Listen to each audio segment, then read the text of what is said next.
And don't shy away. Any question, there are no dumb questions, as we say. So ask as many questions you like to in the limited time, of course, we have. Okay, so with that, I will stop sharing my screen. We have still a couple of minutes. Um, yeah. So Ji Won Yoon, you are the first one to go, right? Oh, I think I'm the second one. Okay. I'm sorry. Yeah. It's me first, Andrew. Okay. I'm sorry. I was looking into wrong. Okay, It's yeah. So okay. Andrew is the first one to go. Okay, that's good. Okay, great. Yeah.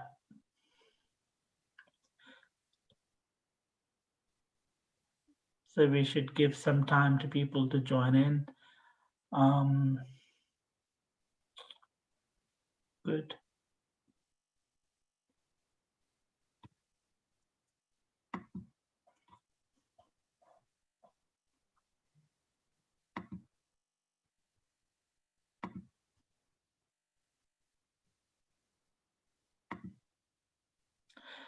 Yeah, probably, Andrew, you can share your screen perhaps to get the things going.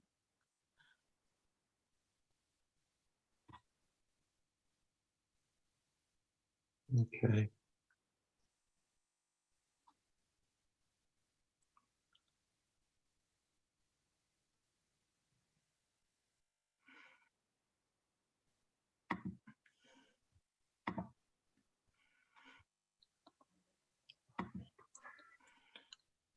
Great. As you could see, Andrew has lots of affiliations, which is good. So probably I should start. So we should start the session. So welcome everyone. So our first talk is from Andrew McWilliams. He's a clinical research fellow and PhD student in the Stephen Fleming's metacognition group at the Wellcome Center for Human Neuroimaging at University College London, and he's also with the Mental Health Law and Ethics Research Group at King's College London. And he's also a specialist registrar in child and adolescent psychiatry at Great Ormond Street Hospital for Children, known as GOSH. Okay, so Andrew, you can start. Thank you. Thank you very much for the introduction. I'm very excited to talk to you today about our project where we've gamified a measure of metacognition and used it in a crowdsourcing study across the lifespan. I hope you can't see my shirt, it's a bit crumpled, but my iron broke last night, so I'm hoping that's not coming across on web camera with a bit of luck. So what is, I can't move through the slides. Let me just stop sharing. I might have to come out again.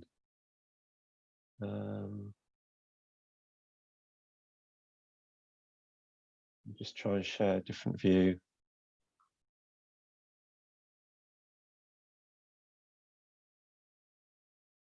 Try this one.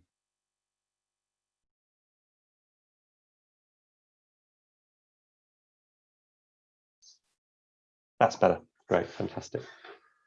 So what is metacognition and why is it important? Well, I think the modern research into metacognition really began in 1979 with Flavel. And one way of viewing metacognition is it's our own ability to think about our own thought processes, or our thinking about our own cognition, if you like. And a lot of the study deals with this idea of confidence. So people's ability to report their own confidence about their performance on a task, their own self-confidence. And I quite like this as a notion because it's got, I think, a great deal of translational potential to real-world problems, such as theories of mental illness, such as whether or not people are able to reflect on their own mental health and have insight into their own mental health. And indeed, people's capacity or ability to make authentic decisions for themselves. In order to derive behavioral parameters I think what we're interested in is trying to characterize whether an experimental participant can discriminate whether they have answered correctly or incorrectly on a cognitive task through their use of confidence ratings. So these two plots here show in the upper and lower panels two imaginary participants who are performing a task and then being asked to make a confidence rating about the task. And in each of the two panels, the red distribution is their confidence ratings when they were incorrect at the task, and the blue distribution is the confidence ratings they gave when they were correct at the task. And as you can see in the two participants, if the distributions of the confidence ratings are spread further apart, then this means they're better metacognitively at making judgments about their performance than a person whose distributions of confidence ratings are more overlapping. But in measuring, in trying to derive behavioral measures of metacognition, there are a few problems we need to overcome. So one is that people's actual performance on the first order task, if you like, that they're being asked to comment on, this actually confounds their metacognition measures, because people who perform well on the first order task tend to know they're performing well, whereas people who are performing poorly don't tend to know. I'm just going to reach to a term from signal detection theory here, where how well someone can discriminate signal and noise is referred to as the D prime there, so the discrimination. The second problem for behavioral measures is people's general propensity to be self-confident or general propensity to be underconfident. And a self-confident or an underconfident person could still be metacognitively discriminating well within that level of self-confidence. So this metacognitive bias, as we call it, towards being either having a low general confidence or a high general confidence also needs to be teased out. And part of the way that researchers have dealt with this is by reaching to an extended version of signal detection therapy, to a type 2 signal detection approach, where we're actually looking at people's how the confidence ratings are discriminating the correct and incorrect responses. So it's a second order level. And we call this, the parameter derived from this, the meta D prime. And then if we actually divide this by people's first order task performance, their D prime, then that can allow us to produce a sensitivity of confidence given a certain level of task performance. And we call this meta D prime over D prime, or their M ratio, we call that their metacognitive efficiency. But there are practical problems now introduced to measuring metacognition, because these kind of models actually require very high numbers of trials in order to generate robust parameters. And this, of course, means that the tasks get very boring very quickly. And lots of the kinds of people we might want to study, they might have low concentration or might not be that interested in taking part in your task. So our solution really was to try to make a gamified environment that people could do these metacognitive tasks in a friendly and engaging way. And in fact, to do this on the web, so we can, this was all before the coronavirus crisis happened, but this has allowed us to take our study out even when we're not delivering it in person. And this hopefully is making it usable and accessible to a wide range of groups of people. So our gamified measurement of metacognition is called metacognition, and it's set on an alien planet which you're exploring in a gamified environment. And we've worked with a technology firm in London called Damfine to achieve this. Importantly, we've taken prototypes of metacognition to two public engagement events, one at the Tate Modern in London and one at Latitude Music Festival in the southeast of England. And we've gathered feedback, qualitative feedback from over 400 people about prototype versions, and then worked closely with Mental Health Service Users Advisor Group, the McPinn Foundation, to make sure our final task is accessible and intuitive to all sorts of people. So I'll just take you very quickly through what it actually looks like when you're doing metacognition. So you enter into our gamified, as I said, alien world set on a planet, and you scroll right and left through the screen and find different tasks to complete. So one of them here, memory task, ancient artifacts, it's called. And this takes you into really quite a standard metacognitive task. So with initially a two alternative forced choice task where you're presented with 3 memory stimuli that you're asked to memorize. before being shown two, and you have to say which one is the one you've already seen rather than the novel stimulus. And then for each trial, there's a slider presented where the person needs to say how confident they are about that individual trial before going on to the next memorization set. So what's actually happened here is we've staircased the task performance. So in order to try to control the quality of our data, we try to keep the D prime relatively stable, and we try to hold their task performance accuracy at 70 to 72% by increasing the number of stimuli in the set when they've got the answer correct on 2 consecutive occasions, and decreasing it by 1 when they get the answer wrong. So then they would have to perform on this task and give another trial rating for this. So I'll just show you some different stimuli sets we've got. We've got some fish. My favorite ones is the alien plants, which I think are quite nice. And then the second mission involved is the perceptual mission. So it's again, really, it's a relatively standard psychophysical task put into a slightly more attractive format. So these are our peculiar fruit, and people are asked whether or not there are more red or more blue dots on the screen, and to say whether there were more red fruit or more blue fruit, as you can see here. And then again, to give a confidence rating trial by trial about that. So ultimately, the project I'm going to talk to you about today briefly was one where we decided to check the measurement properties and create a norming sample, which we hope to use in future studies, via the crowdsourcing web delivery science site Prolific, which is now building up, I think, quite a following for doing these kinds of experiments. We pre-registered on Open Science. And the 2 questions we were interested in, one was domain generality. So it's still an open question whether or not metacognition operates across cognitive domains, or whether or not each cognitive domain has its own metacognitive component operating within it, or indeed if it's a combination of the 2, which might well be the case. And also the trajectory of metacognition across the lifespan. So although we know how memory and other cognitive processes change through life, there's actually conflicting evidence about metacognition, whether or not it decays into older age, or in fact, whether or not it might be preserved, possibly by the protective effects of experience through life. So we set up our study using 6 adult age groups there, with decades starting at 18 years, going up to, our oldest group is 68 years and over, aiming to get 50 participants in each one. And Prolific, we're a British group, and Prolific actually is mainly United Kingdom participants. This is just a screenshot off their site. So this was attractive for us to use them rather than maybe some of the United States-based crowdsourcing sites. And I'm going to talk to you about some preliminary results. We've made some exclusions from our data, but we'll probably need to make a few more. So these results are only preliminary at the moment.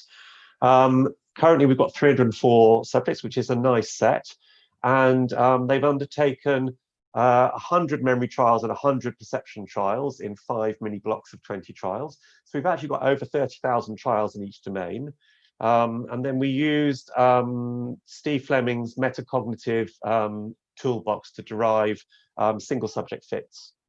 And I'll just talk you through the results very briefly. So firstly, if we look at people's D primes, so their task performance and their age, we would hope this was relatively stable across all our groups. So we've got perception there on the left, and you can see throughout the live course, it's relatively stable. And I've done an ANOVA, and that's the p-value you've got at the bottom, which isn't reaching significance. And similarly in the memory, the D prime is relatively stable across the life course as well. So that's showing that our staircase is working well. Then if you look at people's metacognitive bias, so this is their general propensity to give very confident or very underconfident ratings. So perception on the left. So across the life course there, we've got a significant actually effect of this kind of U shape that we see there, where people's confidence goes from generally high earlier in life, and in middle age their confidence has gone down lower, and then seems to be picking up again in older age. And we actually see a similar pattern with memory, and again these are the p-values for ANOVAs here. Then people's metacognitive efficiency compared to their age. So looking on the left here with perception, we can see it's certainly relatively stable. So the ANOVA didn't reach a significant level. I mean, if anything, it seems that their M ratio actually, there's a trend, if you like, towards the M ratio increasing through life, and the same on the right for memory. So this actually gives us reasonable evidence right now that metacognition doesn't decay with age. And then my final slide of results. So looking at the domain generality question about metacognition. So on the left here, looking at people's metacognitive bias, so their tendency to be generally confident or underconfident. So people's perceptual bias and their memory bias actually correlates quite strongly. So this is their Pearson R here. And then, interestingly, people's metacognitive efficiency as well, that's also correlating quite strongly between memory and perception, giving us good evidence that maybe there is a significant domain generality effect in metacognition. So my final slide, conclusions and future directions. So we've managed to produce a measure which seems fun and engaging, collected analyzable data. We found that our first order task performance was stable with age and highly correlated across domains. Metacognitive bias became more negative into middle age and was also highly correlated across domains. And metacognitive efficiency didn't clearly diminish and was highly correlated. We've got a nice corpus of adults for using as a control group, and we're currently now measuring metacognition in Alzheimer's and in Parkinson's disease using it. And our future plan will be to extend downwards in age to children in health and in neuropsychiatric illness. So really, it's a big thank you out to all my supervisors, to everyone in the lab who've been so supportive. The most important person to thank is Hannah Bibby, who was a master's student who worked very closely with me on this and has been an absolute lifesaver on the project. So really big thanks to her. There's my email address, and I'd be really happy to take questions. Okay, thank you, Andrew. It was great, very clear, very, very clear. Thank you, very well done. So anyone, if there are any questions, please type away in the Q&A box. While people are typing their questions, I can do a quick one. So in terms of there's any gender effects, so did you try to control for gender or education or such things? The gender. So I've recorded gender, but I haven't looked at it yet, actually. So that is something that we can report on, but I haven't actually looked into that yet. Yeah, I mean, if you look at your, some of the plots that you were showing me, so the p-values that you were reporting were actually, so are they corrected? So you have done quite a few, so are they corrected p-values? That for now, you say it's preliminary results, so you probably are still analyzing more data sets. Yeah, so they're not, so I've excluded participants who, well, I actually only needed to exclude one whole participant. They gave a maximum confidence rating for every single perceptual trial, so they're excluded from the data. I've also excluded trials where people took longer than it was 30 seconds actually to respond. And then in terms of actually the p-values themselves, though, aren't corrected.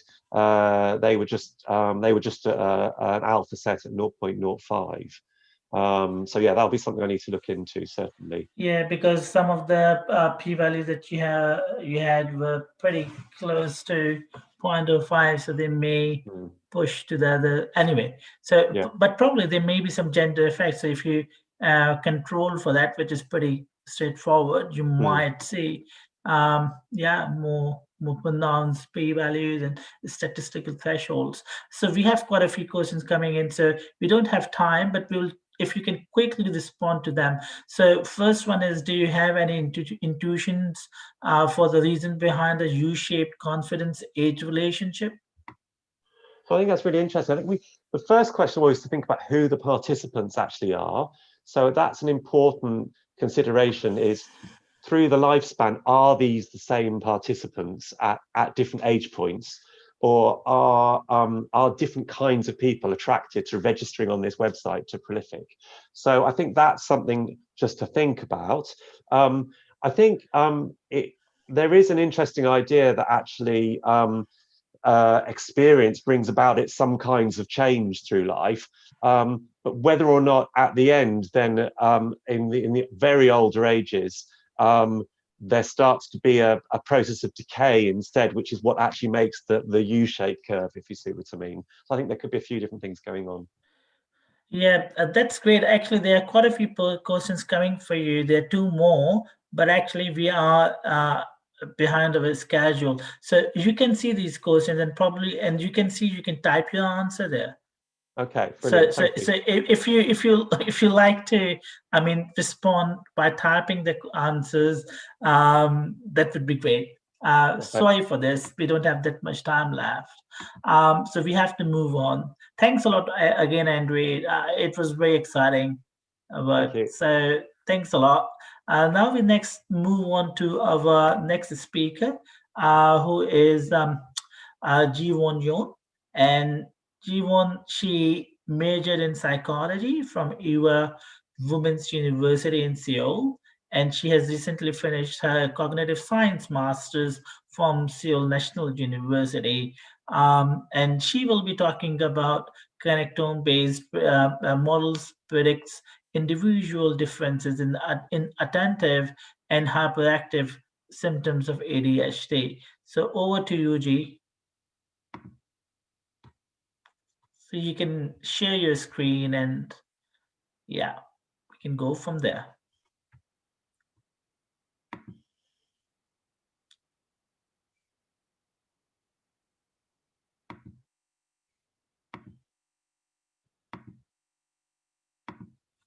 So you are on mute, G. So you have to unmute yourself.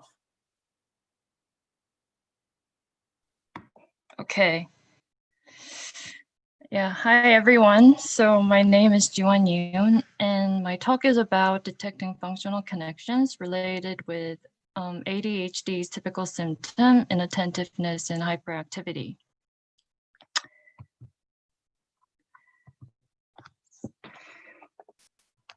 Yeah, so ADHD is typically known for inattentiveness and hyperactivity, but there exists other kinds of heterogeneous symptoms such as intellectual disability, language disorder, anxiety disorders, and etc.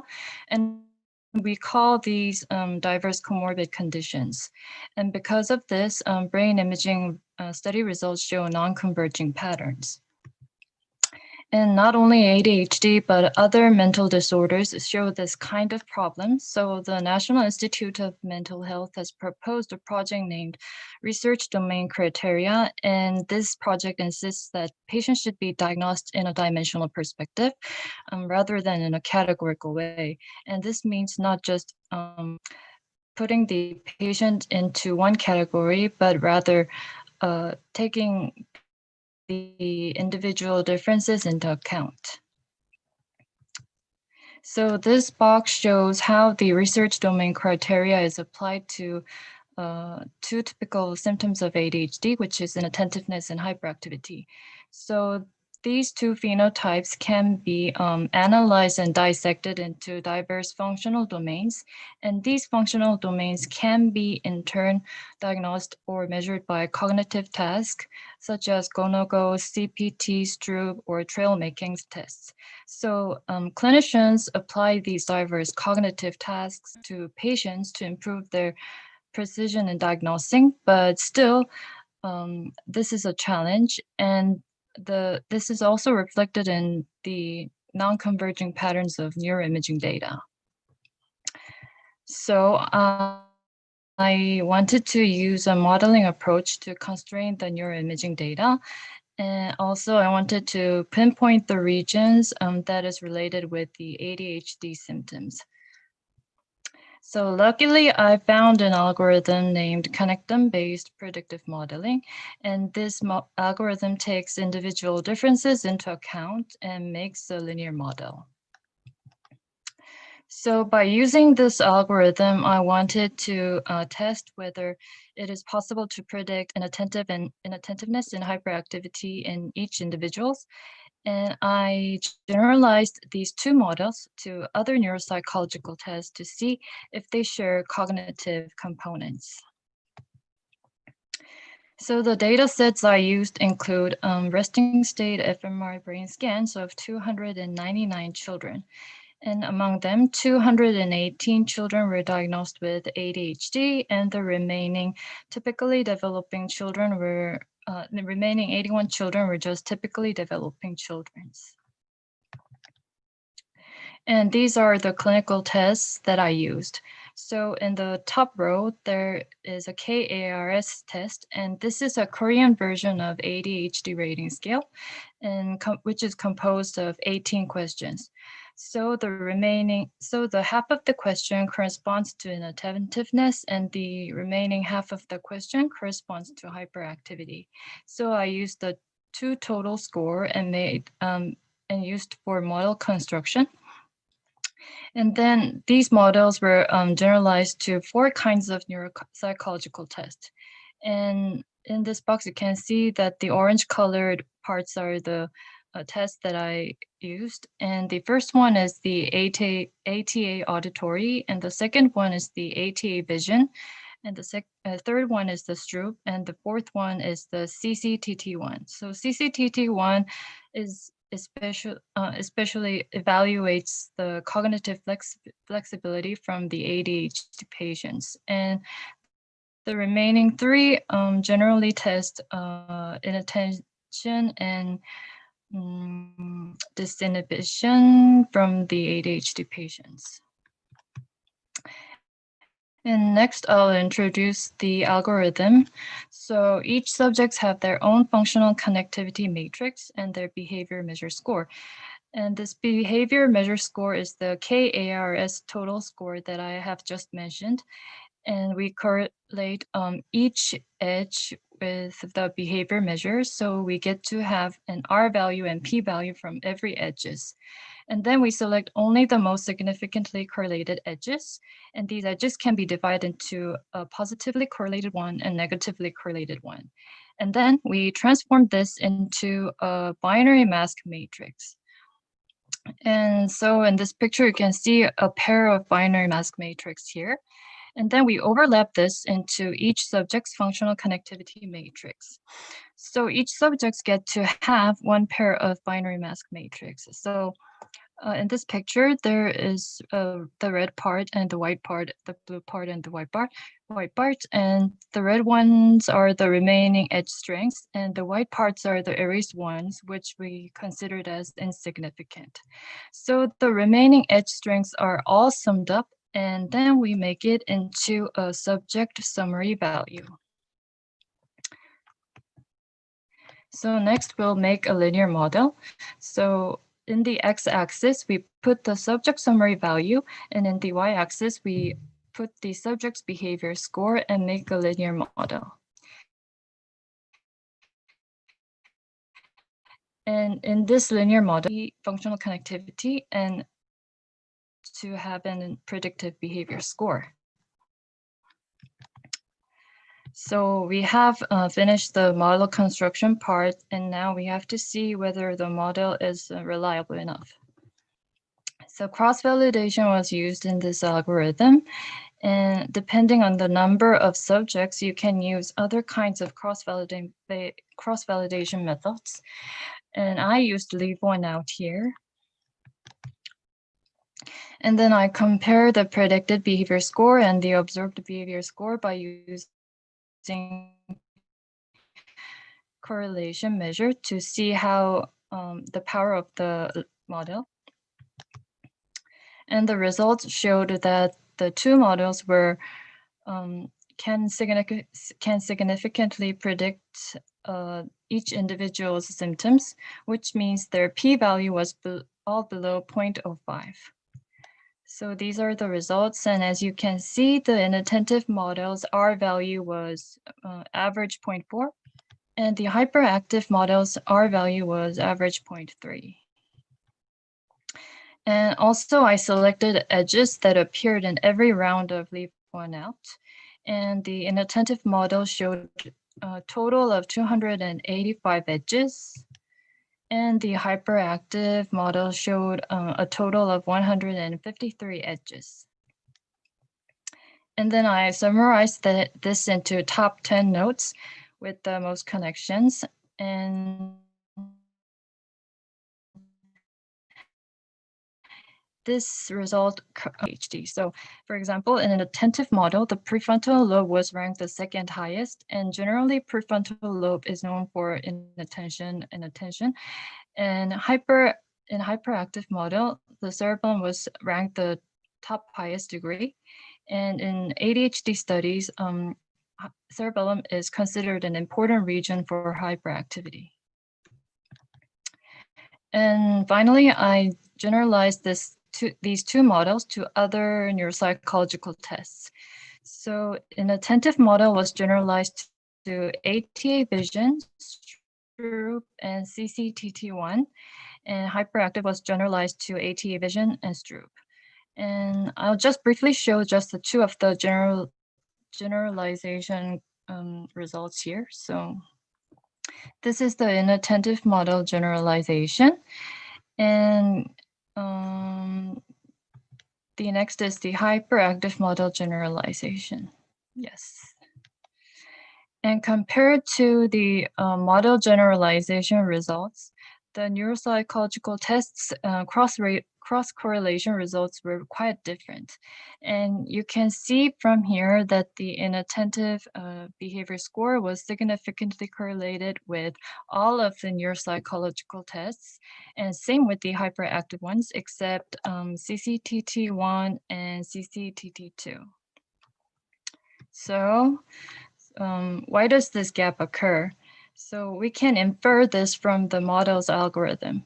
So behavior score only considers the cognitive components, but the model's algorithm considers both neurocorrelates and the cognitive components from behavior measure. So the model is less generalized to the neuropsychological tests. So I can conclude that from the two primary symptoms of ADHD using a resting state fMRI brain scan.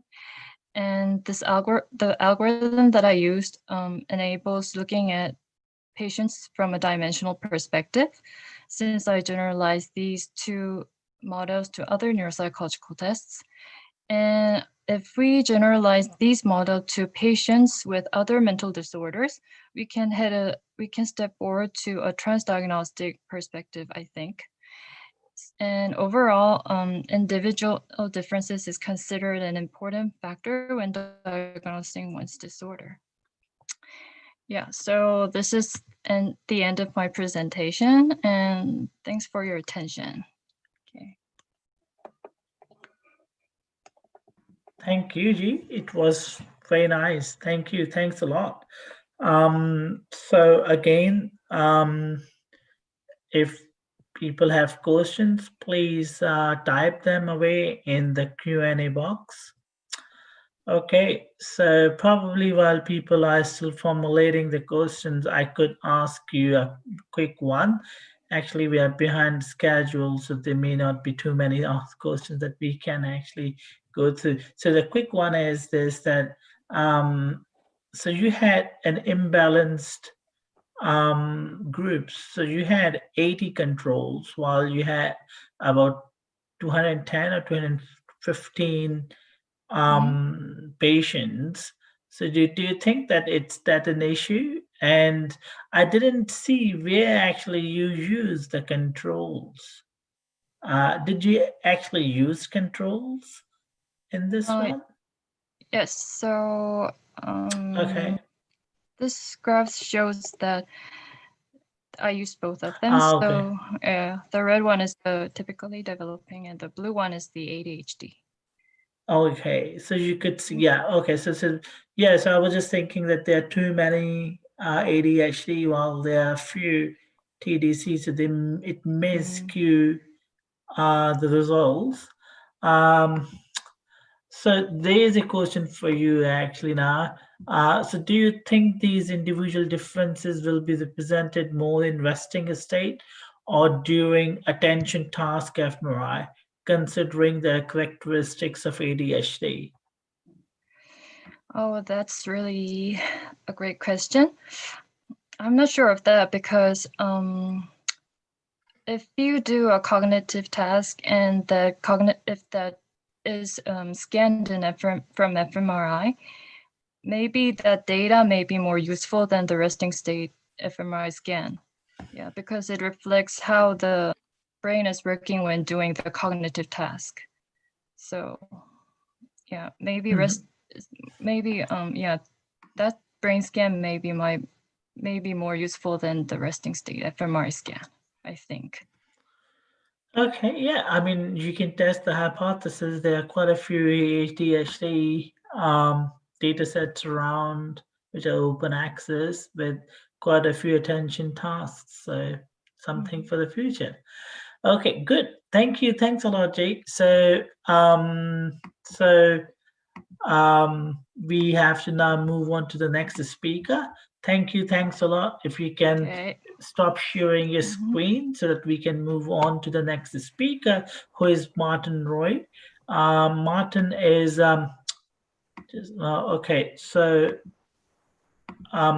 Martin is a PhD student in the Lab of Psychology and Neurocognition at the University of Grenoble in France. And he's going to talk about his systematic review and meta-analysis of the calibration of confidence judgment in individuals with schizophrenia spectrum disorders. So please, please go ahead. Thank you. Thank you very much, Adil, for this introduction. So yes, I'm Martin Rouy. I'm a PhD student supervised by Dr. Nathan Pebb, and I'm going to talk to you about some recent results from a meta-analysis we did on the calibration of confidence judgments in individuals with schizophrenia.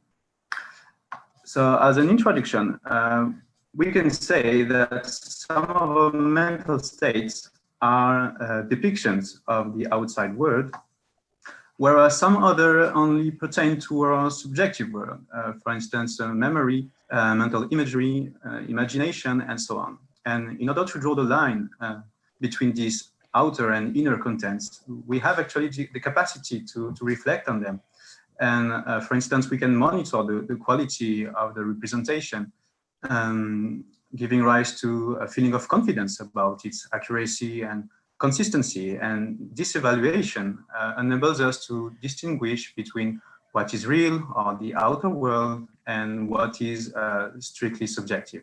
This capacity is known as metacognition, and psychotic experiences like delusional beliefs and hallucination has been considered to be the result of a metacognitive deficit.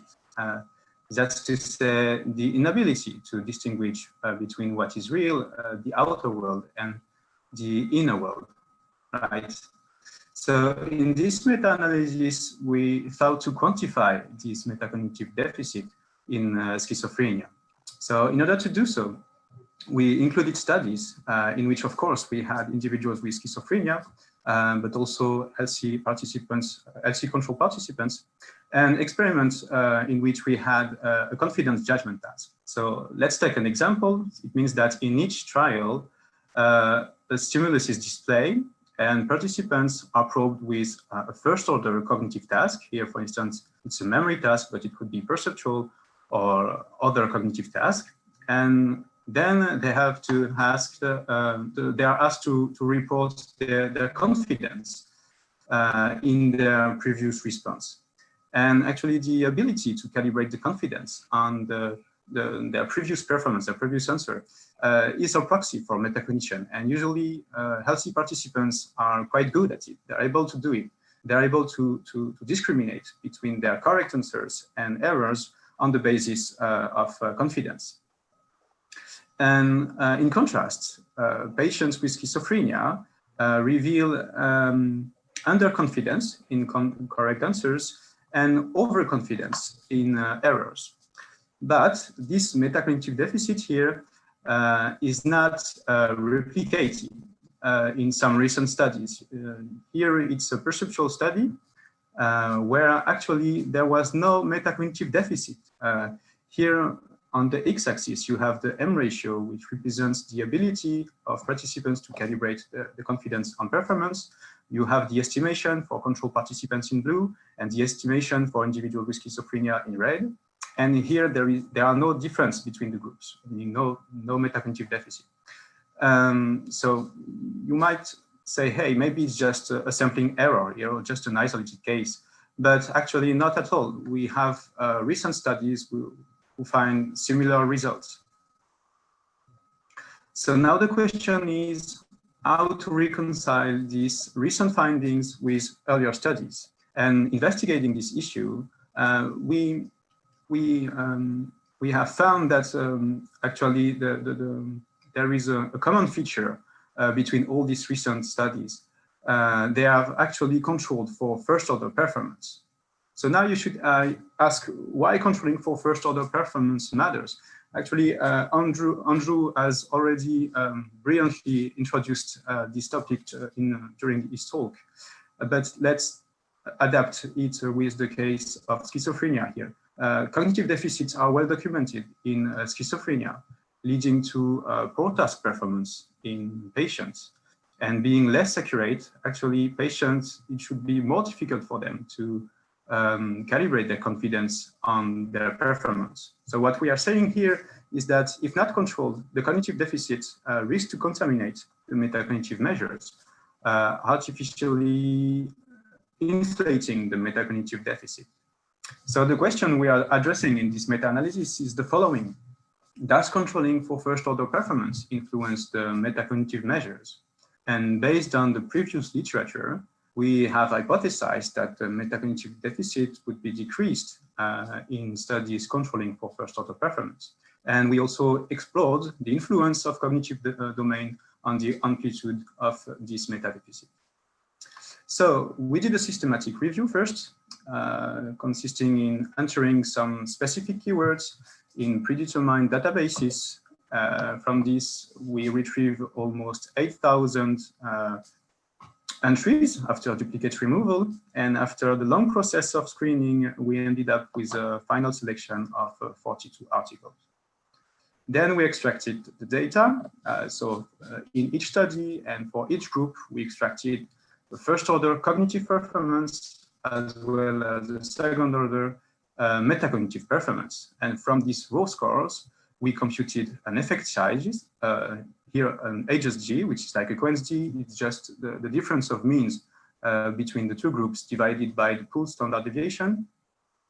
And we also extracted the predictor of interest, so whether the first order performance was matched between groups, so true or false, and also the cognitive domain investigated. So we had memory, perception, social, and agency studies. So now let's look at the results. What we did is a Bayesian meta-analytic model. So just briefly, the advantage of this approach are that it enables us to include the prior knowledge based on the literature. So here we specified a mildly informative prior centered on -0.3. And it also enables us to validate the null hypothesis, contrary to the frequentist approach. So now let's look at the forest plot of our meta-analysis. On the left, you have all the authors with the date of publication. On the x-axis, this is the effect size of the meta-deficit. So the more we go to the negative values, the more important the deficit. In the middle, you have all the posterior distribution for each study, which are obtained by multiplying the data by the prior.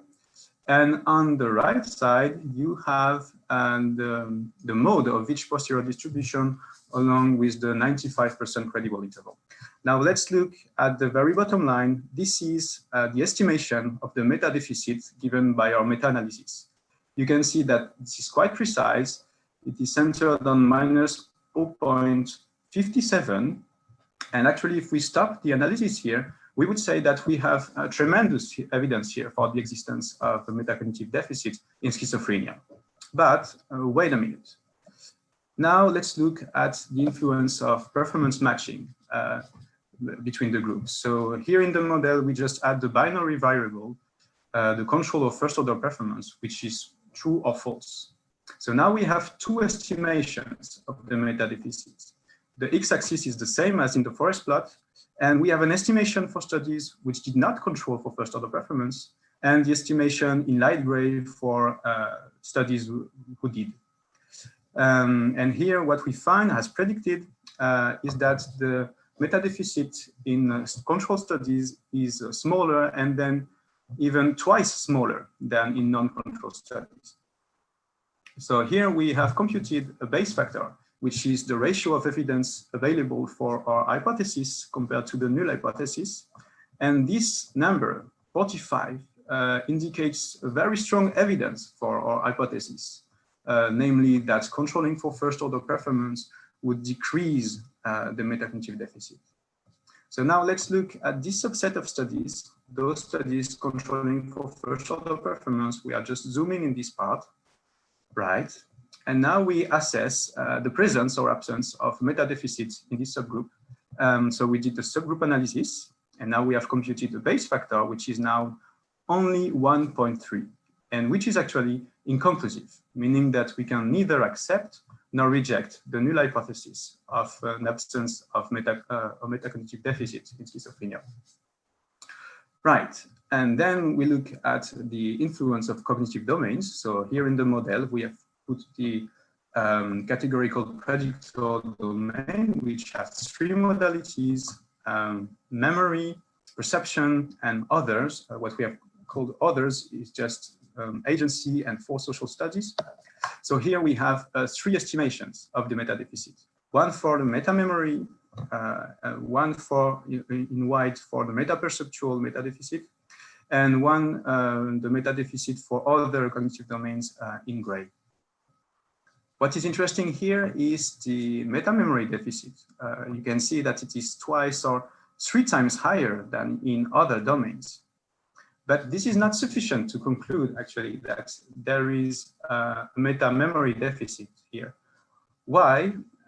Because among the 27 studies in memory, actually only 1 has controlled for first order performance. So this could also be the result of a confound.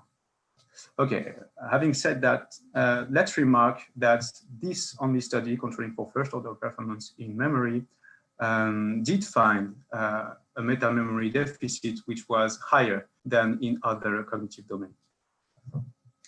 So as a conclusion, so just sum up what we have talked about on the influence of controlling for first order performance. We have shown that the metacognitive deficit is reduced by a factor 2 in control studies, and that in this subset of studies, the metacognitive deficit is inconclusive.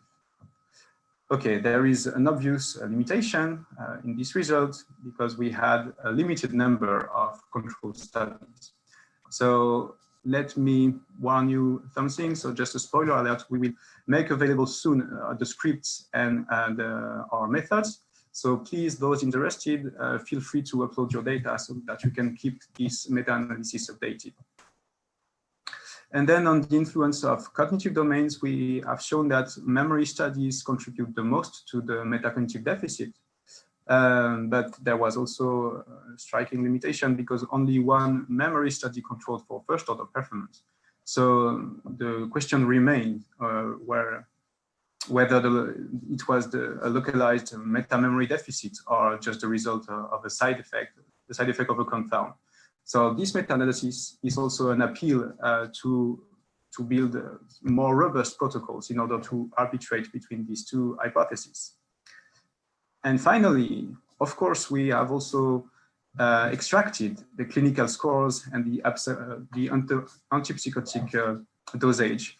But surprisingly, we did not find any correlation, any relation with the metacognitive deficit.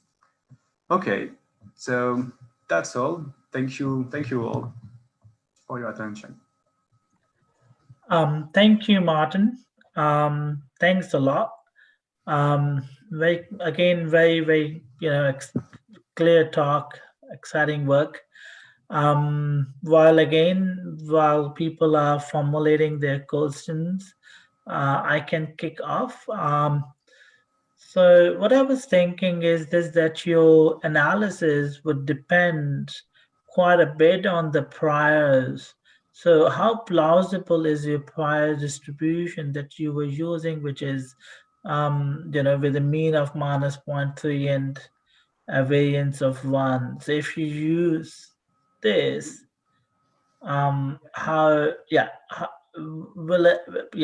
So how plausible is that? It's an excellent question, and actually we have done what we call a robustness analysis. So we have tried the same analysis also with different values of prior, And actually, it doesn't.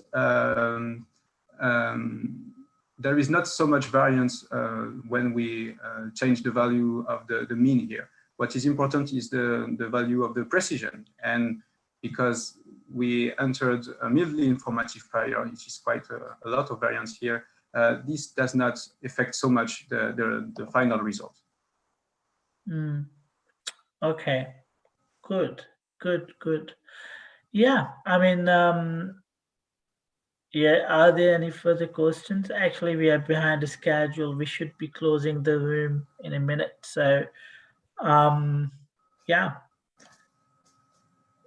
So thanks a lot. I think we should also thank Feroza. Thanks a lot for your help for running this session so smoothly. Thank you. And thanks a lot to all the speakers. I learned a lot, and there was quite a bit of, among the themes, there was quite a bit of commonality as well. The work of Andrew and Martin, and then also G was talking about ADHD and psychiatry. So it was a very good session. Thanks a lot, everyone. And yeah, have a good day or good night or good evening, where you are. Thank you. Thanks a lot. Bye-bye. Thank you very much. Thank you. Please post your questions throughout in the Q&A panel or in the chat. This is really a discussion-based format, so we're really open to any questions that you may have and any ideas and inspirations that you want to share. You can vote questions up if you want. Just kind of engage in conversation with the panelists and everyone else as well. We're looking forward to your input. With that, I am introducing our first speaker. We're in theme D, which is cognition, motivation, and emotion. And starting off for us is Pranav Mahajan from the Birla Institute of Technology and Science, Pilani. He will be talking about computational investigation of optimal sub-goal settings under myopic planning horizons. Thanks, Ellie, for the introduction. I'll jump right into the motivation. So the motivation for this work is that humans have been known to break down their final goals into smaller sub-goals, which involve planning up to a limited number of steps ahead in time. And we know that any animal or including humans have there's this inability to precisely plan much later into the future, and that's why we focus on myopic planning horizons. This is a short simulation study of the behavior. We study the behavior of 3 different myopic planning agents in a game of Tower of Hanoi, and Tower of Hanoi has been used, has a long history of being used in neuropsychological studies. And the motivation of using Tower of Hanoi is because it effectively captures this conditional dependence in tasks. Let's say we can only put a smaller disk on top of a bigger disk, and that's kind of similar to what we observe in daily life, completion of one task conditionally is conditionally dependent on the status of another task, which we can call as blocker tasks. I'll just briefly go over the notation of the environment that we are using. So let's say these are the 3 pegs and 3 disks. So n equal to 3. And the notation is as follows. The biggest disk has this would be the 0th peg, the first peg, and then the second peg. So the biggest disk is on the first peg, and then the middle disk is on the second peg, and the smallest one on the second peg. So yeah, that's how we would store it as an array.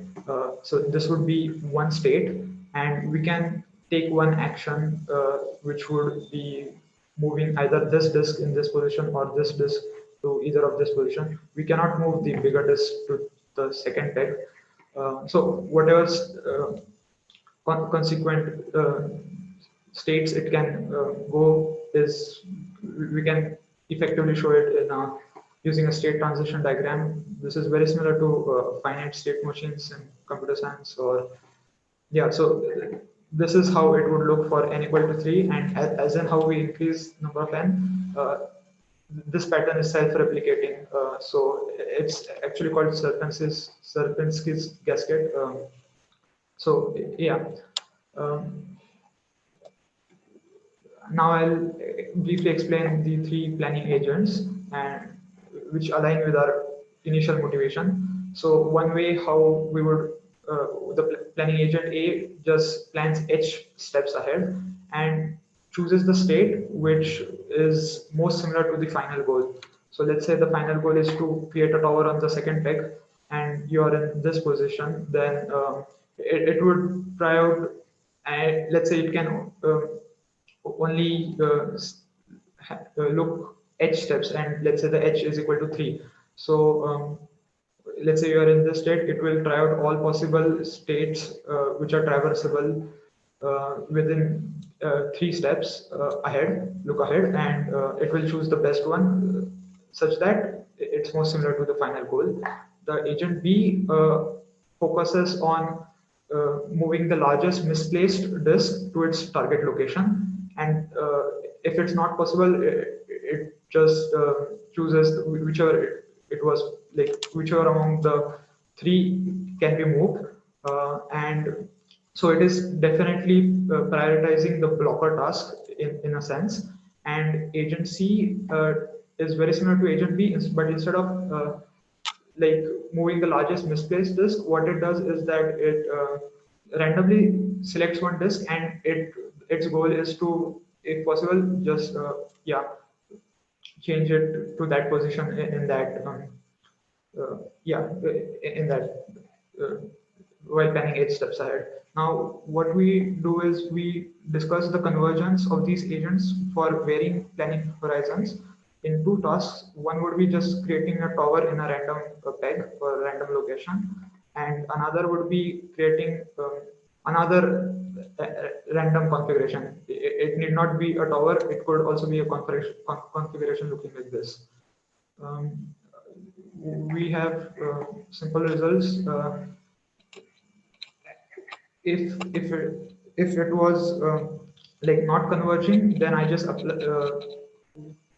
the like the steps required to be max.infinity. So that's why we are seeing these high numbers. But the goal to show this is that let's say planning horizon is less than 1, 2, 3 for, let's say, a 3 tower disk, then it almost never converges.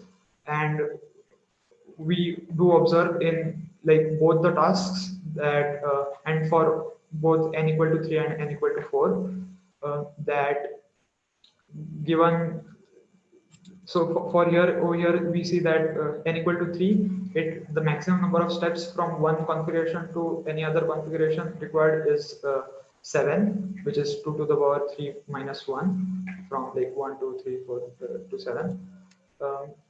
So let's say the maximum number of steps required by 2, if the planning horizon is greater than that, we observe that agent B always, or almost always, can actually converge and achieve the final goal using this sub-goal technique, whereas the other 2 agents kind of struggle. And this was also observed in both the tasks.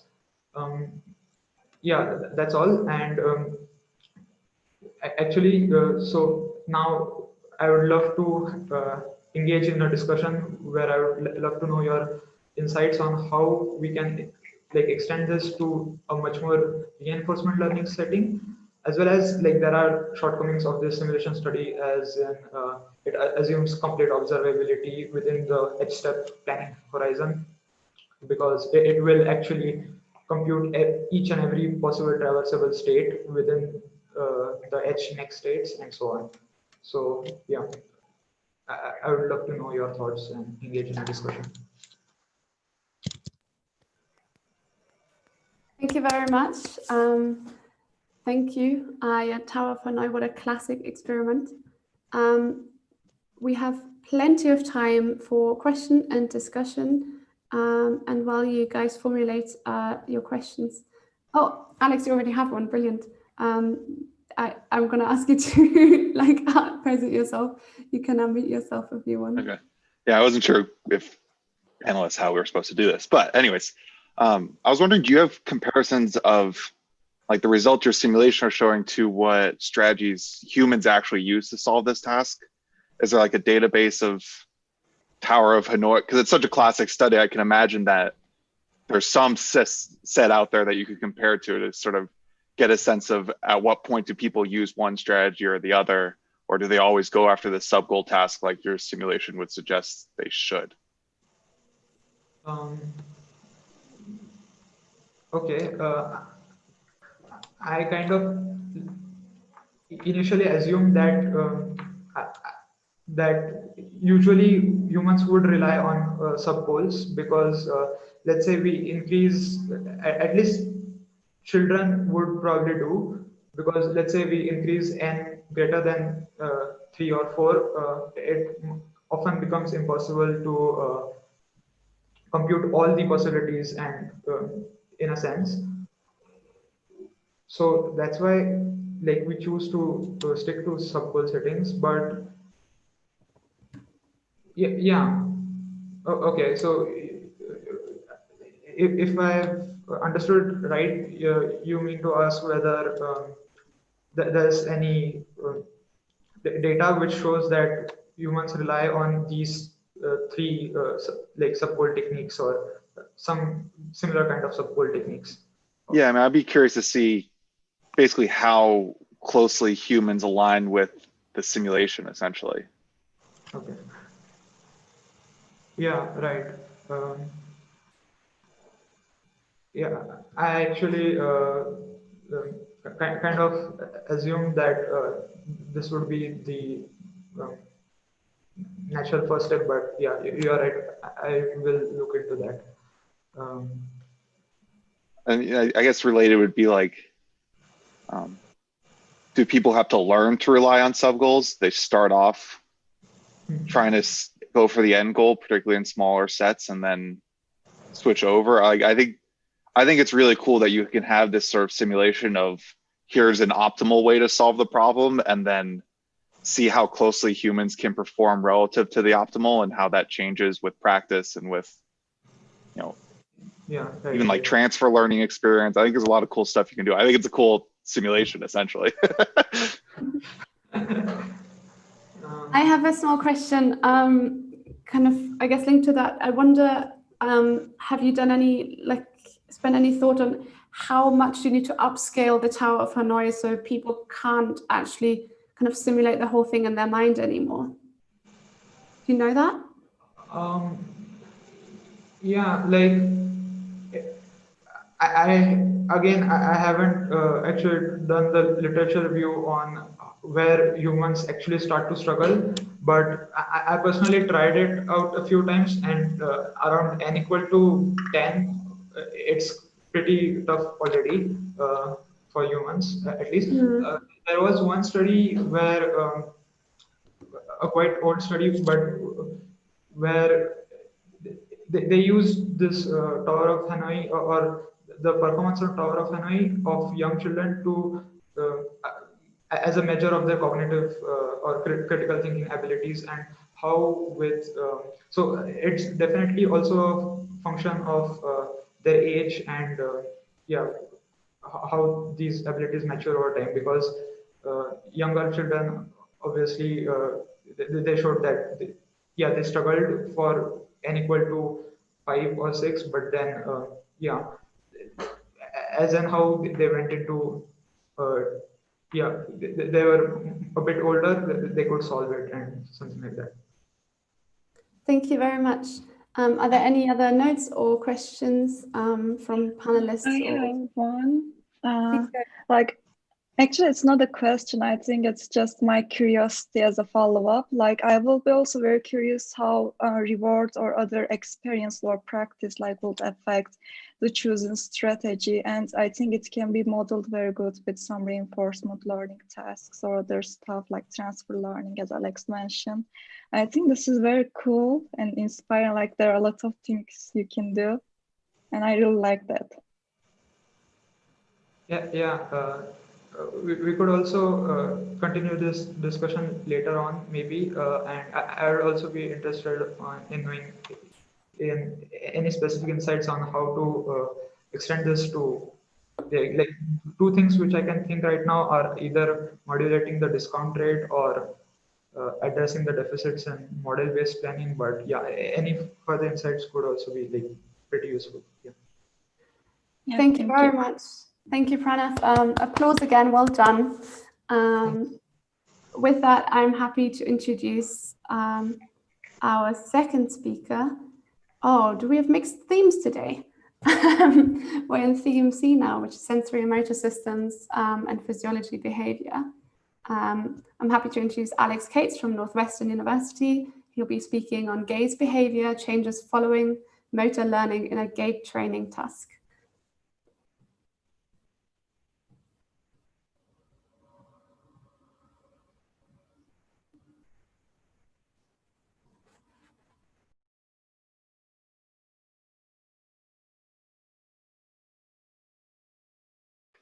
There we go. Sorry, muted there. Okay, thank you for the introduction. As mentioned, I'm going to be talking about gaze behavior and how it changes following some motor learning in gait training. So to start off, I just want to go through what is gaze behavior. So gaze behavior is basically where you look, and in particular, it's where you're looking when you're trying to accomplish some sort of motor task. For me, I study that in walking. And so this captures where an individual looks, it's how much time they spend looking at different locations. And the really nice way to show this is the distribution of fixations. And it really informs sort of what visual information is sampled to accomplish the task. So it's an insight into what individuals are relying on to try to accomplish their task. So I mentioned that you normally show it, or I like to show it as a distribution. During walking, we tend to normalize this into the number of steps ahead someone is looking.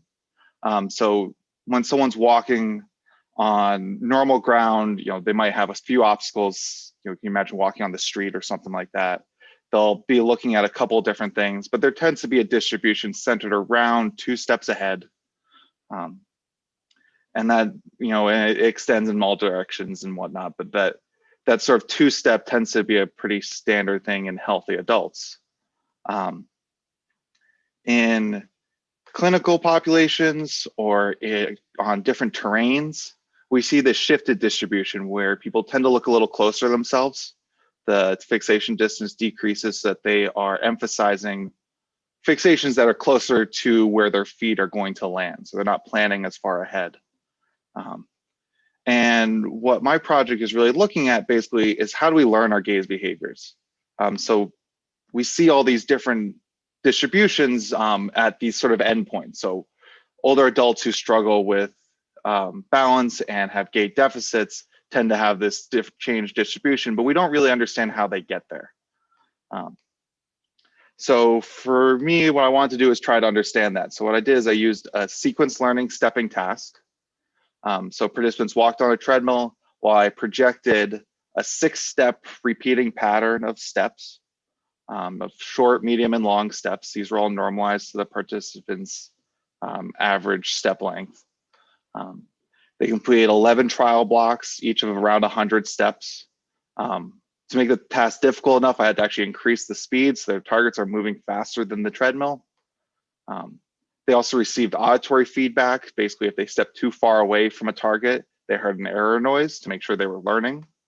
And to check that they were actually learning, I had a random catch trial at trial 7. To give you a sense of what this looks like, this is sort of a GIF taken from some real data. So what you can see is the participant's foot, they're stepping, each step is landing on a target. That's what those yellow blocks are. And we can see their gaze is sort of shifting back and forth between the 2 targets as they try to plan out and execute the steps accurately. And what I'm really looking at is basically how their gaze distribution would shift as they learn the task, as they learn the sequence. Is their distribution going to shift forward, indicating they don't need to use as much immediate planning and they can sort of plan farther ahead as they learn the task? Or does it shift backwards, in which case they're really trying to rely on feedback control and accurately place their foot on every step? So what we see is that they shift backwards essentially. So I'll take you through this graph. In the blue, that's their average step error during a trial. So we have trial blocks along the x-axis, step errors in the blue on the y, and we see our very classic sort of exponential decrease. I'll say this is really just preliminary data right now. It's only 5 subjects. I'm working on getting some more, but coronavirus times makes that more difficult.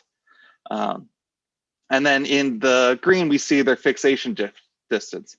And a couple things that are kind of interesting is that their fixation distance is kind of holding steady in the beginning. And then there's this random catch trial where the sequence disappears and they commit more errors. And after that, there is when the fixation distance seems to drop. So when I get to the end, that's someone I'd love to hear people's thoughts on, but a couple other points to help out. So I did look about what's happening within the trial itself. So as every step are the participants' gaze changing in each step? So a couple points around there. First, this one is kind of expected, but it's also really nice to see. So if we look solely at the step following either a correct step where they accurately stepped on a target or an error step where they were too far away and got the feedback that they misstepped, we see a really stark difference in the distribution, such that following an error, people look straight down at their feet. That's kind of expected. I always picture it as if you were walking along and like on the sidewalk and stub your toe on the sidewalk. Immediately what you do is you look down and think like, why has my foot betrayed me? So I think that's sort of what's going on there. But interestingly, we can look at sort of how their fixation distance changes based on the number of correct steps in a row they complete. And what we see is basically as they complete more correct steps, in the blue particularly before that catch trial, the fixation distance actually increases with each successive correct step. We have the random trial and it goes flat to almost negative, where they're not trying to look farther ahead, and that might be because they don't know the sequence anymore. And then it slowly starts to recover after that random trial, but it's not at the same sort of slope that it was beforehand. So putting it all together, like I said, it seems that overall fixation distance decreases with motor learning, particularly on block to block. This would suggest that people are needing to spend more time fixating on the current step. This is actually kind of in support of the current approaches that some gaze intervention studies are doing. So Young and Hollins is one that's, they're trying to intervene in older adults to have them change how they're looking to try and improve their gait. Though they are not measuring the gaze changes at each subsequent point, it's still just before and after, so it's still lacking that sort of understanding of what's going on. And then there's also this major shift happening after that random catch trial, and so I'm a little confused as to why that might be. I don't have a good idea of that, and I'd love to hear people's thoughts. A couple of theories that I have, it might be a loss of confidence, so you can imagine that in the beginning, as they're getting more correct steps, they get more confident, they feel like they can look up and observe the rest of the world. And then that would reset every time they make an error. They have the catch trial and they make a bunch of errors, and at that point, then they're no longer confident. Another theory I have is that the value of the different visual information is changing, because as they learn the pattern, they may not need to look farther ahead to plan out their steps. They already know what steps are coming because it's all so patterned. I don't really know the answer to these questions, but they're thoughts that I'm having.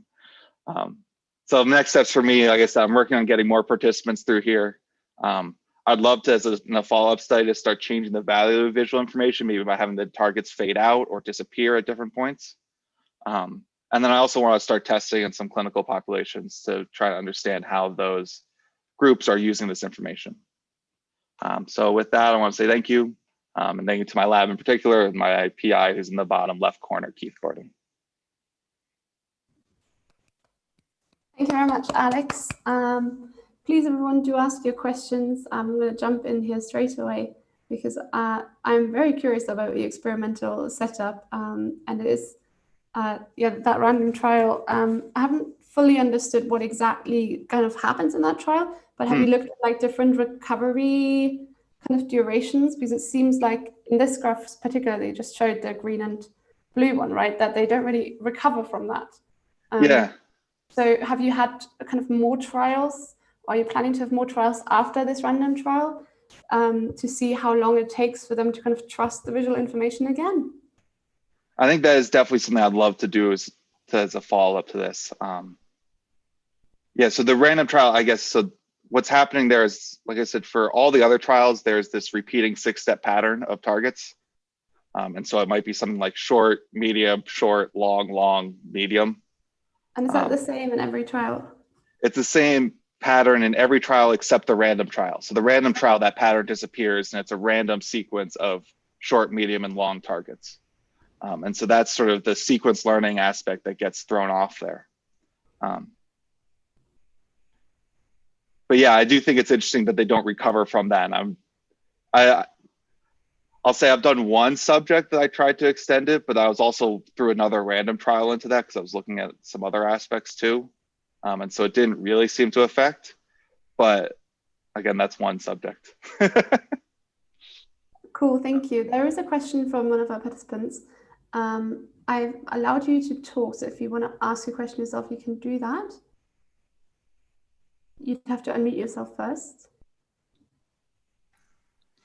Hi, I was curious, from the GIF, it seems like the center of the gaze is actually shifted to favor one foot in particular. And I was wondering if you thought this was a leg dominance effect or if there was some other explanation for it, and if you would observe the same thing if the steps on either side were asymmetric. That's a good question. I would say I haven't looked into it as a leg dominance effect. I'll say I've seen across different trials or participants, this sort of, I think this asymmetric might be just like the little clip that I grabbed rather than something that's consistent trial to trial, but I won't say that I've looked at it in any systematic way. So it might be something to look at. By target steps were asymmetric. So I did an experiment where we were prompting people to take specific step lengths, but it was in a different kind of context. So I study split belt adaptation. Yep. So I'm wondering if they can, they have their dominant leg or their favorite leg, and they, as long as they hit the right target, they'll hit the left target. So they really only need to focus on one target. And that was something my subjects reported doing my experiment, where they were like, oh, I was really only focusing on one leg when both targets were the same length. Because if I could do that one, I could replicate it on my non-dominant leg or on my other leg. But then if the legs had to do different things, then they couldn't do that anymore. And the task was much harder. That's interesting. I'm thinking now, I've seen a study that looked at gaze behavior during cup stacking and actually found the similar thing where people focused their gaze on their dominant hand and were able to mostly mirror it with their non-dominant hand. So there could be something there, but I won't say I've looked at it, so I don't know for this. Okay. Just but curious. It's definitely something to look at. I like it. We're always very interested in what effect leg dominance might have on the way people walk. So it'd be an interesting result. Thank you. I enjoyed your talk. Thank you. Thank you. I have one more small question, and please, audience, do feel free to jump in as well if there's anything else you want to know. Oh no, Bushra, I think you have asked a question here actually. Do you want to unmute yourself and ask it? Yeah, actually, when I see this GIF, I thought about like in winter, then when it's very slippery, like how, like the value of the visual information in this hard floor is very important. And I thought maybe we can manipulate the value of the visual information to check your hypothesis here by making the steppings a bit harder than it's usual. So that was what I'm curious of. Like, because I thought myself that when it is winter and it's icy, like I am, I think, looking directly to my foot to decide whether I should step or not. How should I step? Like, it is very short gaze, not long at all. I'll say there's been studies that have looked at differences in terrain.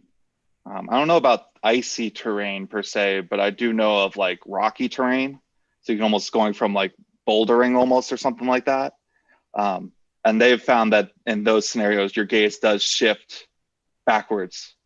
So you're looking down at your feet more to guide your foot. So I would imagine something similar is going on in icy terrain. Yeah, I think so. Thank you very much. I just have a quick question. You said right at the beginning that the target is faster than the treadmill. Yeah. And I didn't quite understand that. This, like, I can't really picture that in my mind. Can you explain that again, please? Yeah. So, so basically, I set the treadmill at a constant speed that the participant's walking at. And in some of my pilot testing, I had the targets matching the speed of the treadmill. So it would look like as you're walking along, you're normally hitting a target. And basically everyone was near perfect at doing that. They were, the success rate was like 90–95% right from the get-go, and I couldn't get any learning effect with that. And so to make it harder, I actually have the targets moving towards the participant as they're walking forward. So the targets are not actually perfectly matching the treadmill as if they're like painted onto the treadmill. Instead, they're moving faster than the treadmill and coming at the participant. That makes sense, yes. Success rates in the 90s aren't so good for psychological experiments. That's hard for learning if you're starting there. Thank you so much, Alex. I don't see any other questions coming up here.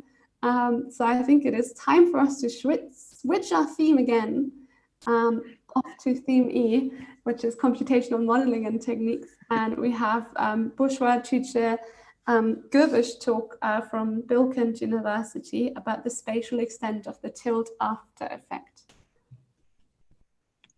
Okay, I'm sharing my screen. Thank you so much for the introduction. In this presentation, I will talk about our study called the spatial extent of the tilt after effect. And tilt after effect is observed when prolonged exposure to a tilted contour causes changes in the perceived tilt of the subsequently presented contour. So for example, if you adapt to this tilted grating, which is tilted clockwise, and then you see this straight contour, most probably you will perceive the straight contour tilted to the opposite direction as a result of the orientation adaptation. Extensive research has been done on the tilt after effect. However, in these studies, it was generally assumed as a local after effect that is observed only at the adapted location, and the spatial extent of the tilt after effect has not been studied systematically before. In this study, we addressed this fundamental gap in the literature and investigated whether it's a local after effect or does it spread across the visual field. To do that, we collected data from 21 participants, and this graph shows our test locations where we tested the spread of the tilt after effect. X-axis shows the horizontal position and Y-axis shows the vertical position of the gratings in degrees. And here the cross sign shows the central fixation point. The bold circle here shows the location of the adapter grating, and other gratings here with the names show the other test locations. So we tested spatial spread of tilt after effect at 15 test locations, including the adapter location.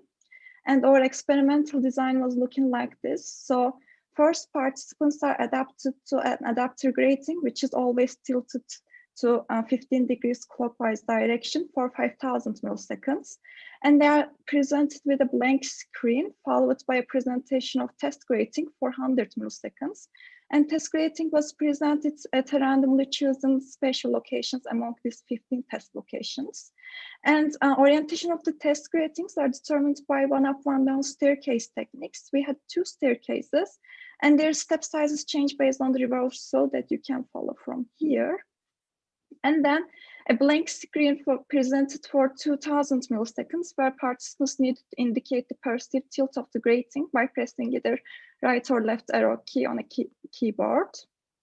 And the control condition was exactly the same except for adaptation. And for data analysis, we calculate subjective verticality of test gratings by fitting a logistic regression function, and then calculate the tilt after effect magnitude by subtracting subjective verticality of control condition from adaptation condition. And finally, we performed one sample t-test to test whether tilt after effect magnitude is significantly different than 0. Here, our results are shown as a heat map. X-axis shows the name of the test location, and y-axis shows the row of the test location. And here the circles show the locations of the test gratings, and again, both circles show the location of the adapter grating. And the stars in them shows the significance of the tilt after effect magnitude. As you see, we observe significant tilt after effect magnitude at all test locations except one location over here. And we also see that the tilt after effect magnitude was highest at the adapter location, and it decreased as we go farther away from the adapter.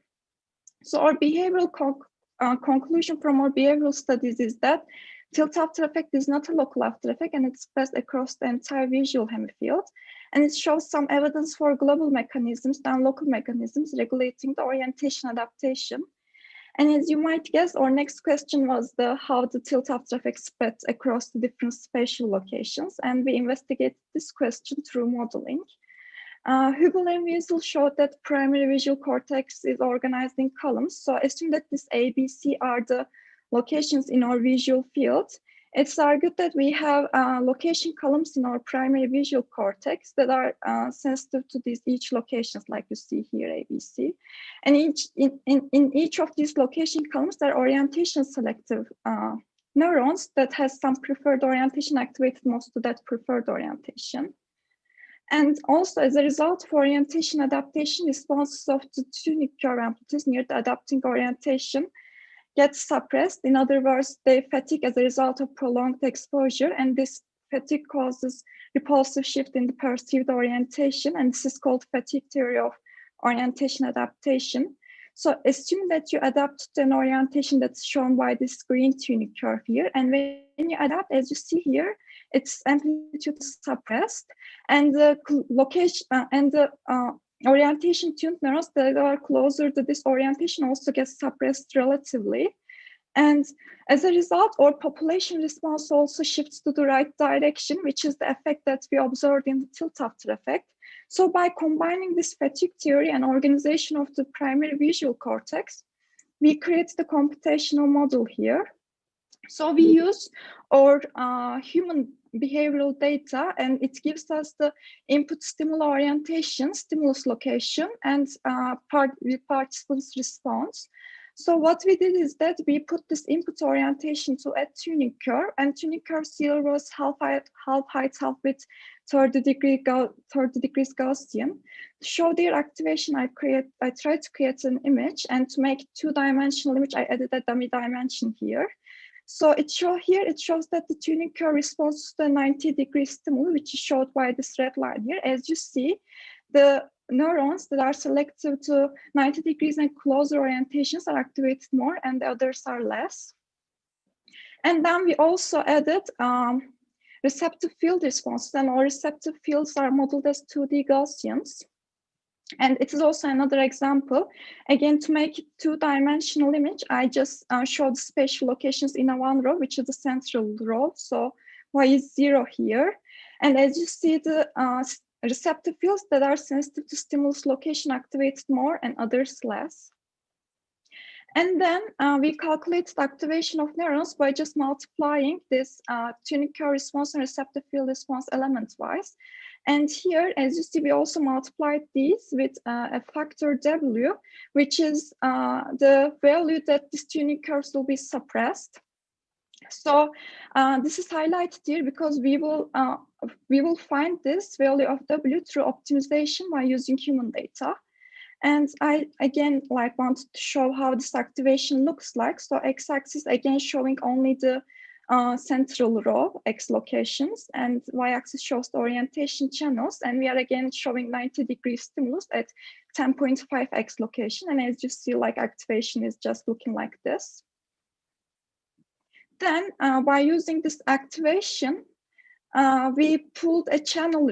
We created the pooled orientation channel response by just summing the response of neurons at all spatial locations, and then we normalize this neuronal response so that we will find activation with respect to the activation of other neurons. And then we predicted the input orientation by using winner-take-all method. And to make it differentiable because of optimization, we use an approximation of argmax, which is called soft argmax. And to create a readout of this predicted orientation as a response, like it is tilted to left or right, we activate this predicted orientation with hard sigmoid. And then what we do is, like, we take this predicted perceived tilt and human perceived tilt, and by using these values we optimize the W in a way that it will minimize the loss between these two values. So then we predicted human performance by using a test data set that model has never seen before. And the accuracies are like this. Without adaptation condition, model's accuracy was 73.7%. And adaptation condition, it was 79%, which is very good if we think that the chance level is 50%. And what is next is that physiological studies also show shifts in neurons' preferred orientations and receptive fields, in addition to suppression due to orientation adaptation. So now we are training a second model, including orientation and receptive field shifts, in addition to the suppression. That's all for our study. This is my lab page. This is me and my advisor. If you have any further questions, you can ask now, or you can contact with us later. We will be very happy to answer. Thanks for listening. Thank you very much, Bushra. That was really impressive. I'm sorry for the noise. I live next to a helipad. As in, like, literally That's next. okay. We do have time for questions, exactly. Panelists and also participants, to please ask your questions or any ideas that spring to mind after Bushra's presentation.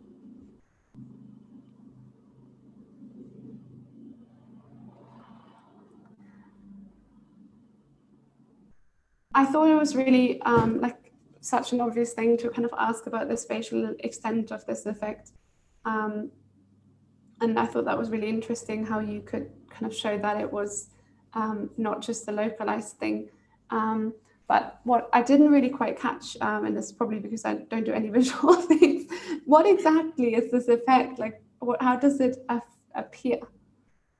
Okay, so if I go very beginning of the slides. So it is like this. If you adapt to a tilted grating, then you perceive the next grating tilted to a different direction because you just adapt to a certain orientation. Ah, okay.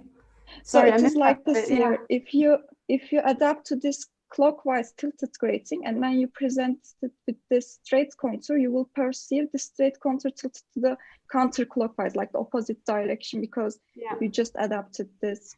Thank you. I missed that bit right at the beginning. Pranav also had a question. Pranav, you can unmute yourself and ask it if you want. Yeah. Hi. Nice talk. I loved it, but I didn't understand the reasoning between, like, why a soft argmax was then followed by a hard sigmoid. Like why use the hard sigmoid in the end? Like, how did it perform without the hard sigmoid at the end? Yeah. So I used the soft argmax. I just wanted to use winner-take-all method to predict the orientation, which is shown previously that, like, it can predict the perceived orientation well in orientation adaptation cases. But I needed to make it differentiable. That's why I used it. What the technique calls soft argmax. It's just looking like the weighted average kind of, but you weight it with the softmax probabilities basically. And I used hard sigmoid because it's kind of a classification problem here. Either it is tilted to the left or right.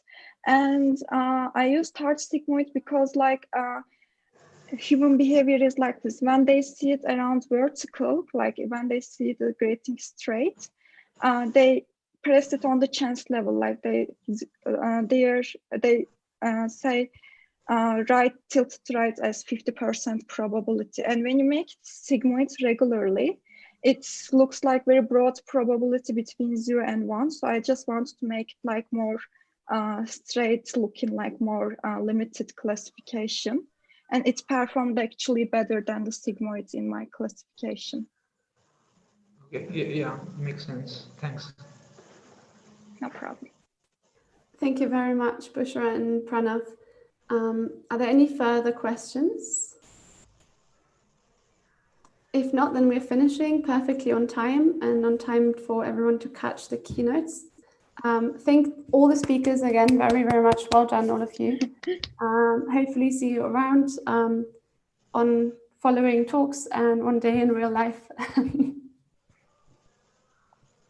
Thank you so much. See you all. Yeah. Live and also live on YouTube, it seems. And while the stream establishes, I'm just going to ramble away a little bit and not say anything important so that no one misses anything important. It's also still 1 minute before the hour. We just wanted to start this to make sure that all the streams get established before we jump into it. Okay, it is now noon. At least in my time zone, in Eastern Canada, Eastern Ontario. So my name is Gunnar Blom. I'm very happy to be the chair of this session that's mostly focusing on learning, decision-making, and rewards. Our backend host is Dan Wesselink. Thank you, Dan, for making everything work. Just a quick reminder before we get started that please put your questions into the Q&A chat, the special Q&A button. You can, of course, also chat away to interact with the panelists and the attendees. If you do so and you want your messages to go to the attendees, which is really recommended, please manually select to send message to panelists and attendees. The default is only the message to panelists. And of course, as always, keep tweeting about Neuromatch Conference, and I hope you have a good time this week here. So without further ado, it's my great pleasure to introduce Inés Macedo. She just finished her master's degree in clinical and health psychology very recently and is currently a research assistant in the laboratory for neuropsychology at the University of Porto. And she'll be talking about the time course of decision-making, contributions of electrophysiological version of the monetary incentive delay task. So please, Inés, if you want to unmute yourself and share your screen, it's all yours. Thank you. Is that okay? Okay. So, decision-making is a fundamental aspect of adaptive behavior and learning that allows us to make successful decisions that promote well-being and minimize harm. And the Affect Integration Motivation Framework, or AIM, can help clarify how affective and motivational circuits influence decision-making. The AIM framework is sequential and hierarchical, starting with affect and ending with motivation processes. The affect component reflects processes concerning the anticipation of loss and gain, that is, emotional responses are associated with positive and negative arousal. Positive arousal motivates approach behaviors and opportunity seeking, whereas negative arousal motivates the avoidance of threats, promoting avoidance behavior. And even though these processes and responses are enough to make simple decisions, for more complex and demanding situations, such as financial decision-making, it is necessary to consider other factors and add more information to the integration of value, hence the integration component in the AIM framework. The integration process may consider factors such as the likelihood of reward, the length of waiting time, and the amount of effort required to obtain something. Therefore, it is important to integrate all the available and relevant information or input to choose the most appropriate behavioral response. Lastly, the motivation component reflects processes concerning effort and engagement that will promote the anticipation and activation of the motor output. And as I said before, positive and negative arousal affect motivation. Therefore, motivational components cannot operate without some input from affective components. In our work, we focused on a promising task to study decision-making processes, the monetary incentive delay task, or MEIT. The MEIT task was designed to be used in fMRI studies, and it is notably simple. It consists of the presentation of a cue before a perceptual target detection task that only requires a button press response, and that is followed by feedback. And due to its potential, the MEIT task has been widely used in fMRI studies to explore the neural networks involved in different stages of decision-making. However, considering the remarkable temporal resolution of event-related potentials, this technique is also very appropriate to study the time course of decision-making, hence the development of the electrophysiological MEIT, or EMEIT. So, in the EMEIT task, each trial starts with one of 3 cue stimuli, which will be followed by a target stimulus, that is a white square, and participants are instructed to respond to the target as quickly as possible, pressing a button, and then feedback of their performance is provided. The task comprises 3 domains: neutral, gains, and losses. In the neutral trials, participants neither win nor lose money based on their performance and see neutral feedback displayed at the end of each trial. In the gain trials, if participants perform successfully, that is, if they press the button while the target is still displayed, a positive feedback is displayed indicating gains. Unsuccessful responses result in a negative feedback of no gains. Lastly, in the loss trials, successful responses result in a positive feedback of no losses, and unsuccessful responses result in a negative feedback indicating losses. So this paradigm allows investigation of different stages of decision-making that are parallel to the components of the AIM framework. The cues presented in the task elicit affective processes, which induce positive or negative arousal, and these anticipation processes of the task are parallel to the affect components in the AIM framework. The output of this process is integrated with further evaluative considerations, feeding in motivation processes that promote subsequent motor actions and decisions. And this evaluation and motor response are parallel to the integration and motivation components of the AIM framework. Additionally, the MEIT task operationalizes reward consumption, that is, processing of gains and losses through presentation of feedback stimuli. And this information will be integrated in further evaluative processes of decision-making. So, various neural correlates of the stages of decision-making have been studied to inform on the time course of decision-making. Concerning anticipation processes, a wide range of components are reported to be sensitive to reward, loss, or break-even cues. One of them is the QP3, a positivity that reflects allocation of attention to the cue and that increases in function of the reinforcement amount. Integration processes can be analyzed through the contingent negative variation, or CNV. This negative component precedes behavioral responses and is modulated by motivation and by the presence of monetary incentives. This component can be divided into the different components, but reward-related modulation appears to be restricted to the late stages of the CNV, that is the E-wave component, which is a readiness potential that occurs as the subject prepares to respond to a target. Motivation processes beyond motor choice can be analyzed through the lateralized readiness potential, or LRP, and the target P3.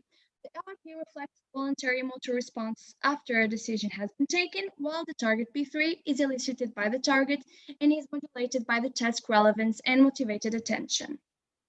Finally, feedback processes can be studied through feedback-locked ERPs, such as the feedback-related negativity, or FRN, and the feedback P3.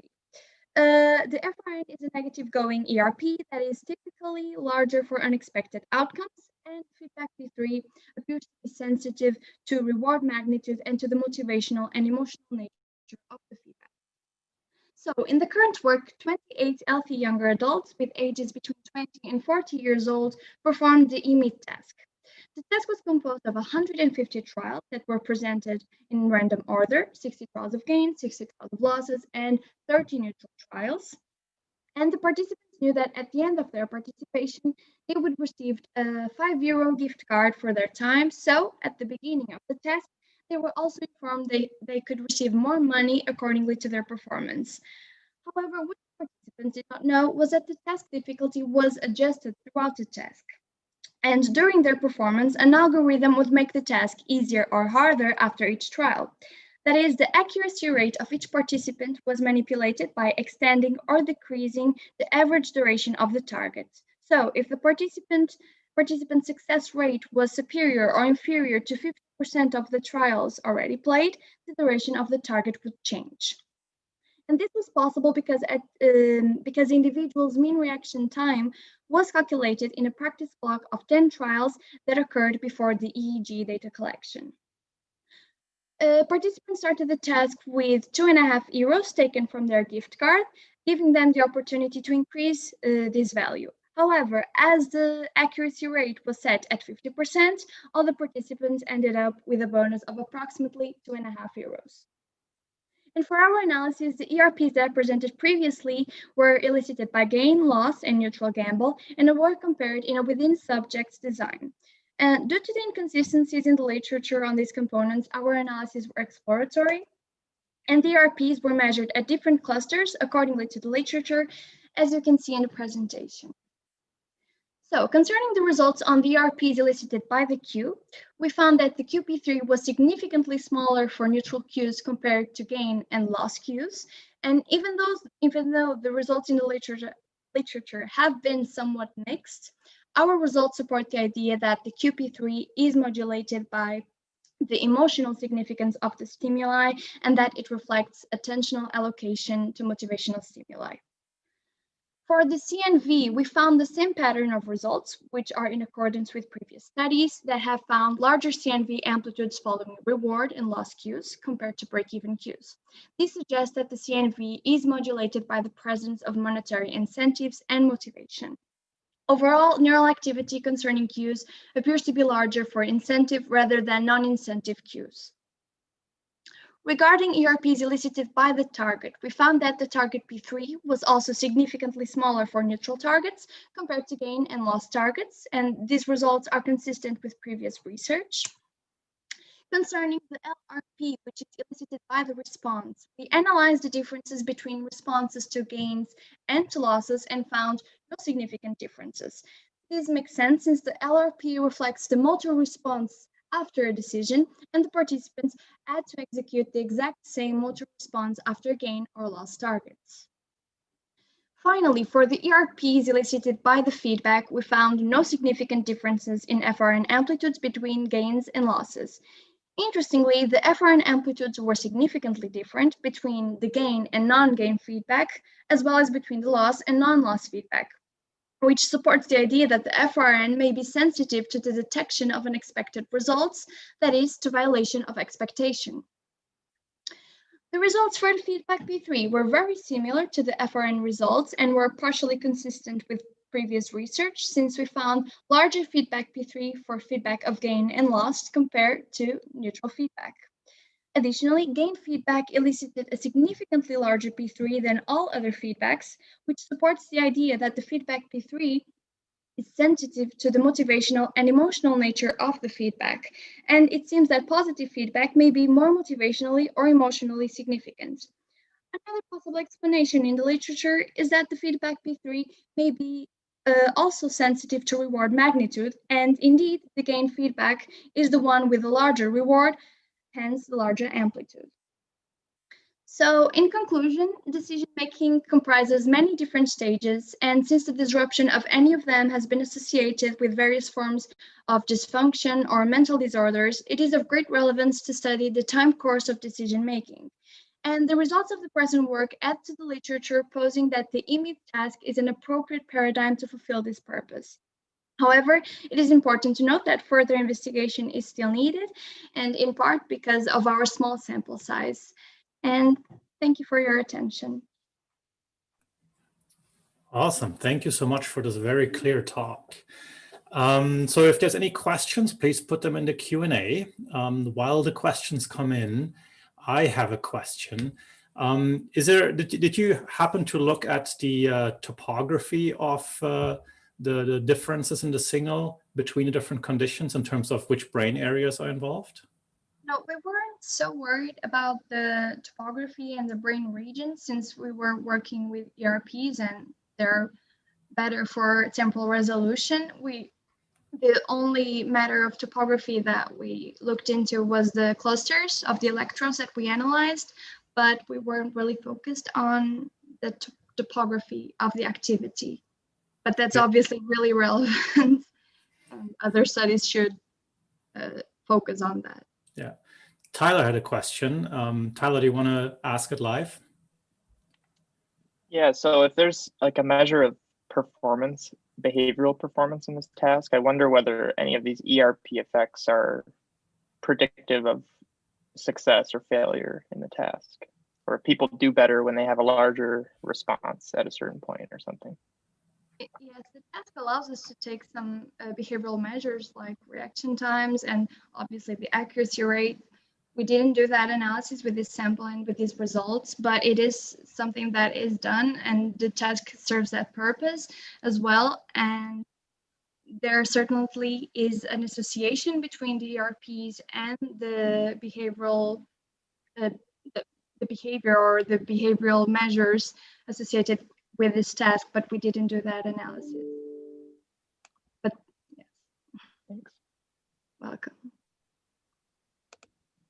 Great. Are there other questions?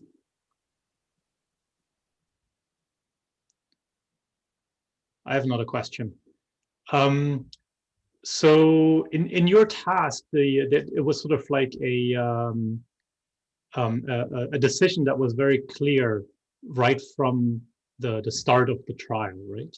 And so when you compare that to sort of like the decision-making tasks that are typically used in perceptual decision-making, like the random dot motion discrimination task and things like that, where you have like evidence, well, people believe that evidence accumulates over time. I was wondering whether you could comment on how your findings would generalize to the random dot motion task, if you were to use that instead of your decision-making task. Well, I'm not very familiar with that task, nor what processes are involved, or for instance, what ERPs would be elicited by that task. So I don't know if you can give me a little bit more information about the task so that I can answer more correctly. Yeah, no, I have no idea actually what the ERP response of that is myself. So I I was just wondering, because I think the sort of perceptual decision-making task that is typically used that's dominant is this random dot motion task, where you essentially have a bunch of dots that move with a certain coherence left or right, and depending on how much noise is in the stimulus, it'll take you like longer or not to make up your mind whether the motion is left or right. Okay. Well, I'm actually not familiar with that. Okay, that's fine. the comparison. So I'm sorry about that. Yeah, no, that's perfectly fine. Okay, so thank you so much, Ines. We have to move on. So next up is Toby Wise. Toby is a postdoctoral fellow that is managing to do something very challenging, as he's like split between University College London and the California Institute of Technology. And in these times, that must be particularly challenging. And he's working on adversive learning and its relevance to psychiatry, essentially.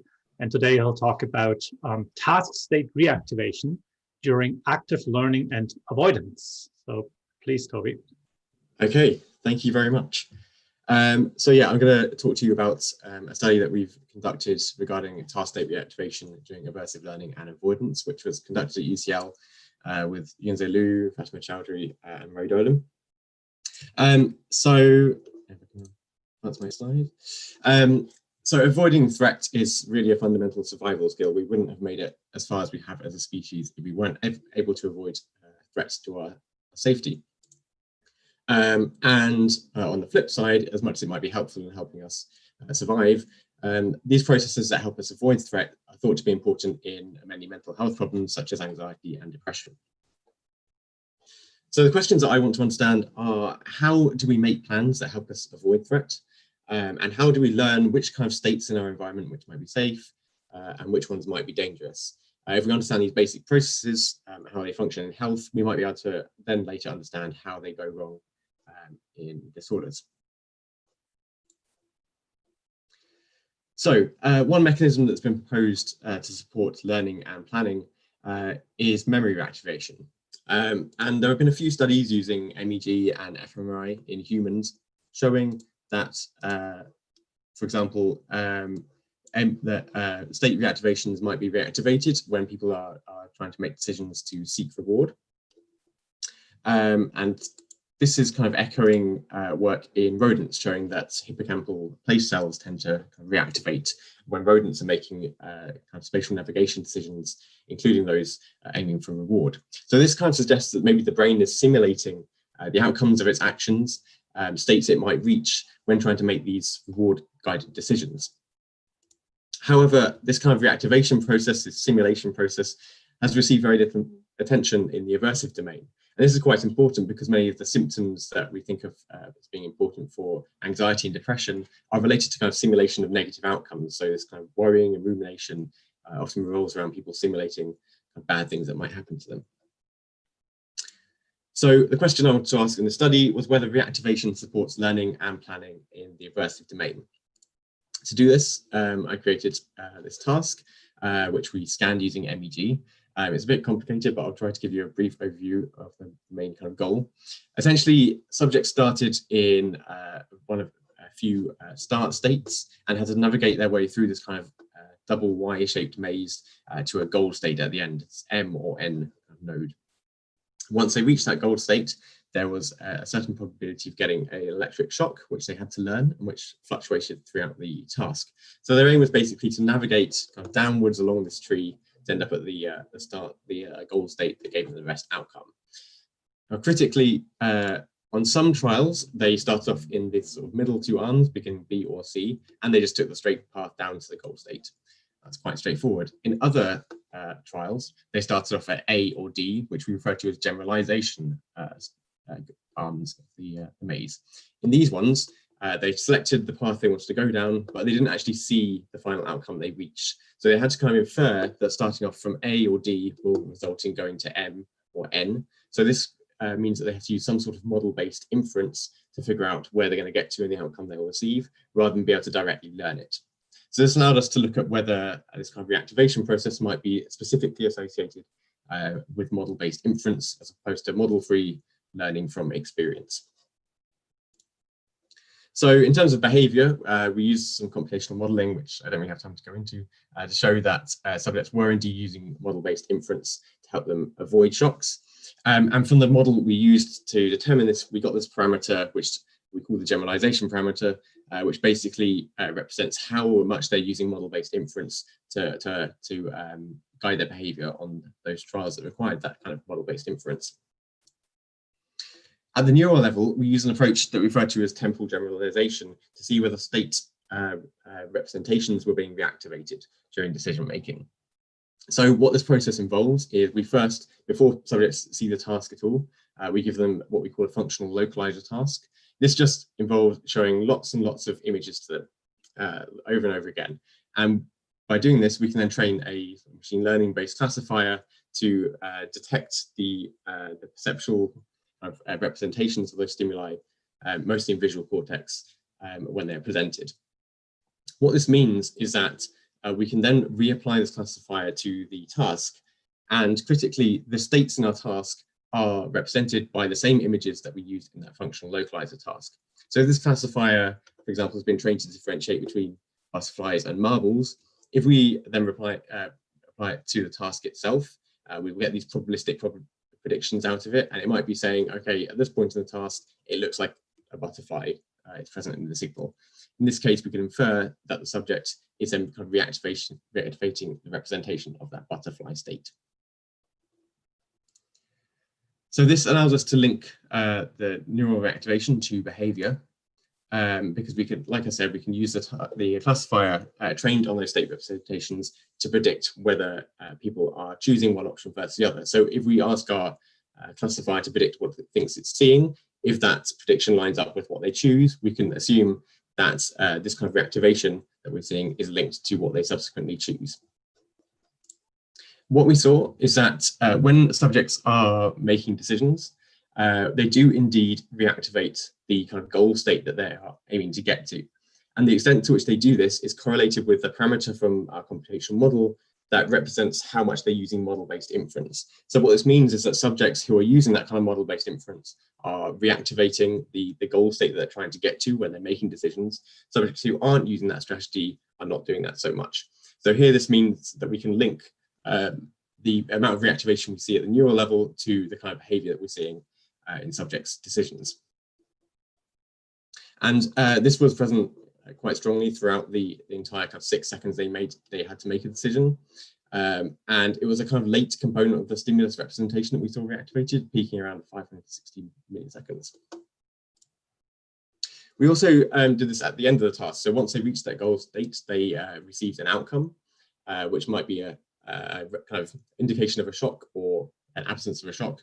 We told them that they actually received the shocks late at a later stage after they've completed the task, just so we can avoid any kind of contamination by the shock itself. And what we saw was quite interesting there, because after subjects received that outcome, we saw evidence that the alternative goal state that they could have chosen was reactivated. So they might have chosen state M, and after they received that outcome, they reactivated state N, the other one they could have chosen. So this might be a process that potentially supports some kind of counterfactual updating after receiving an outcome. When I first saw this result, I thought maybe I just got things flipped around, but it turns out that's not the case. So this shows the entire time course. So when they see the outcome, the kind of goal state they get to, you see that the classifier is picking up on that perfectly. Then they receive the outcome a little later on, and subsequently we see this reactivation of the alternative state that they could have chosen. What we then wanted to do was look at whether we could use source localization methods to identify where in the brain might be supporting this reactivation process. And what we did here was we essentially used beamforming to get time series of activation across the entire brain, and then predicted the strength of this. Sorry, I should say we then took those time series and used I can't remember what I'm saying. We then took those time courses and decomposed them to detect the level of theta power that was present in those time series. So essentially, theta has been heavily implicated in many of these decision-making processes that we're interested in. It's been related to reactivation of environmental states in rodents. So we wanted to focus on whether theta power is related to the extent of reactivation we see. So we were then able to take that theta power time series and predict it from the amount of state reactivation that we were seeing. It sounds a bit backwards, but that's there were reasons for doing it that way. So essentially what we're trying to see is whether the amount of theta power we see is related to the amount of reactivation we see. And this turned out to be the case.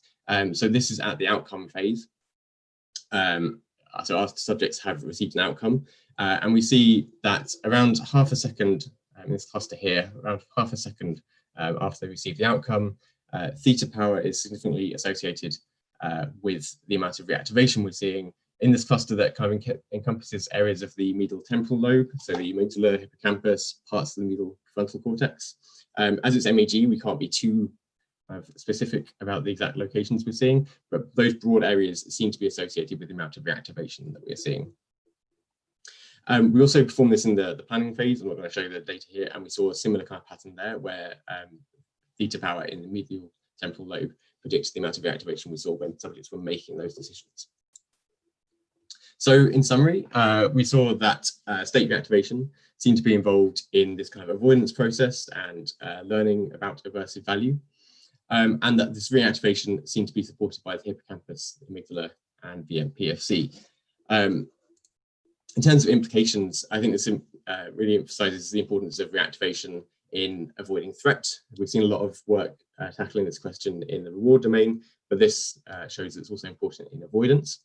And also suggests that the kind of computational models that we use to understand how people avoid threats might benefit from some kind of incorporation of replay. There's a lot of work in AI looking at how replay might support decision making and planning. And it'd be interesting to adapt those kind of models to understand how people avoid threat. So I just want to thank Yunze, Fatima, and Ray, as well as Helen Schmidt and Daniel Bates, who helped with data collection. And thank you for listening. Awesome. Thank you, Toby. So please put in the questions in the chat, and while people do so, I have a question, and I apologize in advance that I might have missed that. So all your analyses you do on the time series directly, is that correct? Yes. So why that choice, and why not?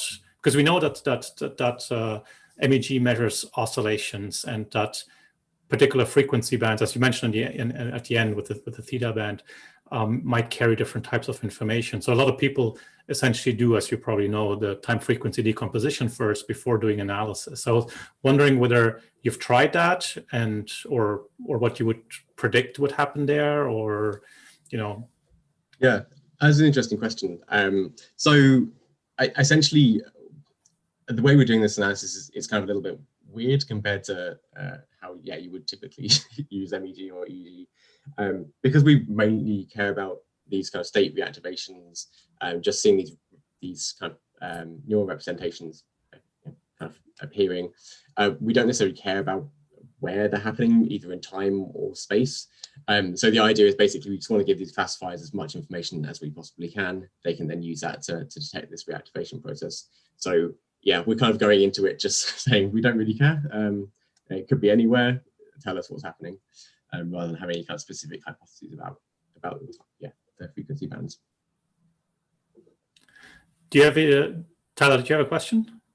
Yeah. So this reminds me a lot of working memory, that somehow a representation is being maintained over a delay.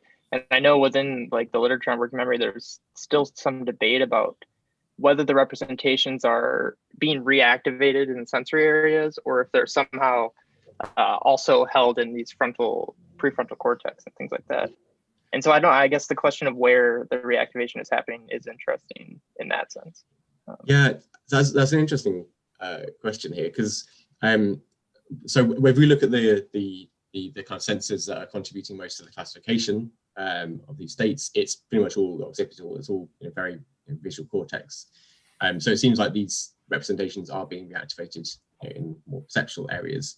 But then when we do that source localization, where we're predicting the strength of that reactivation from stuff around the brain, it seems that we get these more kind of medial temporal lobe, prefrontal perhaps areas. So essentially, it seems like maybe there's some kind of representation going on there, but then once that is reactivated, it leads to this kind of perceptual representation in the visual cortex being reactivated. So yeah, probably a bit of both, I guess. Great. Are there other questions? I was just wondering, maybe very briefly.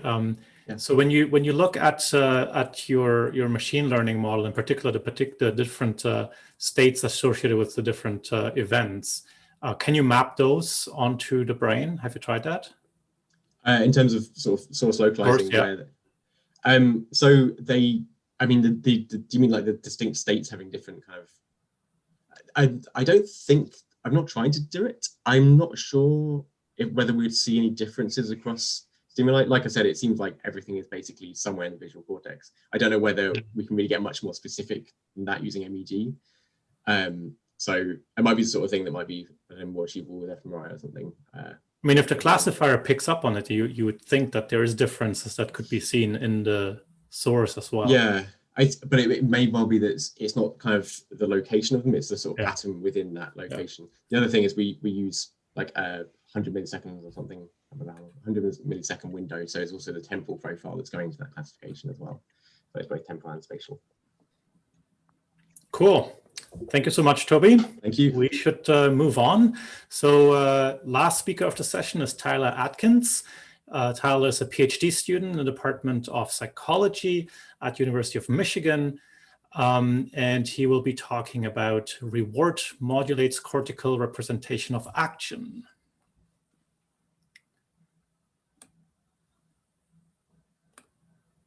All right.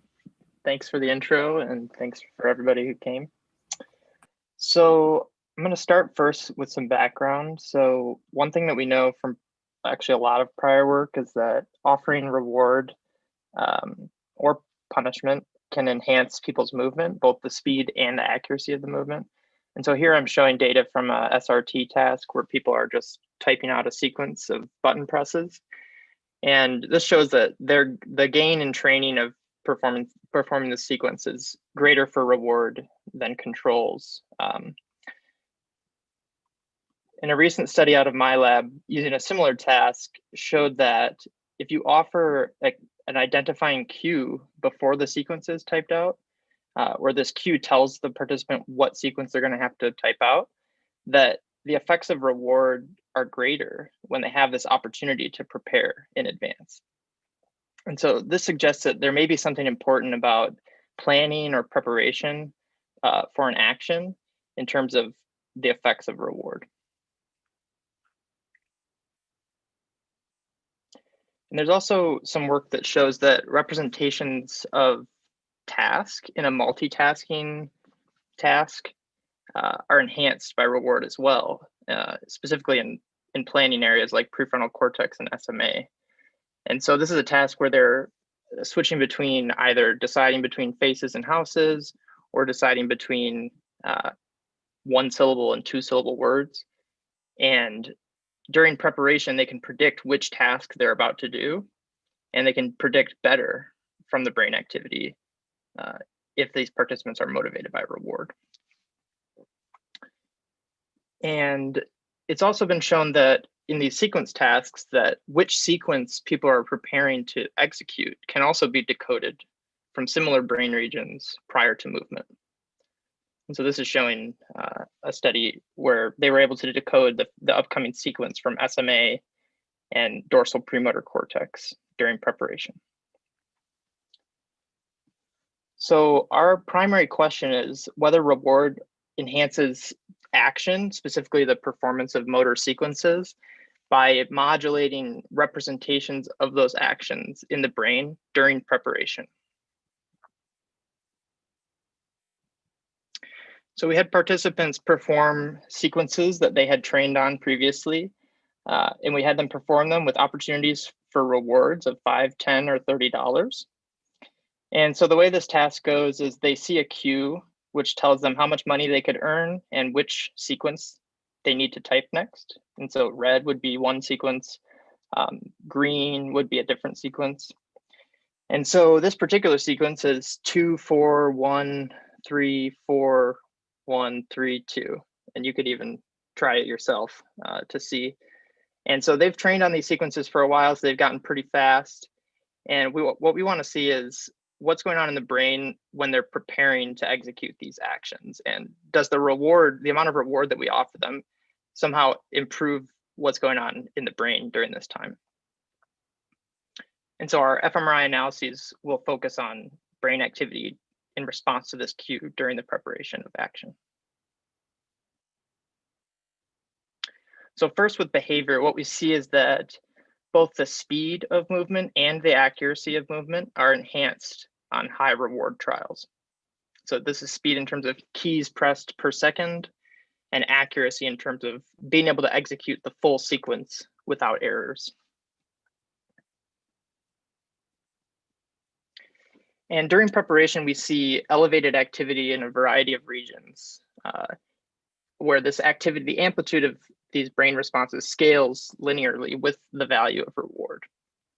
And so we were particularly interested in these activations in these motor planning areas like the prefrontal cortex, SMA, as well as M1, or motor cortex. And so what we did was we looked at these areas of the brain that were modulated by reward, and we asked whether we could decode the upcoming action from patterns of activity across this network. And we found that we could.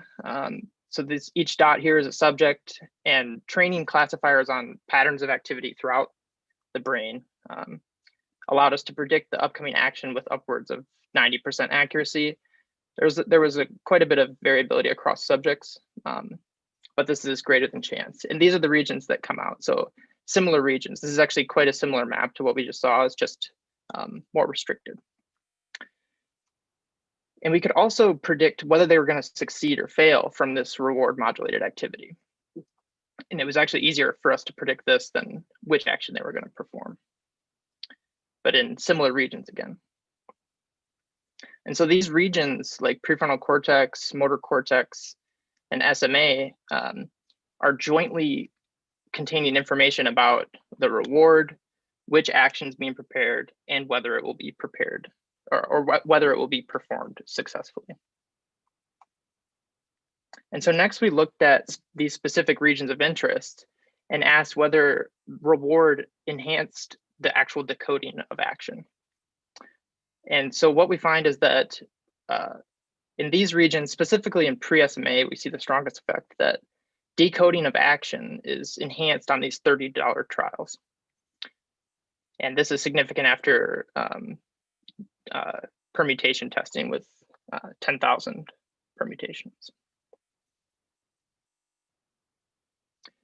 And finally, we looked at whether this decoding of action, and remember this decoding is from preparatory activity, so they haven't performed the action yet, but whether the decoding of action was linked to their subsequent behavioral performance. And so what we see is that in these regions of interest, specifically in SMA, those trials where we could correctly decode their upcoming action, they're actually more likely to perform that sequence successfully. So in conclusion, first we showed that reward enhanced both the speed and accuracy of these motor sequences. We also saw that during movement preparation, many brain areas were modulated by reward, and specifically some motor planning areas. And some of these areas also contain information about the upcoming action and whether that action would be performed successfully. And then our ROI analysis showed that in some of these regions of interest, these motor planning areas, decoding of the upcoming action was enhanced on high reward trials and coincided with improved future behavioral performance. And so together, these results suggest that rewards may enhance action by enhancing representations of those actions that are used in planning.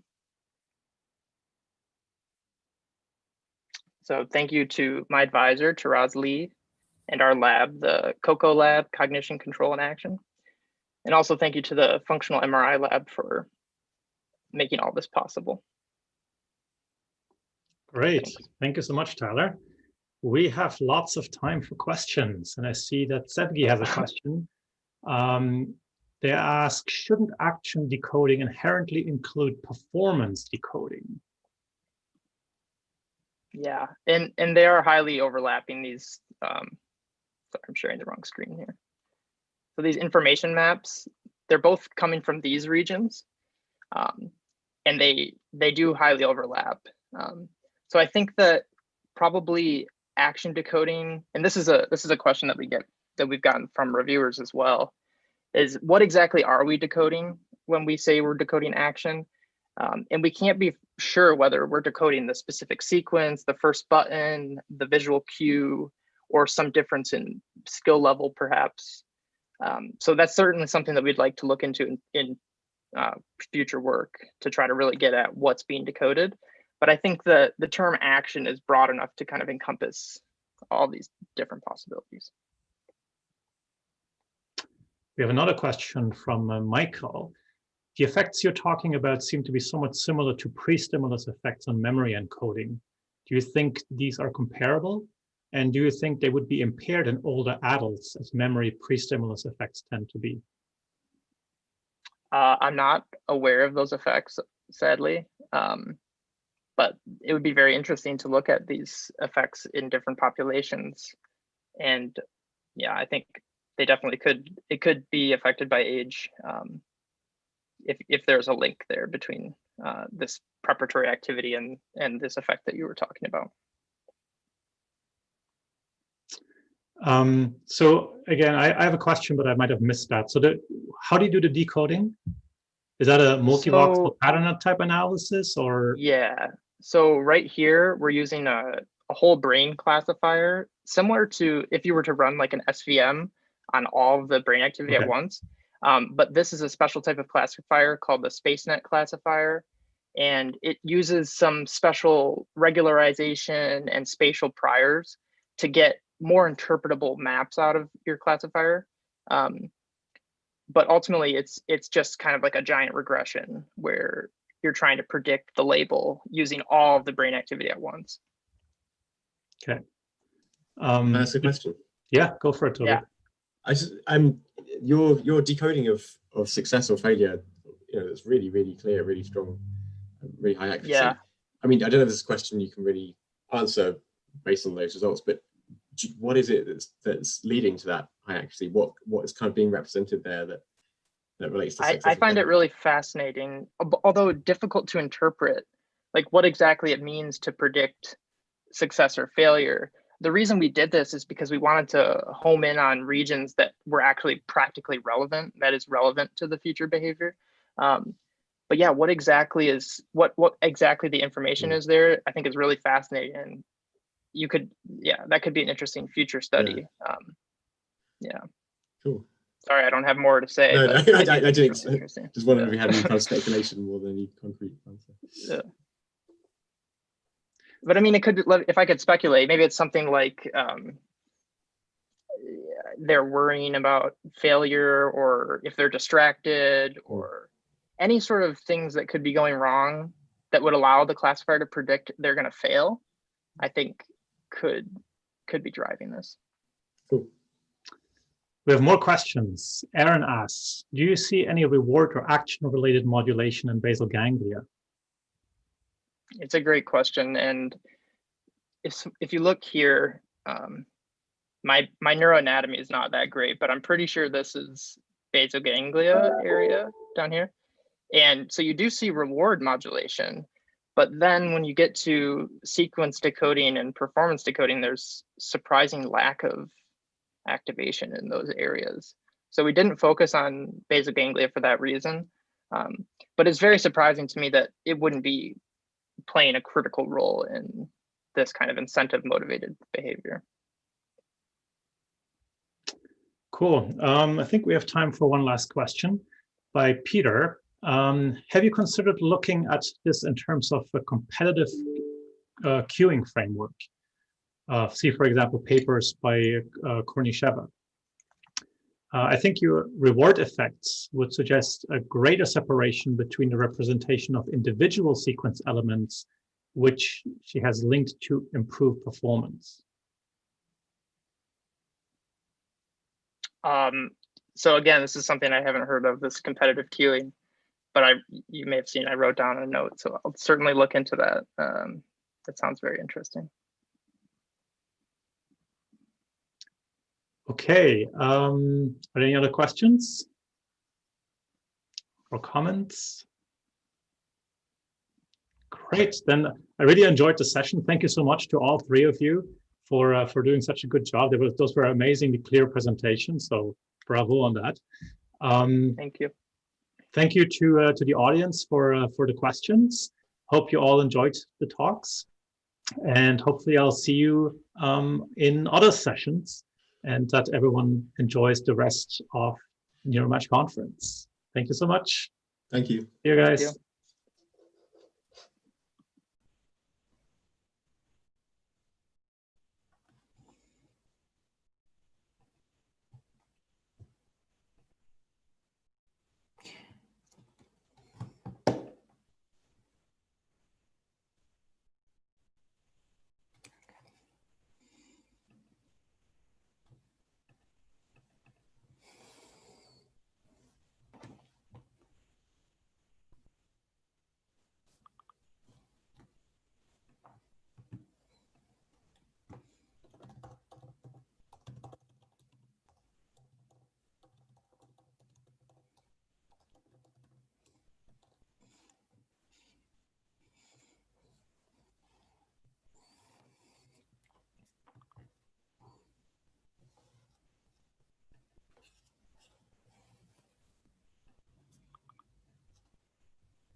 So, hi everyone.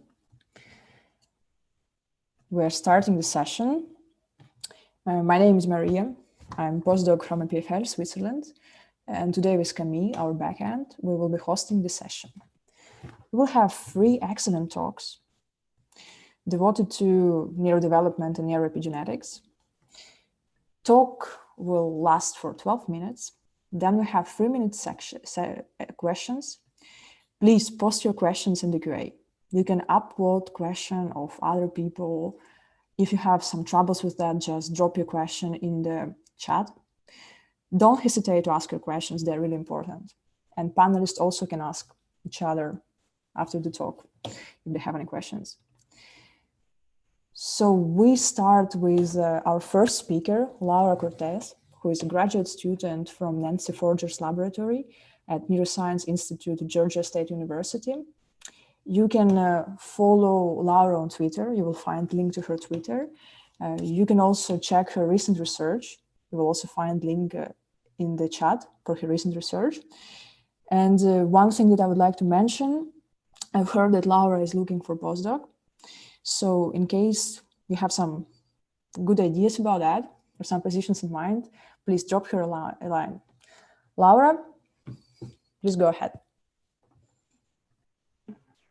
Yeah, so thank you very much, Maria, for the introduction. And I just want to give a brief thank you to the organizers for putting together this conference and giving us the opportunity to present our research.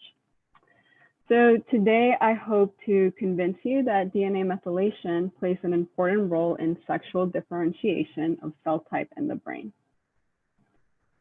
Okay.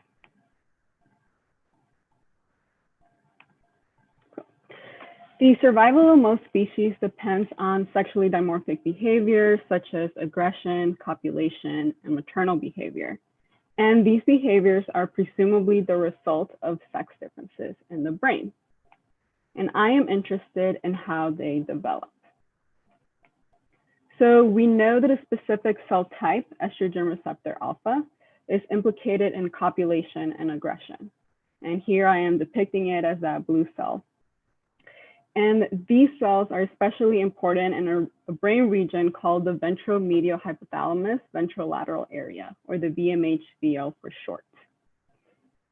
And within the VMHVL, there are sex differences in ER alpha immunoreactivity, and females have twice the number of cells that express ER alpha. So another cell type, kisspeptin, is critical for sexual behavior and the regulation of the estrous cycle. And there's a dramatic sex difference in kisspeptin fiber density in a region called the arcuate nucleus that from now on, I'm just going to refer to as the ARC. And so the question that my dissertation focuses on is what leads to sex differences in neurochemical phenotypes such as these, and especially from the lens of neuroepigenetics, which from our knowledge has been largely unexplored. So we became interested in epigenetics because we know that epigenetics play an important aspect of cell fate determination. For example, in turning into a stem cell into a neuron versus a fat cell.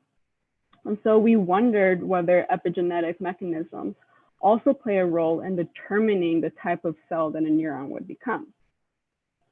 And if so, are there sex differences in this process that leads to one sex expressing more of a particular cell type than the other? And so before I get into the nitty gritty, I just want to give like a very brief background into epigenetics.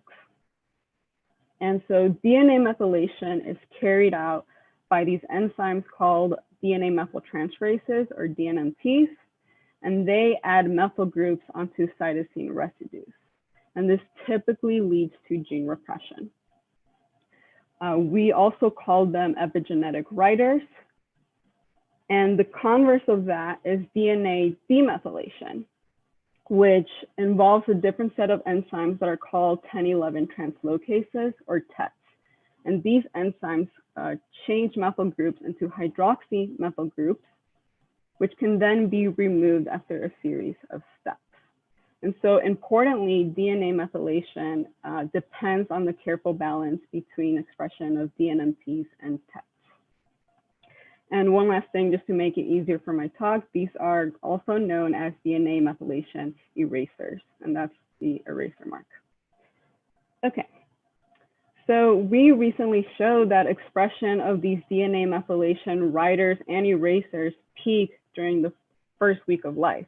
As you can see in this cartoon, the days are on the x-axis and expression is on the y-axis. And this was very interesting for us because sexual differentiation of the brain also occurs during this time period. And so this means that DNA methylation and demethylation may not only be important for brain development in general, but potentially also for sexual differentiation. And so my hypothesis is that differences in DNA methylation and potentially demethylation between the sexes lead to sexual differentiation of cell phenotype. So this is how we tested this. We used a DNMT inhibitor called sebularin. And just to remind you all, this is our epigenetic writers, and so we are inhibiting that process. And so we injected sebularin or vehicle into the ventricles of male and female pups on the day of birth, postnatal day 0, and the following day, P1. We collected brains 3.5 weeks later on postnatal day 25, and we conducted immunohistochemistry against ER-alpha and kisspeptin and looked at 2 hypothalamic regions. And this is what we found in the VMH-VL. So we confirmed that there is a drastic sex difference in ER-alpha density, which is plotted on my y-axis. So females in purple have greater ER-alpha density compared to males, which you can also see by comparing the 2 pictures.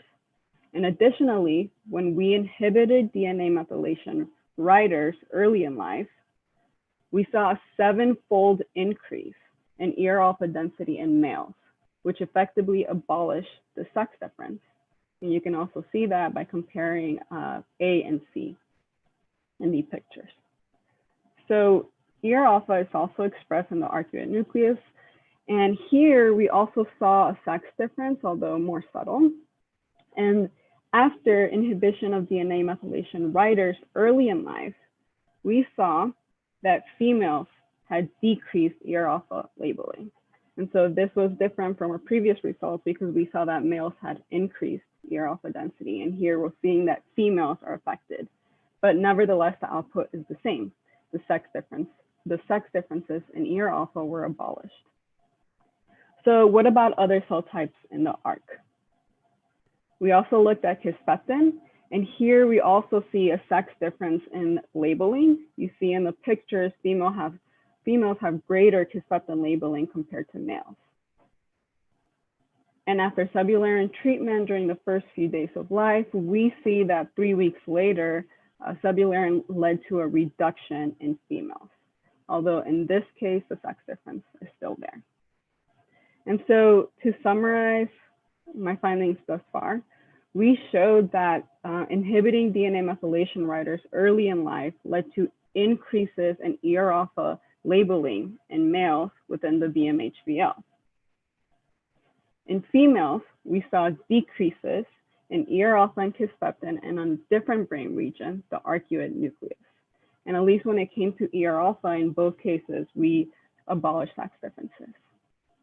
And so we believe that DNA methylation during the neonatal period is important for both feminization and masculinization of neurochemical phenotype in the hypothalamus.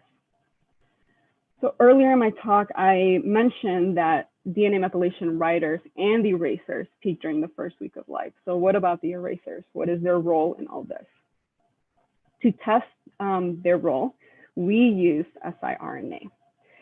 So we injected siRNA that targeted the TET enzymes neonatally and similarly collected brains at P25 and conducted immunohistochemistry against ER-alpha.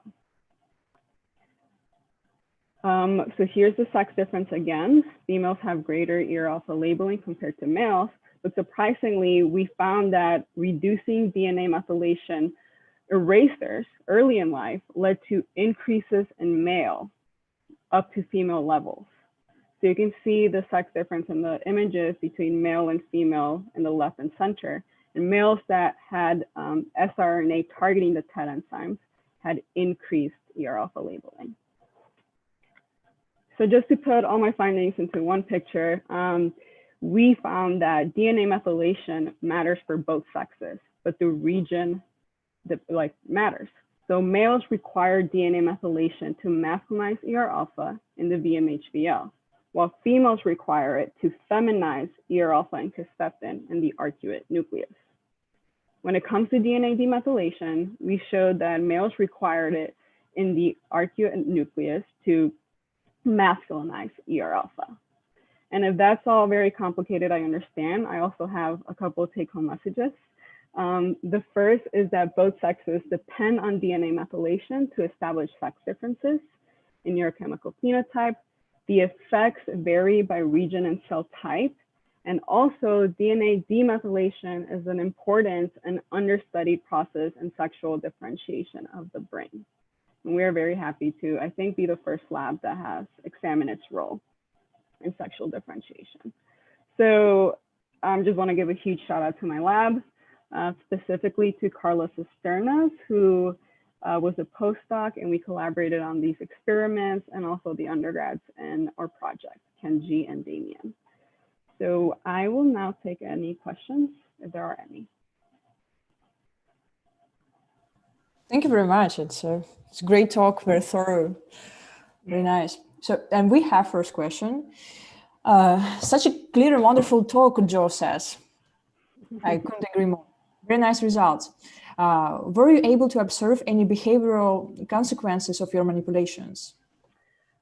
So I'm not going to do behavior. We did talk about it because obviously there are the behaviors I talked about at the beginning of the talk. Just for my dissertation, I'm not, but hopefully someone in the future in the lab will be interested in taking it in that direction. Okay, thanks. Maybe another question. It's quite naive. It's not my topic, but from what I know, that DNA methylation can change while with learning, with age, and plus like this type of processes. In this particular case, would you think that it would change also with learning, with age, or I don't know, with something else? Yeah. Yeah. Sorry. So what is your question? So that's this DNA methylation that you show is connected to the sex differences. Do you think it's possible that it can be changed with some external factors like? Oh yeah, for sure. Yeah. So I think other labs have shown that, especially when it comes to DNA methylation of the ER alpha promoter region, the environment matters and it'll alter the methylation status. So yeah, I definitely think that the environment, whether it be, like diet or the treatment of the pups, that would probably have an effect and may, increase or decrease sex differences in methylation. Okay. Okay, thank you very much. I think that we might move forward. There's no other questions. And if any questions will pop up further, you know where to find Laura in her Twitter. And thank you very much again. Yeah, thank you, Maria. We move forward to our next speaker, Jennifer Gray from Georgia State University, from Neuroscience Institute as well. So we're looking forward to hear our next talk. Jennifer, floor is yours. Thank you so much. And I'll go ahead and share my screen. All right, so thank you for the introduction. As she said, my name is Jennifer Gray, and I am part of the Forger Lab at Georgia State University's Neuroscience Institute. And today I'm going to be talking about the role of the perinatal vasopressin surge in neurodevelopment. So birth is one of the most dramatic events in a mammal's life, and all placental mammals undergo a shocking transition from an in utero to ex-uterine environment via vaginal delivery. And not surprisingly, birth is accompanied by dramatic changes in the newborn body. These include hormonal surges, activation of the immune system, mechanical stimulation via uterine contractions and going through the birth canal, exposure to microbes in the vaginal area, and independent breathing, thermoregulation, and water balance. So the fetus has presumably evolved to develop a way to cope with all these very rapid and shocking changes that are happening at the time of birth. And one such unique but poorly understood event in the newborn is a striking surge in peripheral vasopressin at the time of birth. And actually, previous research has shown that humans experience a near 100-fold increase in vasopressin following vaginal birth, with levels that are never again seen throughout the lifespan, even in the face of challenges later in development. However, the neural underpinnings of this vasopressin surge in the neonatal brain remain largely unknown to our knowledge.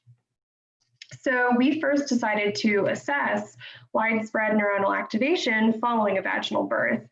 And we found a particularly striking effect in certain hypothalamic regions, including here, if you can see my cursor, the paraventricular nucleus of the hypothalamus, the supraoptic nucleus, and the suprachiasmatic nucleus, the SCN, which play a principal role in homeostatic and hormonal functioning, as many of you know.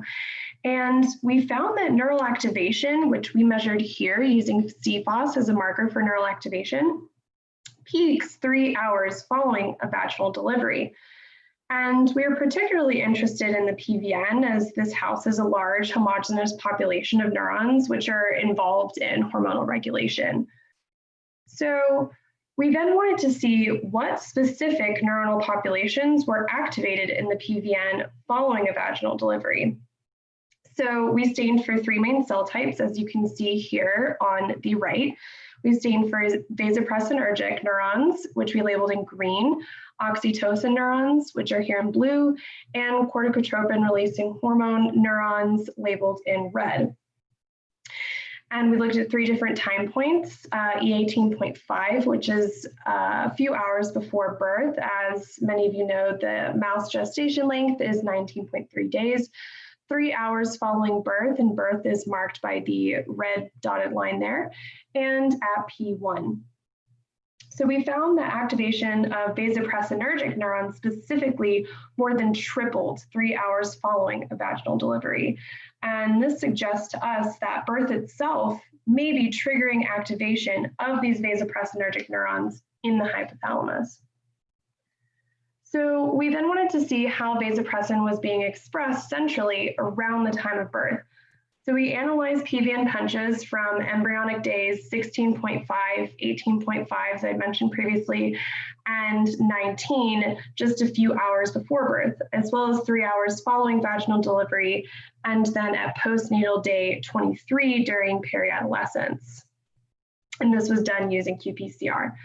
So we find, incredibly, that vasopressin mRNA expression is significantly increased prenatally and is elevated in the early hours after birth here at 3 hours. However, expression levels drop drastically by P23. So this indicates that the fetus may be upregulating vasopressin expression in preparation for these challenges it faces at birth. And as I mentioned previously, birth is accompanied by these incredibly dramatic stimuli. So this surge in vasopressin may have a functional role in both peripheral and central nervous system function. Now, one unique aspect of human birth is our ability to manipulate birth mode by performing cesarean sections, as you can see on the right.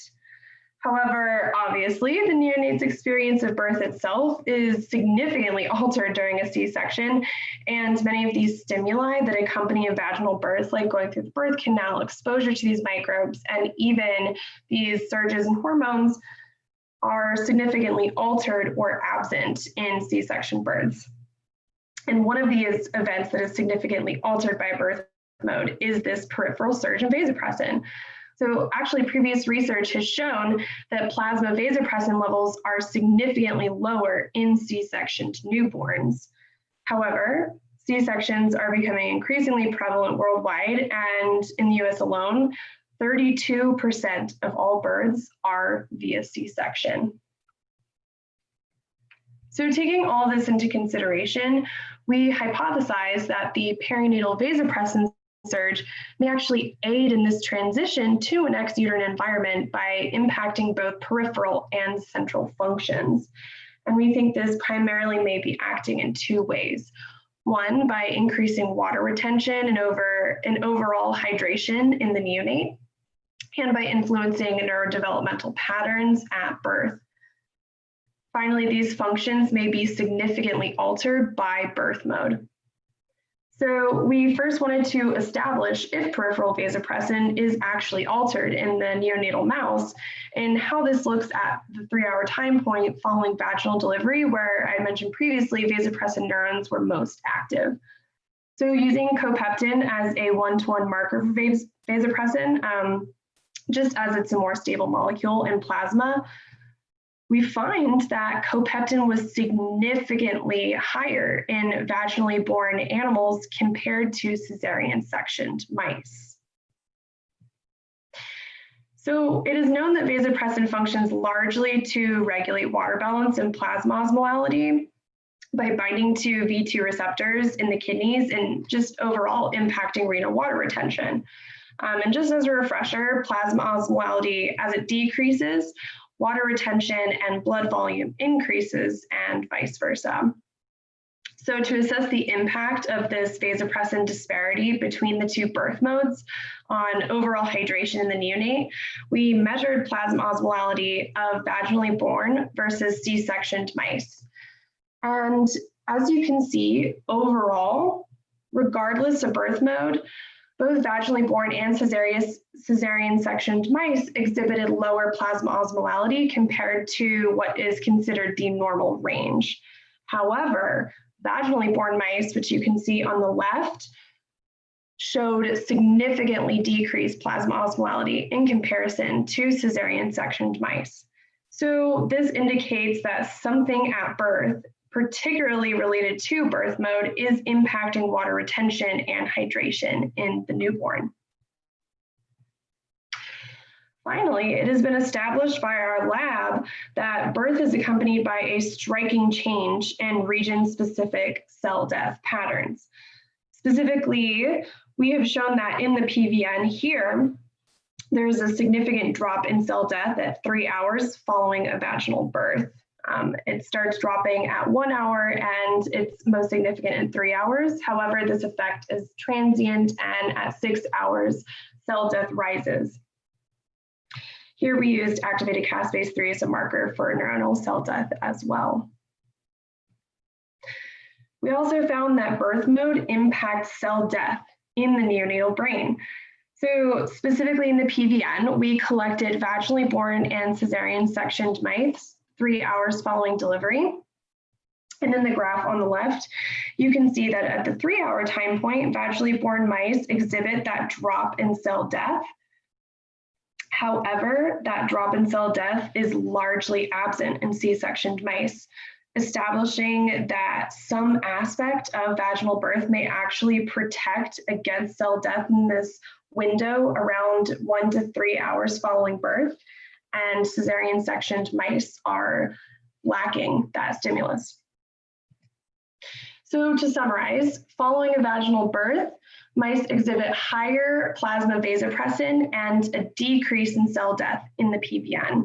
And conversely, following a C-sectioned birth, there is lower vasopressin in the periphery and an increase in cell death in the PVN. So this begs the question, is vasopressin itself neuroprotective? So to test this, we performed C-section deliveries, and at the time of birth, we injected into the ventricle either vehicle or vasopressin, and then 3 hours following injection collected the neonatal brains. And incredibly, we find that vasopressin injections do indeed reduce cell death in specific hypothalamic areas. So looking at the PVN, we see that C-sectioned mice that received vasopressin injections exhibit significantly reduced cell death density in the PVN compared to C-sectioned mice that received vehicle. And similarly, in the anterior hypothalamic area, we see that C-sectioned mice that receive vasopressin injections also exhibit that reduction in cell death that we are not seeing in the vehicle mice. So, conclusions. neonates do experience a surge in vasopressin around the time of birth. Additionally, vasopressin may be neuroprotective and defend against dehydration in the periphery.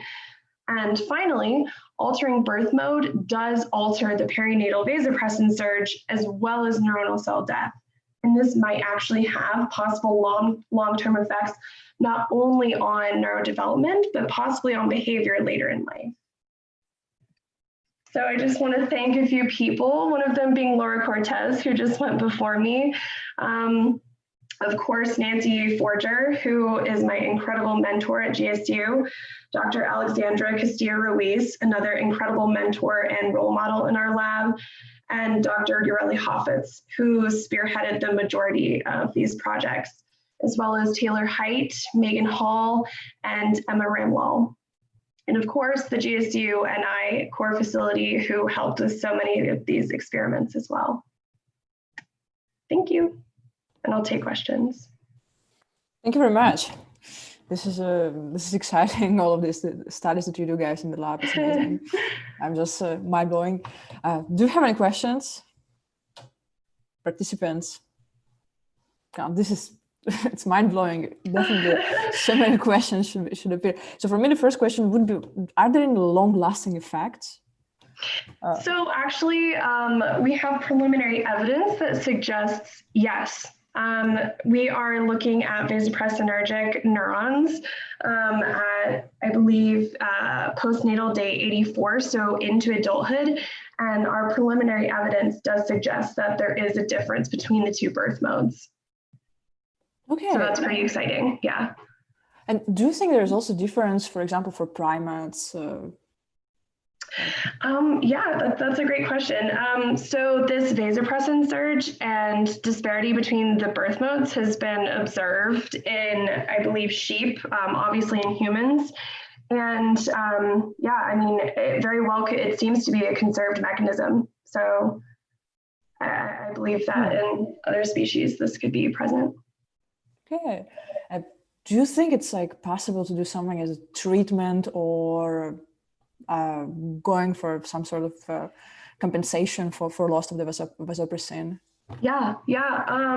Our lab has not looked into that yet. We're just trying to establish, the mechanisms at which it's working. But definitely, I mean, this could have very, incredible clinical applications as well. And, it's surprising a lot of, there's a lot of research done on the disparities between C-section and vaginally born neonates, but a lot of the research is done in the mom, and the neonatal brain, as I said before, has been largely neglected. So our lab is trying to, figure out what about a vaginal birth, whether that's, microbial exposure, vasopressin surges, immune activation, what about vaginal birth may be protective. Okay, great, thanks. We have a question here from Kathy. Great talk. Did you observe any liter-to-liter difference in vasopressin in the surge? Have you considered any emergency cesarean condition? Example, Down dystoxia. Yeah, sorry. Yeah. No worries. Yeah, that's a great question. So obviously, the conditions under which a C-section is performed can widely vary depending upon whether it's an elective C-section versus an emergency C-section and a traumatic birth. And I'm sure that during a traumatic birth, you're experiencing a lot of peripheral and central inflammation, and that could definitely impact cell death and neurodevelopment. We haven't looked into that yet, but we definitely are looking into the immune activation side of birth. Okay. Well, thank you.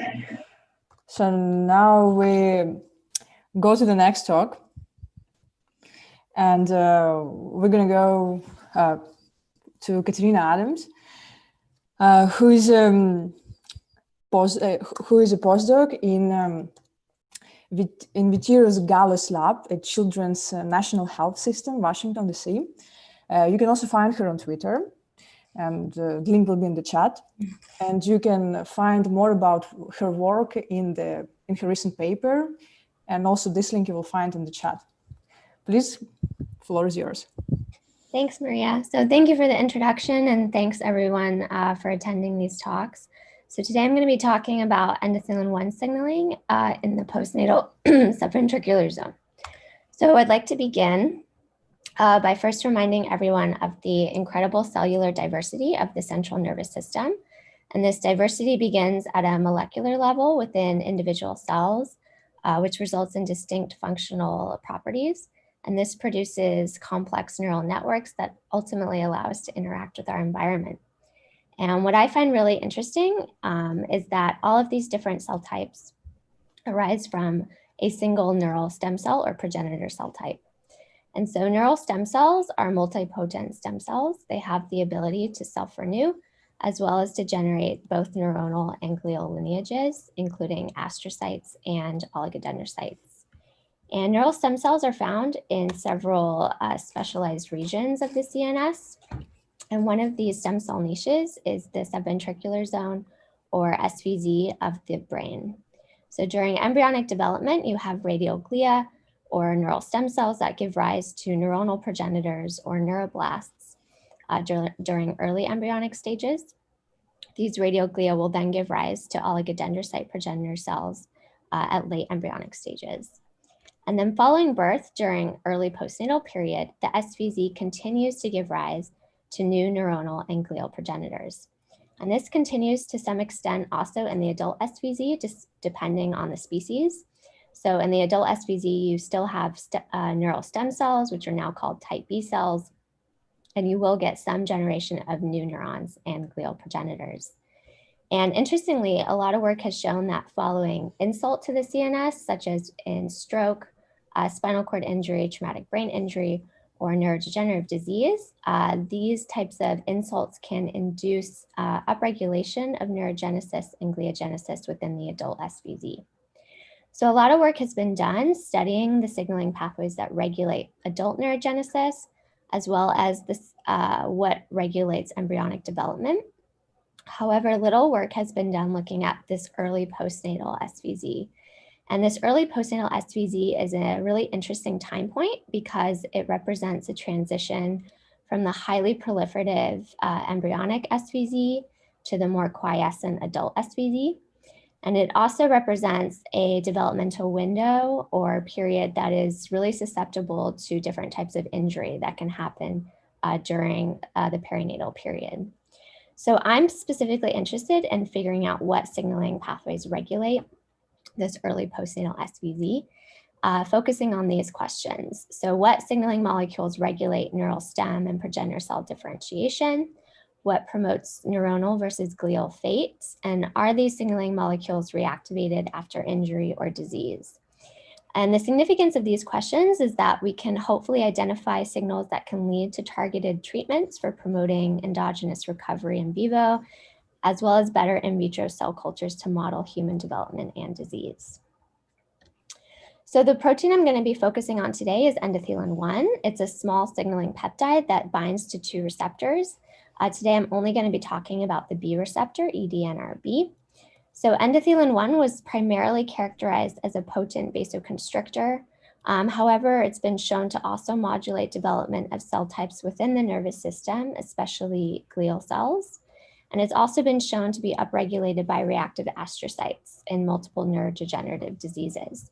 So because of these facts, it appears that endothelin-1 might regulate both glial development as well as the glial response to injury. So I wondered whether endothelin-1 regulated signaling pathways in the SVZ. So one of the first things I did was look at the expression of endothelin-1 and the receptors in the SVZ. And so I used immunohistochemistry to look at different markers of the different cell types. So first I looked at markers for radioglia, or the neural stem cells, and found that radioglia are expressing both the endothelin ligand and the endothelin receptor. Oligodendrocyte progenitor cells, or OPCs, are expressing only the receptor. And then neuronal progenitor cells, or NPCs, are not expressing either the ligand or the receptor. So based on this profile, I would hypothesize that endothelin-1 is regulating glial development in the postnatal SVZ. So to answer this question, my first experiment was a loss of function experiment. So what I did was I used a nesting CRE-ER mouse strain to specifically ablate expression of either endothelin-1 or the B receptor within the early postnatal SVZ. And so I did this by giving mice tamoxifen at P4 to induce recombination and knockdown. And then I analyzed the mice at P10. And the first thing I did was look at the neural stem cells or the radial glial cells using a marker BCAM1. And this is a whole mount staining looking at the apical surface of the SVZ, which is right adjacent to the lateral ventricles. And you can see here in the wild type mice that the neural stem cell processes are contacting the apical surface. But you can see that this is reduced in both the endothelin-1 knockout and the B receptor knockout mice as well.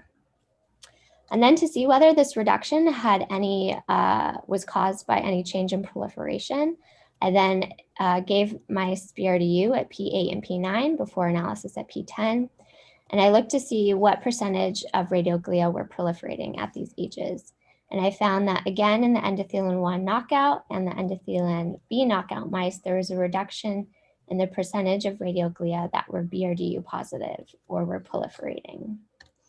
So together, these results suggested that loss of endothelin-1 signaling in the SVZ reduces both radial glial number and proliferation. So this then led to the question of what are the effects of ablating endothelin-1 signaling on radial glial fate commitment. So to do this, I used the same experimental setup as before. However, I'm now using also a ROSA YFP reporter strain.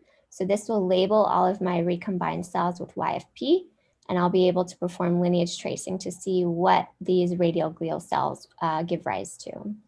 So first I looked at a marker for radial glia, BLBP. And again, I saw that in my knockout mice, there was a reduction in the percentage of recombined cells that remained radial glia. I then looked at a marker for ependymal cells, S100 beta, and found that there was no significant change. I also looked at a marker for the oligodendrocyte lineage, OLIG2, and found there was also no significant difference.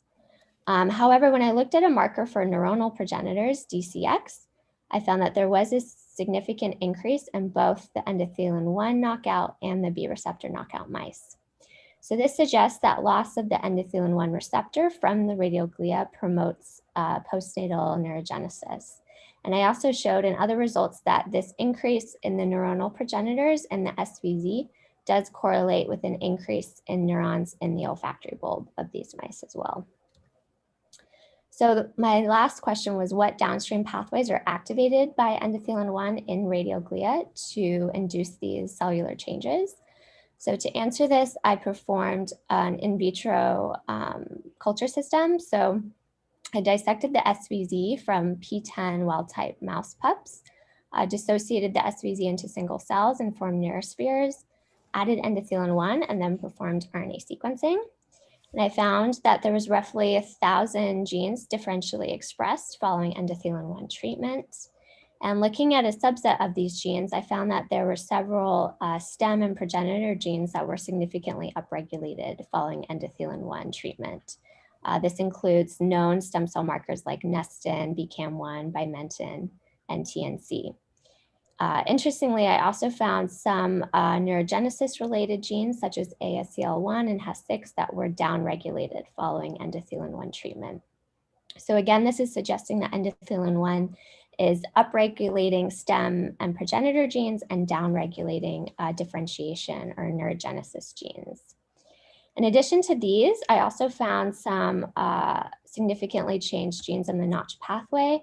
And to follow up on that, I performed an additional experiment where I took neurospheres, added endothelin-1, and then performed qPCR at 6 hours later. And I found that even at 6 hours, there was significant upregulation of JAGID1, Notch1, and HES5 expression levels within the SVZ.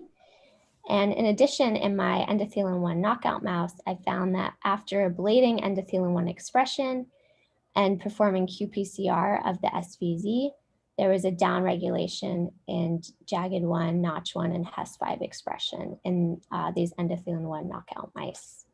So together, these results suggest that endothelin-1 activates Notch signaling in radial glia to maintain their identity and prevent differentiation. So here's my model of endothelin-1 signaling. Endothelin-1 is secreted by radial glia. It binds to the receptor on the radial glia in an autocrine manner to activate Notch signaling, prevent differentiation, and promote proliferation and maintenance. And another part of my story, which I don't have time to talk about, I also found that endothelin-1 directly signals to the receptor on oligodendrocyte progenitor cells to promote their proliferation and prevent their maturation into oligodendrocytes. So following this developmental work, I then wanted to see whether endothelin-1 was reactivated in the adult SVZ following injury or disease. And the injury I focused on was demyelination. So demyelination occurs in a large variety of insults and neurodegenerative diseases, such as multiple sclerosis. And it's been shown previously in both, especially in mouse models of demyelination, that the SVZ does respond to demyelination. It increases proliferation and increases production of OPCs that will migrate from the SVZ to demyelinated lesions, where it will contribute to remyelination. And this has also been shown in multiple sclerosis patients, where you see an increase in SVZ proliferation. So my question was whether endothelin-1 promotes neural stem cell proliferation in the adult SVZ after demyelination. And to answer this, I used a lysolethicine model of demyelination. So you inject LPC or lysolethicine into the subcortical white matter, and this induces a focal demyelination, shown here, in a region that is close to the SVZ. And then you also perform saline or control injections into the contralateral side. So to see whether endothelin-1 regulated this response to demyelination, I used my same endothelin-1 knockout mice. I administered tamoxifen and then induced demyelination at day 0, and then analyzed the mice at day 7. And first I looked at the proliferation of these neural stem cells, which I'm using GFAP and SOX2 to label these neural stem cells. And in wild-type mice, you see that following LPC or demyelination, you get a significant increase in proliferation of these cell types. But in the endothelin-1 knockout mice, you lose this increase in proliferation. So this suggests that loss of endothelin-1 reduces neural stem cell proliferation in the SVZ following demyelination. So to conclude, I've shown you today that in the developing postnatal SVZ, radial glia secrete endothelin-1, which regulates back to radial glia to promote their maintenance and proliferation. Endothelin-1 also regulates oligodendrocyte progenitor cells in the SVZ. And in the adult SVZ after demyelination, we're seeing a similar thing happening, and that endothelin-1 is upregulated and appears to be regulating proliferation of these adult neural stem cells or type B cells. And I'm currently investigating whether this is occurring also via the B receptor and whether it's also playing a role on the oligodendrocyte response to demyelination as well. So with that, I'd like to thank all the members of the Gallo Lab, especially my mentor, Vittorio Gallo, for all of his support, all of my collaborators that helped with working on this project, and then is also my funding source. And I'm happy to take any questions. Thank you for this wonderful talk, Ganasa. It's amazing work. And if you have questions, please, panelists, attendees, go ahead. Because I would have an A1, you mentioned that there's some implication with multiple sclerosis. Mm-hmm. So can you elaborate on that? What would be the strategy to maybe go for the translational step? Or Yeah, sure. So in multiple sclerosis, you have, at least in the SVZ, it's known that there's an increased proliferation of cell types within the SVZ. It's still not sure whether you get migration of new oligodendrocyte progenitor cells to the lesions where they will repair those lesions. But at least in mouse models, that has been shown. So there's a couple of different therapeutic approaches you could take. So specifically with the SVZ, you would want to promote the proliferation of these OPCs and their migration to the demyelinated lesions. Second aspect that I didn't have time to talk about is that within the lesion itself, there's signaling proteins that are known to kind of block the maturation of oligodendrocyte progenitor cells to the mature cells that actually make the myelin. And endothelin-1, previously in our lab, we showed plays a role in that too. So I think for multiple sclerosis, endothelin-1 is actually playing like a dual role. It's promoting a progenitor state proliferation response, but it's also preventing maturation. So it's a little bit complicated when you start thinking about the actual therapy and how you would address that. I think it would involve probably very targeted treatments depending on the region of the brain and the time and everything. Okay, thank you very much. So this is an amazing session. Thank you again, Laura, Jennifer, and Katerina for your wonderful talks. And I just wish you the best of the day that you have and with your future endeavors in science. And I guess we can close the session. We're just right on time. Yeah, thanks. Bye-bye. All right, thanks, Maria. Bye, thank you so much.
Hi. Hi. How are you doing? Good. How are you? Doing okay. Okay, so it looks like your video and audio are working fine. Would you like to try sharing your screen just to make sure that's okay? Sure. Let me try that. It doesn't seem a PowerPoint, but sometimes just need to click on that.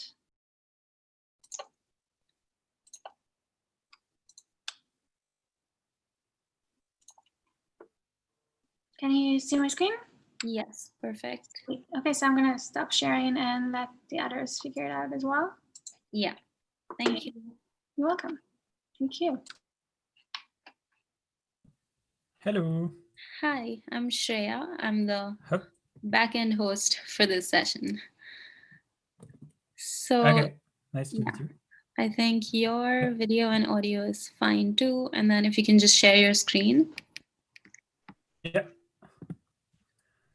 Hi, everyone. Can you hear me? Yes. We can hear you. Yes. Perfect. Okay. Can you see? Yeah. Yeah, that's perfect. We can see it. All right. Great. Awesome. And then Dominic, do you want to try and share your screen? Sure.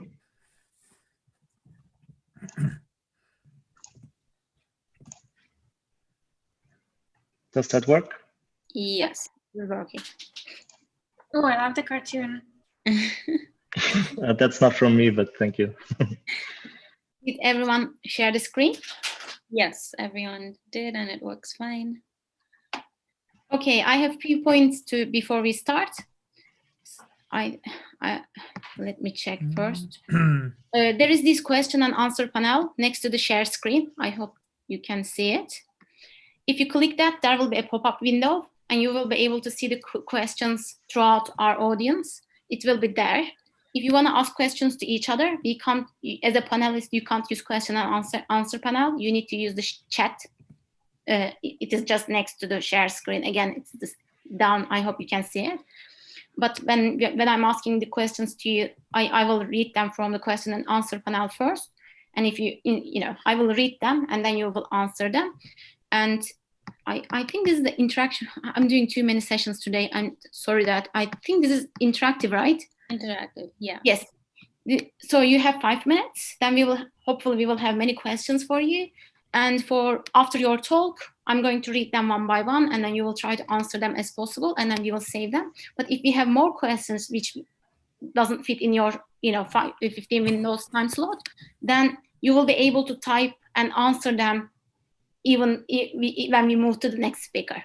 You can still carry on answering the questions throughout this question and answer panel as well as the chat panel. Please check them and then see be interactive. Just feel free to write and answer all the questions, and especially related to you. Just make it as clear as possible. And for other point, as I said, if we don't have any questions from audience, please ask questions to each other. And for these questions, unmute yourself and feel free to ask them. But if we have any questions from audience, it is prioritized compared to yours as their audience. And in the chat, you can directly contact me or to Shreya. And because Shreya will be with us throughout the session, she will help us with the technical issues. And although you don't see her, she is Zoom room 6. And just select in the chat, just choose her name and then write any technical problems you will encounter. But hopefully we won't have, but just in case, because she will fix it for us.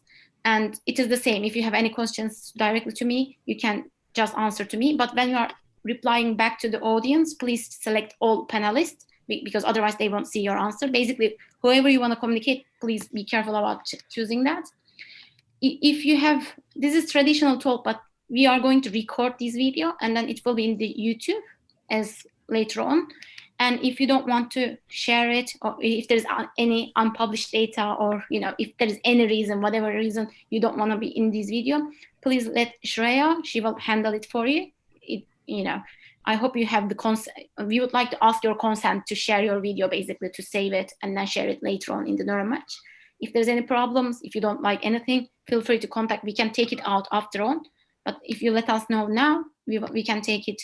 We can make sure that it is not published. And one last point, in the participants, you see the number of the people who is watching us, but this is from the Zoom. We also have another channel, YouTube link, which people are watching the same recording, the same stream, but we don't see how many people are watching through YouTube. That's why if there is no participants in here in Zoom, it doesn't mean there is no one in this session, because recently we just recognized that people are preferring YouTube more than Zoom link. It might be easier to click the YouTube or whatever the reason is. That's why don't worry about that. We have other audience in the YouTube. it's not like we are alone in this room. And I hope these are the questions I have for you. And one more point, I'm going to use this. I can't use this. I just changed the computer. Okay, for 5 minutes, I will, yeah, I don't know. I mean, because this is an interactive session, I'm not going to shut you down after the 5 minutes, but if you are going over 14.5 minutes, I have to stop you to move on to the next person. But I hope that none of you will go to the 14.5 minutes. 6-7 minutes is fine because 5 minutes is very little, but try to be in the 5 minutes limit so that we can have more questions and more discussions. It's, you know, I hope it will be an interactive sessions. And these are all the points I have. Any questions? No. Okay, one more thing I want to. Just Maya. maybe one. What is going to be the order of presentations? You will be the first, Dominic. Do I say your name correctly? Yes, thank you. Oh, perfect. And then we will move on to the Maya. Do I pronounce your name correct? It's Maya. It's kind of like William and Will. Maya, right? Thank you. And this is the hardest. I will try. Guillaume? No, I failed. It's okay. It's okay. Yeah, it's good. Just say it Very and I will well. try my best. Guillaume. Guillaume. Guillaume. It's like you can say Guillaume. Yeah, great. Perfect. Guillaume. Yes. Okay, that's Yes. thank you. My name is also so hard. Many people can't say it because it starts with who, but Guillaume is very nice.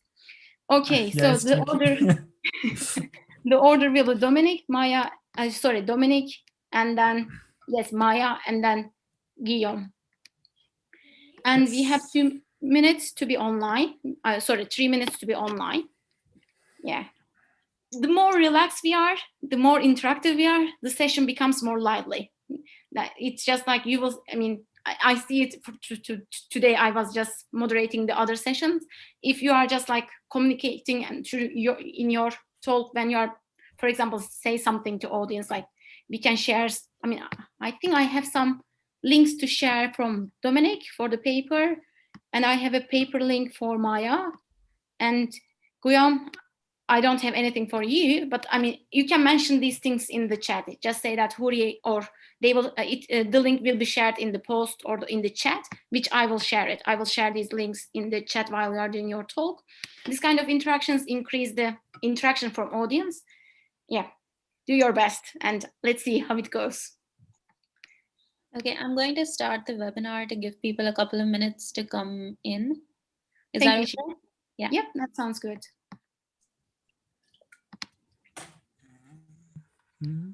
And one more point, when you are doing your presentation, you will be able to see the rest of us, but the audience won't see us. It will be just you for them. But you will be able, I mean, what you see is not the same what audience is going to see. Hi, everyone. We have few more minutes for waiting other participants to join our sessions.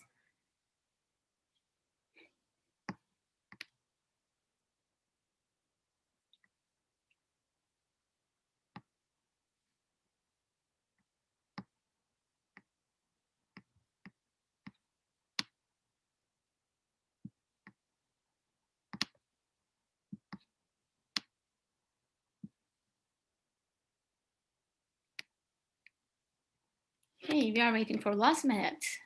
In a minute, I will start the session.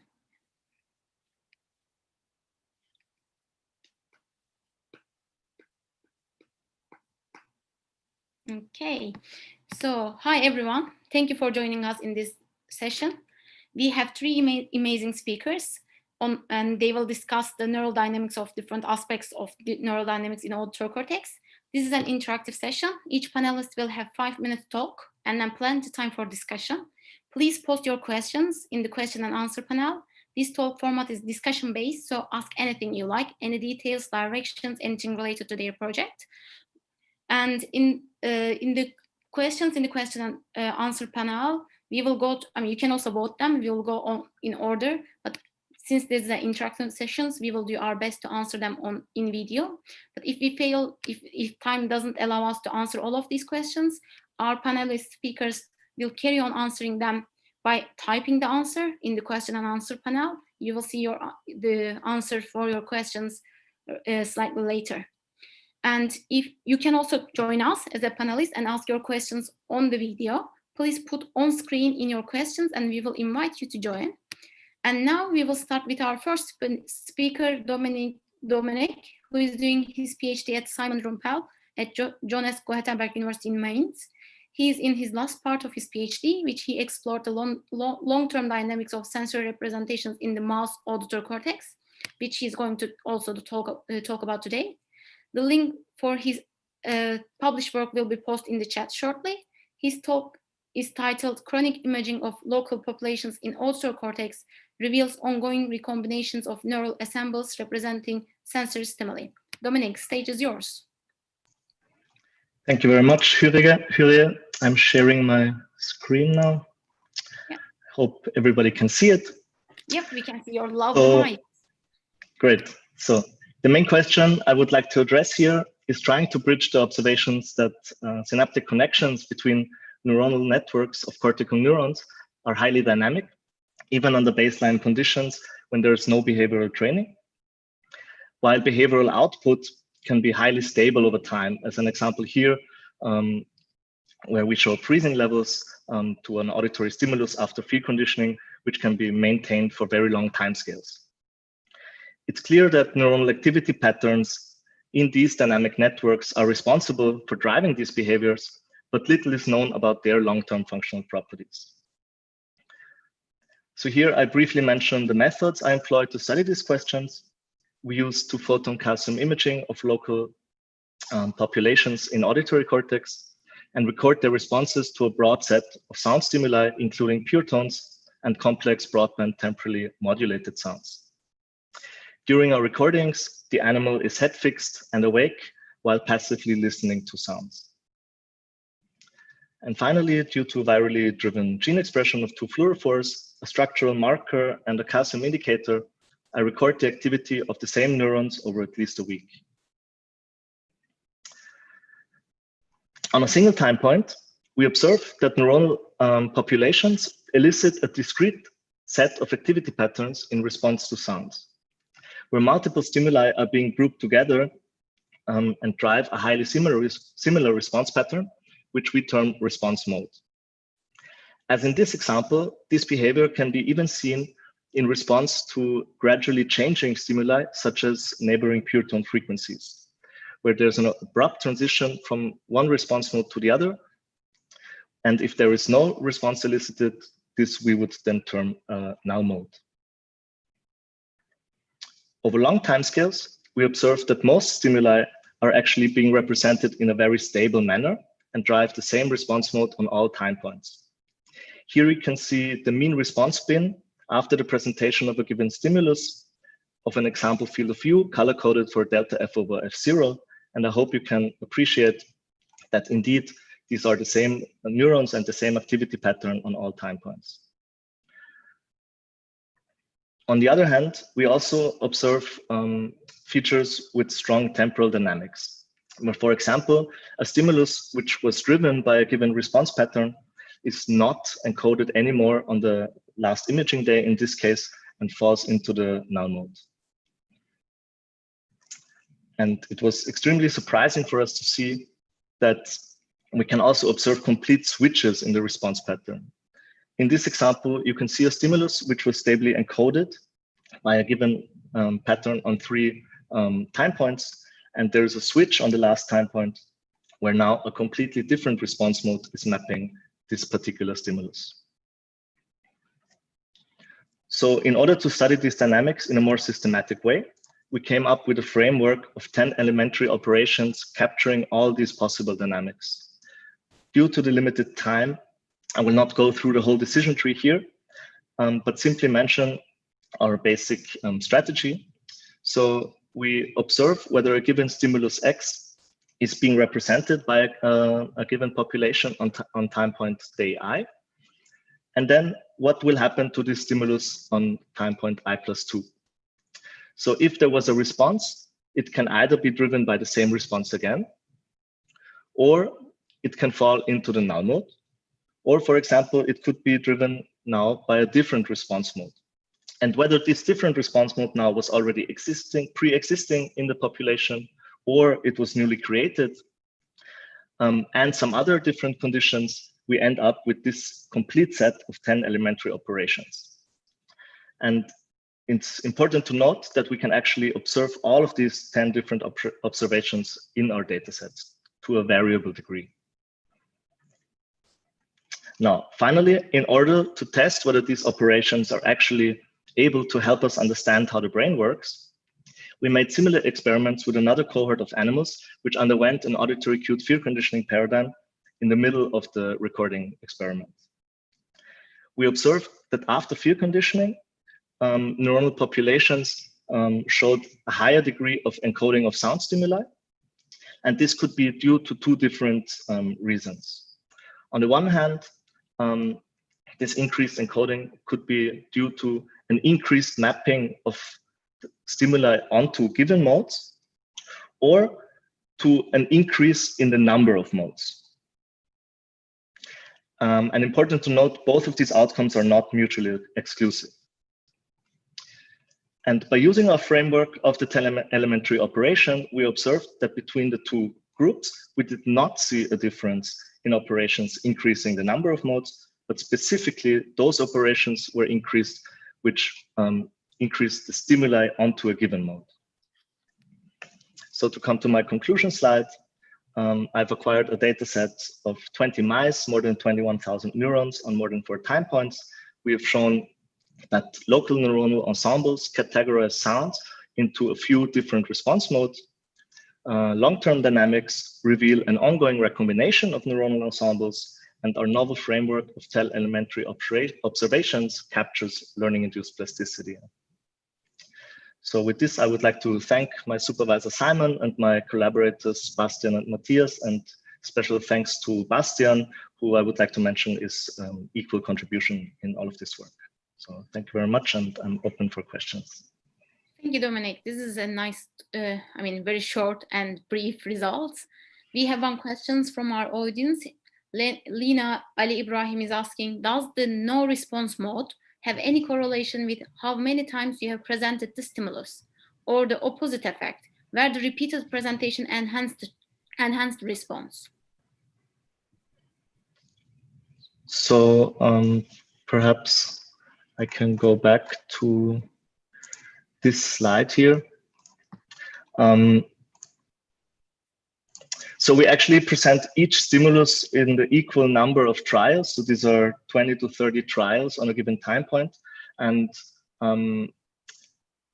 actually in a given neuronal population, only a very small set of sound stimuli is able to drive this, these neurons. So the majority of stimuli are actually not encoded by a given local population. And I should mention that on a given field of view, we are able to record 200 to 300 neurons at the same time. If you repeat the same same stimuli again and again, do you see any salience effect or any changes in the neural activities because you are repeating the same stimuli? Yes. So this is completely true. I'm repeating the same stimuli in a passive setting. So there's no valency to these stimuli. What I didn't mention is that I habituate the animals already 1 week before actually starting the recording to this experimental setting. So it has been published that habituation to passive listening leads to a decrease of sounds. And I also see this in a small degree, but I think most of these dynamics are already being stopped by this habituation session, which I'm doing. Okay, they are getting familiar to the stimuli before. Exactly. Yeah. Okay, that sounds good. And maybe you can go and tell us more about these 10 steps formation, which you briefly mentioned, because I think this is quite interesting. Sure. So I can show you some more data. So here you can see a T-SNE representation of all of these operations. Maybe first of all, I would like to point your attention to the plot on the bottom right. So this is actually the distribution of each of these operations in all fields of view. So these are 97 fields of view. And as you can see, I mentioned briefly during the talk, there's a variable degree of occurrence of each of these operations. And perhaps this is alluding to the first question. The constancy 0 would be a no response to still no response. So this is the most of the stimuli. And then followed by the stable mapping of a given sound onto a response mode. So if we look at the t-SNE representations, each of the dot represents a given trial, and I color code an example stimulus which shows an example for this particular observation. So from constancy 0, we would have all of the trials randomly distributed in the null mode. A creation, you don't see this given mode on time point day I, but on time point day I plus 2, this new response mode is being created and those stimuli are being mapped here. Yeah, I can continue to go through all of them.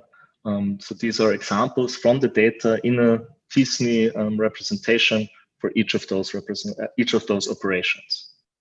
That looks interesting. We have one more question for you. Lina is asking, have you distinguished between excitatory and inhibitory neurons in terms of the overall effect you presented? Yeah, so thank you for this question.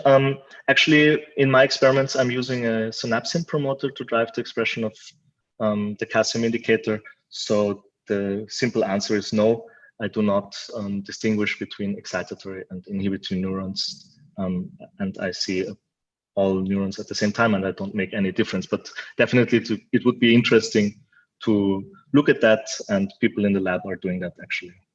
Yeah, it is the same with the layers, maybe, if you can see more in the deeper layers compared to superficial layers. Yeah, so the deepest I go is about 300 micrometers, so it's not really going beyond layer 2-3. Yeah, okay, sounds good. And thank you very much for your talk. And these are all interesting, and it is a hard data to collect. I know that it's just like in the 2-photon when you're recording from the same cell across many days, finding the same field. This is a beautiful data set. And now we are going to move to our next speaker, Maya Levy. She's doing her PhD in Dr. Jason McLean's lab at the University of Chicago. She is also doing her last part of the PhD work, which she will defend it shortly, and looking for new postdoc positions. In McLean's lab, she took a graph theory and the network science inspired approach to deal with the complexity of neural networks. Today, she will show some evidence on the existence of a subset of functional interaction that predicts informative spikes. And her talk is titled Temporal Graphs Reveal the Subset of Spikes Informative of Visual Stimulus. Maya, stage is yours. Okay, thank you. I am going to share my screen.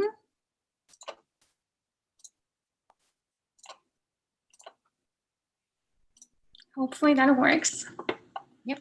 So thank you again for the introduction. And today I'm going to tell you about a project that I'm doing in collaboration with Jeff Gao, who is a talented undergrad in our lab. And to start us off, I would like to begin with the big picture and also take you back to the movie The Matrix. So we can think about the task of figuring out the neural code as finding patterns of ones and zeros in neural dynamics. And since we are studying mouse primary visual cortex, we're interested in what patterns represent the direction of 15 gradings. So here I'm showing you 10 trials of the same direction of 15 gradings. And those are spikes that are inferred by deconvolution from calcium traces. And also those are just 4 neurons out of about 300.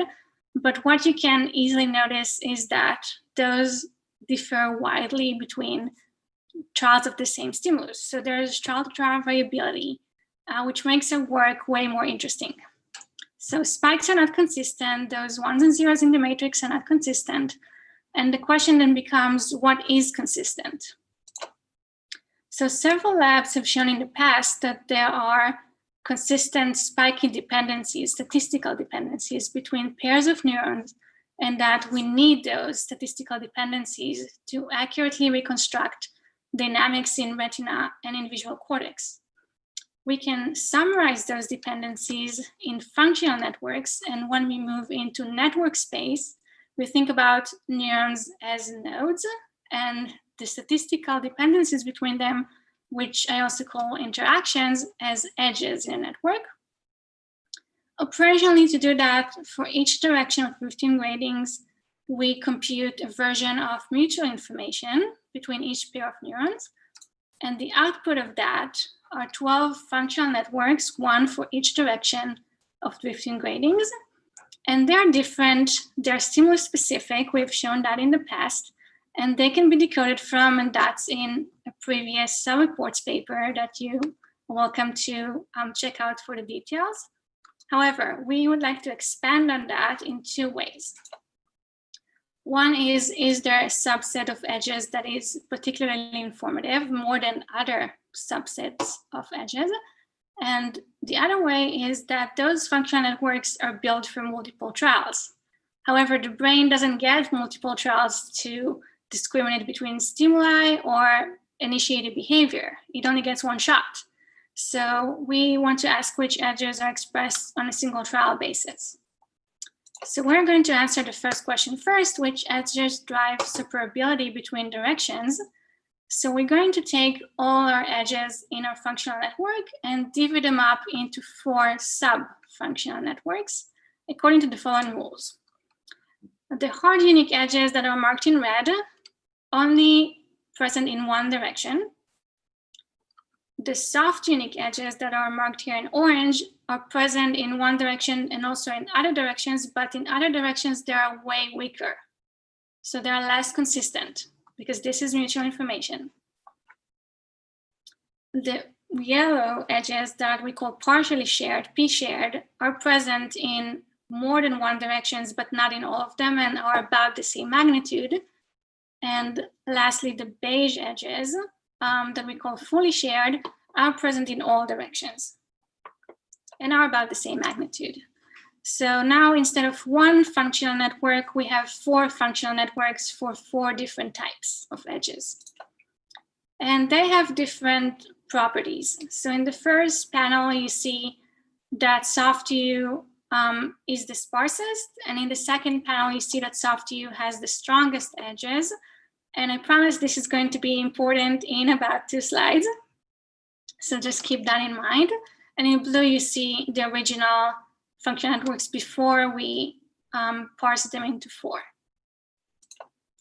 To answer the second question, which spikes are single trial expression of functional network, we can take a functional network and keep only the spikes that are consistent with the network. So here in the functional network in the green circle, you see that neuron 3 has an edge to neuron 2. So that can be expressed as neuron 3 spiking at time t and neuron 2 spiking at time t+1. And we're going to get rid of the other spikes because they are not consistent with the functional network. So we can do that with each of the 4 ones that we just discussed, with hard hue, soft hue, p-shared, and f-shared. And now we are back to spikes. So in blue here, you see the original spikes. Those are population spikes, so we sum over all neurons. And we had about 8 spikes in the beginning of the trial, and then about 7 spikes in the population from about 300 neurons. And when we look at the spikes that are consistent with only one of the functional networks, then we get less spikes. Notably, soft hue has the sparsest activity, so we retain only about half of the spikes. Now that we have spikes, we can decode from them and see if they mean something for the visual stimuli that we show. And our decoder is built as a feed-forward pattern recognition network with n input units, because we have n neurons, and 12 output units because we have 12 directions. So this is a multi-class decoder, it's not binary. We train on 90% of our trials, and we use 10% as a test set. So we feed the population vector and train our weights with conjugate gradient, and then use our test set to test whether we get accurate decoding. And those are the results. So the dashed line at the bottom is chance level. That's 1 out of 12 because, again, it's a multi-class decoder. And if we try to decode from the original spikes in blue, then we get pretty good performance of about 60% correct, falling down to about 50 and 40% correct as the trial goes on. But if we only look at a subset of spike that is consistent with soft U functional network, then we do way better with about 80% correct, falling to about 70% correct as the trial goes on. And the orange bar at the top shows you when this is significant. So for the majority of the trial, this is a significant difference from the rest of the types of functional networks. So we have shown here that there is a subset of spikes, and that subset of spikes is present in other directions, but is stronger in one direction. So those interactions between neurons are stimulus-specific and more consistent in one direction above the other. And those produce the spikes that can be decoded from and carry the most information about the visual stimulus. And I would be happy to take any questions. Thank you, Maya, for the nice question. I hope you can hear me. Yeah, thank you, Maya, for the beautiful results. So, I mean, for me, in your experimental data, it seems like this is flipped, right? It's just like for the blue, original spikes was the highest for spiking results. If you go back to the previous slides, if I'm not missing, it just like sorry. Yeah, here.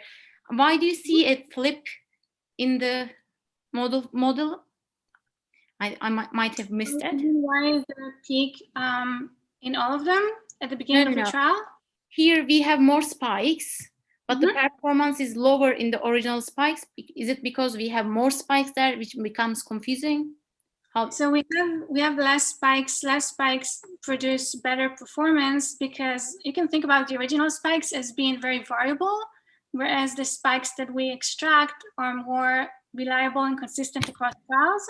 So you identify a subset of spikes that are more repeatable, that can be read out with better accuracy due to that, instead of this like very variable spiking activity that happens when you look at all the spikes. And that is consistent with kind of like notion of the code as being modulated, say by context, if the mouse is paying attention or not paying attention, if the mouse is asked to do a behavior or not asked to do a behavior, you would see differences in the spiking activity. So only a subset of those spikes represent the direction of different gradings, and we are after, can we pull out this subset? And SoftU proved to be able to do that. Yeah, but I mean, for these extra spikes, which is like what we call noise, but you know, in the literature, they also carry some information. It seems like when we look, some papers are showing that they carry some other informations, maybe from other areas. But in that case, in your model, you are just excluding this kind of effect and focusing more specifically for the future.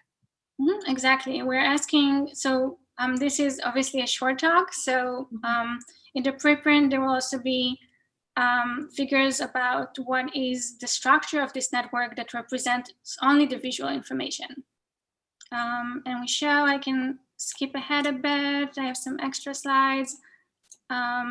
We show, for instance, that this subnetwork has a balance of feed-forward and recurrent interactions. So that is very consistent with this notion of a local circuit and not kind of like modulations that are coming from other areas. So yeah, there's a bigger story here that I couldn't get into, unfortunately. Yeah, this slide is also looking interesting. I'm just like, can you see the differences between the FF and recurrent? Yeah. Yep, so here's in orange, you have SoftU, which decodes the best, and it shows this is independent of sparsity because it's normalized for the density of the matrices. So it has lower counts of those motifs that are recurrent and feed forward. And also it doesn't have any difference, or barely any difference, as you see in the bottom, between the two types of motifs, whereas the other sub-functional networks are dominated by recurrent interactions. This is interesting. That looks very interesting. We have questions from our audience. If you have any questions for Maya, please write them in chat or question and answer panel. And the question from Lina asking, since the variability seems to be higher under different contextual conditions, does it mean that under anesthesia you have less variability, which would be similar to the consistent spikes? That is an excellent question. So our animals are awake and they're ambulating on a treadmill while they're under the 2P scope. We have not worked with anesthetized animals. In other animal models and other labs, there is. I know that some works have shown decreased variability under anesthesia, and then in motor cortex, which is not sensory cortex like V1, actually the appearance of stimulus decreases variability in the dynamics. So I would actually predict that under anesthesia in sensory areas like V1, yes, you would get more of those spikes that just carry visual information and not other information such as arousal and attention. But I have no data to back this up. Yeah, that's nice. Thank you very much. Now thank you, Maya. That's really interesting work. We are going to move on to our next speaker. And our next speaker is Guillaume. And yeah, Guillaume is doing his PhD under the supervision of Lionel Barnett and Anil Seth in the Sackler Center for Consciousness Science at Sussex University. Guillaume is interested in estimating information flow in neural time series. In his talk, he's going to discuss Granger causality estimations on ECOG time series to explore hypotheses relevant to information processing between phase-selective areas and lower visual areas. His talk is titled Top-Down and Bottom-Up Information Flow in Visually Responsive Neural Population, a Granger causality analysis on high-frequency broadband amplitude from intracranial electrodes. The stage is yours, Guillaume. Okay, thank you. I'm gonna share my screen. Wait.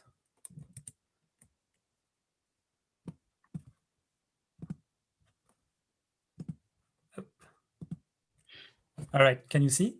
Yep, we can see it. Looks okay, all good. Perfect. Yeah, thank you. Okay, yeah, thank you very much. So yes, I'm going to talk about some of my PhD research on information flow in visually responsive neural population from Granger causality analysis. So this work is a collaboration with Lionel Barnett and Anil Seth, my supervisors, and Itzik Norman and Raphael Malak, who provided the ECOG dataset on which we are working. So in general, we are interested in like the question of how does information flow between visually responsive neural population, in particular during stimuli presentation. And by information flow here, I mean transfer entropy, which is a measure of relative entropy rates between time series. Mathematically, it relates to conditional mutual information. And under Gaussian assumption, it has been shown that Granger causality and transfer entropy are equivalent. So we are using Granger causality as an approximation of transfer entropy in our work. And we estimate conditional Granger causality from state space model. So this is a parametric approach to Granger causality estimation. And in general, Granger causality between time series writes as a log ratio of generalized covariance matrix of the noise. So the experiment we are working with is an experiment that has been published by our collaborator. So we have 10 epileptic subjects that first go, that have like ECOG electrodes on the surface of the cortex. So they first go in 200 seconds of resting state session, followed by 130 seconds of picture viewing, where they see picture of famous faces and famous places. In total, we have 155 visually responsive electrodes, and about 30% of them can belong to either a category of face selective electrodes or place selective electrodes. So in particular, we are interested in the high frequency broadband amplitude of the visually responsive channels. So it has been shown in previous studies that this high frequency broadband amplitude is highly correlated with local population firing rates. So we use the high frequency broadband amplitude as a proxy for local neural population firing rates. And furthermore, the high frequency broadband amplitude response after stimulus presentation allows us to distinguish between face responsive population and place responsive population, and another category of visually responsive population that don't discriminate between face and place stimuli. So with this, we extract 3 distinct high frequency broadband envelopes that correspond to three kinds of trial: a resting state trial, phase trials, and place trials. So from this high frequency broadband envelope, we estimate a state space model that we will use for the Grangé causality analysis. So in general, a state space model is a set of a transition equation that you can think as the source of your system. So this equation is the dynamical evolution between the source of the system, and the second equation is the observation, is a dynamical equation of the observation equation. And the goal is to estimate the parameter A, C, and K, where K is the Kalman gain and epsilon is the noise from the observation. We then estimate the covariance matrix of the noise of the observation process, which is going to be useful in estimating the Grangé causality. The Grangé causality is by definition is a log ratio of the generalized covariance matrices. So to estimate the state space model, we run a so-called state space subspace algorithm, and critically, we use an information criterion which gives the dimension of the states equation, which you can think in terms of an information criterion that allows to get an optimal bias variance trade-off for the parameters. So here, for example, on these figures, I've reported the singular variance criterion estimation, and we take the minimal singular variance criterion as the dimension of our state space model. So overall, our state space model are stable. That is, the spectral radius of the parameter are strictly less than 1, which means that we can use these estimates for Grangé causality. And in particular, we estimate pairwise conditional Grangé causality between pairs of visually responsive channel. And we then average this pairwise conditional Grangé causality over each channel belonging in specific visually responsive population. And these group-wise Grangé causality estimates are the Grangé causality estimates that we are interested in and that we will compare relative to resting states. So here in this figure, I have reported our estimation of group-wise Grangé causality between groups of face responsive population, place responsive population, and other visually responsive population. So during our baseline, the resting states, we see some non-trivial information flowing between a distinct group of visually responsive population. And crucially, when phase trials and place trials happen, we see an increase in Grangé causality relative to the resting states between from the phase responsive population to the place responsive population. Although at this stage, the effect size of the Grangé causality estimates are a bit difficult to interpret because there is no principled way to normalize Grangé causality, and we are still like thinking about how to go about doing the statistical inference. Yeah. So as a summary, we are conducting an exploratory analysis of information flow between functionally distinct visual neural population from the high frequency broadband amplitude response of the electrode channel that we use as a proxy for the local neural population. And this information flow estimation is done through conditional Grand causality estimation between face, place, and other neural visually responsive population that we compare during face and place presentation with respect to resting states. At this stage, we see an increase in Grand causality during face and place presentation between face and place responsive neural population in both directions. But at this stage, the effect size are still difficult to interpret because, yeah, there is no principal way to normalize Grand causality, and we still need also to run some statistical inference. And in future work, we want to validate our methods on simulated ECOG data, for example, using the virtual brain platform, and also to run cross-subject comparison and run statistical inference in a non-parametric manner from the state space model estimation. And also, ultimately, we would like to not only explore hypotheses, but also test hypothesis relevance to information processing in visual cortex that could be related, for example, to predictive processing or recurrency hypothesis about processing in between neurally responsive population.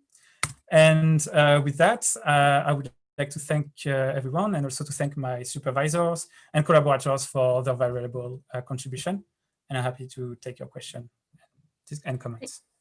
Thank you very much, Guillaume, for the nice talk. For the questions you have for Guillaume, please share them in the chat or the question and answer panel, and then we will read them and then answer them in the video. Guillaume, as far as I know, in the Grand causality, there is no directionality, right? So Grand causality, so if you want, we use Grand causality as an approximation of transfer entropy, and transfer entropy give you a directionality of information between time series. So because it is defined in terms of conditional mutual information from the past of a time series X to the future of a time series Y, you take into account the order of the time in the time series. So basically, this tells you how much, intuitively, this tells you how much the past of the time series X reduces uncertainty on the future of the time series Y, condition the past of the time series Y. So there is some directionality from Grand causality. Yes. I don't know if this answer. Yeah, it does. Thank you. And Nadina is asking, why do you operationalize information flow specifically in terms of transfer entropy, Grand causality, and other possibilities? Sorry, can you repeat the question? You can also see the questions in the question and answer panel down here. And the question is from Nadina Chala. Why do you operationalize information flow specifically in terms of transfer entropy, Grand causality, and other possibilities? Okay. Yeah, so there are different ways of estimating transfer entropy, and I think the idea of our approach is that we rely on a state space model, which is a parametric approach, which is quite convenient because we have expertise in this specific kind of approach of estimating Grand causality in the lab with specific toolbox that allows us to do that, and also it has some it's like there are other approaches that are developed to estimate transfer entropy, but I don't know much about them. But I would be interested in exploring them as well. Yeah. Thank you. We have another questions from Holly Wilson, and asking, did you compare information flow between perception and imagery? Recall. Yeah, so that's something that we are interested in doing in the future as well, but we haven't done that yet. We first want to make sure that we are able to estimate information flow in a sensible way during the picture viewing session, and we still haven't solved this part of the problem yet.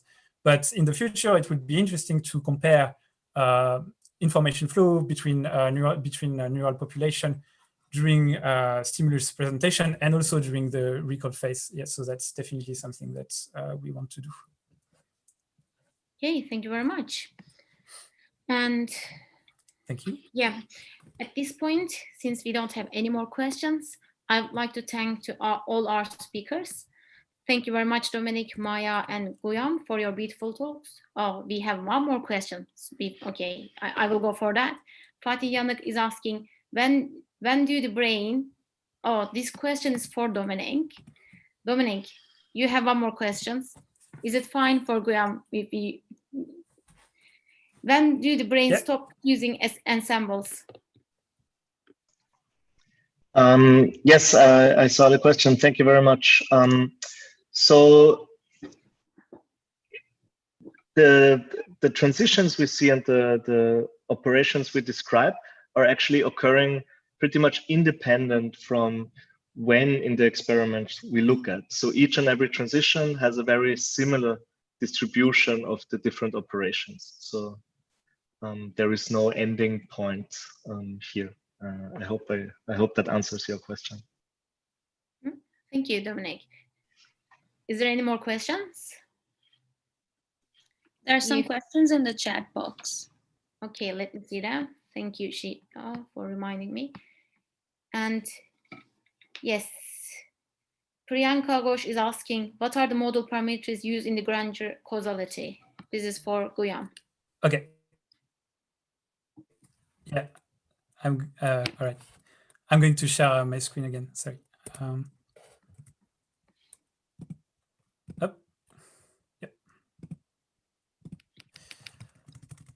Yeah. So the parameters that are used in the Granger causality estimates rely on the state space. So if you want, we use a state space modeling approach. So the parameter that we estimate are the parameter of the state space model. And in particular, like what we want to estimate is the covariance matrix of the residual of the observation process. So this like state space model are a general kind of our general way to formulate linear dynamical systems, which they are more general than vector autoregressive model that you may have heard of. And this is a specific form of state space model, which is called innovation form state space modeling. And so, yeah, and like this is the parameter A is a matrix, the transition matrix of the state equation that govern the dynamic of the sources. And from estimating this parameter, you then can estimate the covariance matrices of the residual of the observation process, which then allows you to compute the Granger causality if you want, because you can write Granger causality as a log ratio of the generalized covariance matrix. So like without going too much into the technical details, but hopefully that gives a rough idea. Yeah, sounds good. Thank you. Yeah. And we have one more question for you. Actually, it is more like a comment. In the, Nadine was asking information flow, specifically in terms of transfer entropy and Granger causality. Lionel Burnett is saying, in terms of Shannon information, it's pretty much the only game in town.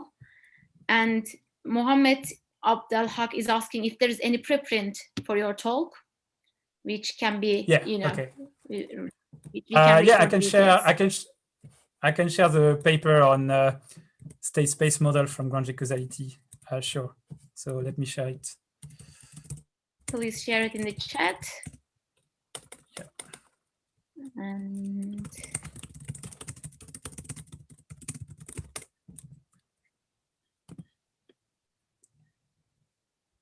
okay. Wow. There you go. Okay. Yep. Guillaume shared the link. Oh, we should share it to everyone. This is shared to panelists only. Yep. Sorry. Okay, I did it. So this is the link for. Thank you very much.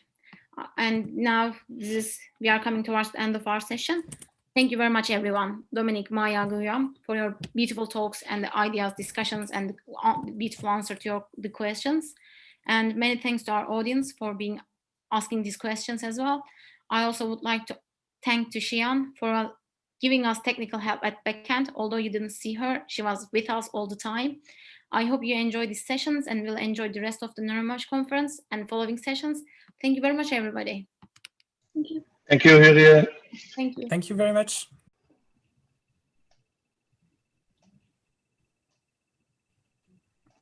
We still have a couple of minutes, so I'm just going to keep talking until we get started. So I've been doing a lot of that. So I'm sorry? It was us. Oh no, that was the background of the previous YouTube session, but we're live now. So we're all good. Okay, yeah, that's good. Yeah, I mean, in my clock, I still have 1 more minute to go, so I'm just going to keep yapping away for a minute. Right, okay, well, here we go. So hello, everybody. Welcome to the session on development, neurodegenerative disorders, and injury. My name is Kirti Krishnan. I'm an assistant professor at the University of Tennessee in Knoxville. My research interests are mouse models for neurodevelopmental disorders with a focus on cellular and behavioral neuroscience. I'm excited to be your MC today, along with Don, who's our backend host. I'm really looking forward to an exciting cellular neuroscience work here. So please ask questions in the chat, in the Q&A and post chats to stimulate relevant discussions. Since we have to abide by the time restrictions and the speakers have been told what those are, so it's about 12 minutes and then 2 minutes ish for questions. And we will continue this discussion online over YouTube, or some speakers have Twitter links, so we will try to post that up here as well. So the idea is to have a stimulating and engaging discussion, okay? So our first speaker is Rebecca Schmeichel. She is a graduate student from King's College London. Her work today comes from her undergraduate bachelor's project, where she conducted at the UCL Institute of Neurology under supervision of Professor Stephanie Schwartz and Dr. Emma Clayton. The title of her talk today is Synaptopathy in Frontotemporal Dementia, Investigating the Pathogenic Role of Mutant CHMP2B. Welcome, Rebecca. Thank you. So I'm just going to share my screen and we will get started. So yeah. So hello, everyone. I will be presenting my research today, which came from the UCL Institute of Neurology, where I did my undergraduate project. And I will be focusing on synaptopathy in frontotemporal dementia, specifically investigating the pathogenic role of mutant CHMP2B. So first off, just a bit of background. Frontotemporal dementia is the second most common form of early onset dementia and senile neurodegenerative disease in individuals under the age of 65. It's named for its progressive atrophy of the frontal and temporal lobes, which are involved in executive function, processing personality, behavior, and the like, as well as language. And so because of that, because of this atrophy, the disease manifests as changes in personality, behavior, and language.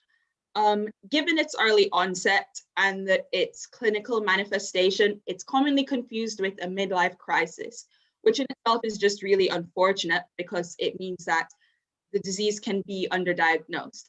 And 30% of cases are genetic.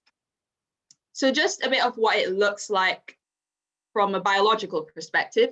It involves frontotemporal degeneration. So here we have an MRI showing a normal person and clear frontal and temporal lobe atrophy compared to, in the frontotemporal dementia individual, compared to a healthy control. We've also got a coronal brain slice showing loss of frontal lobe tissue and hippocampal shrinkage, as well as enlargement of the lateral ventricle. And that's quite interesting because this enlargement doesn't just happen on its own, it results from the shrinkage of other tissues surrounding the area. So I mentioned that 30% of cases are genetic, and here I've got some genes highlighted which are commonly mutated in frontotemporal dementia and the related motor neuron disease.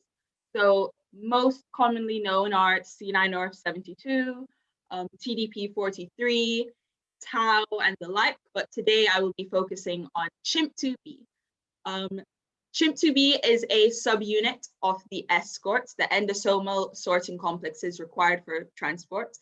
And I am quite fond of the name escort because it does exactly what it says. It escorts proteins, delivers proteins to the lysosome from the endosome for degradation.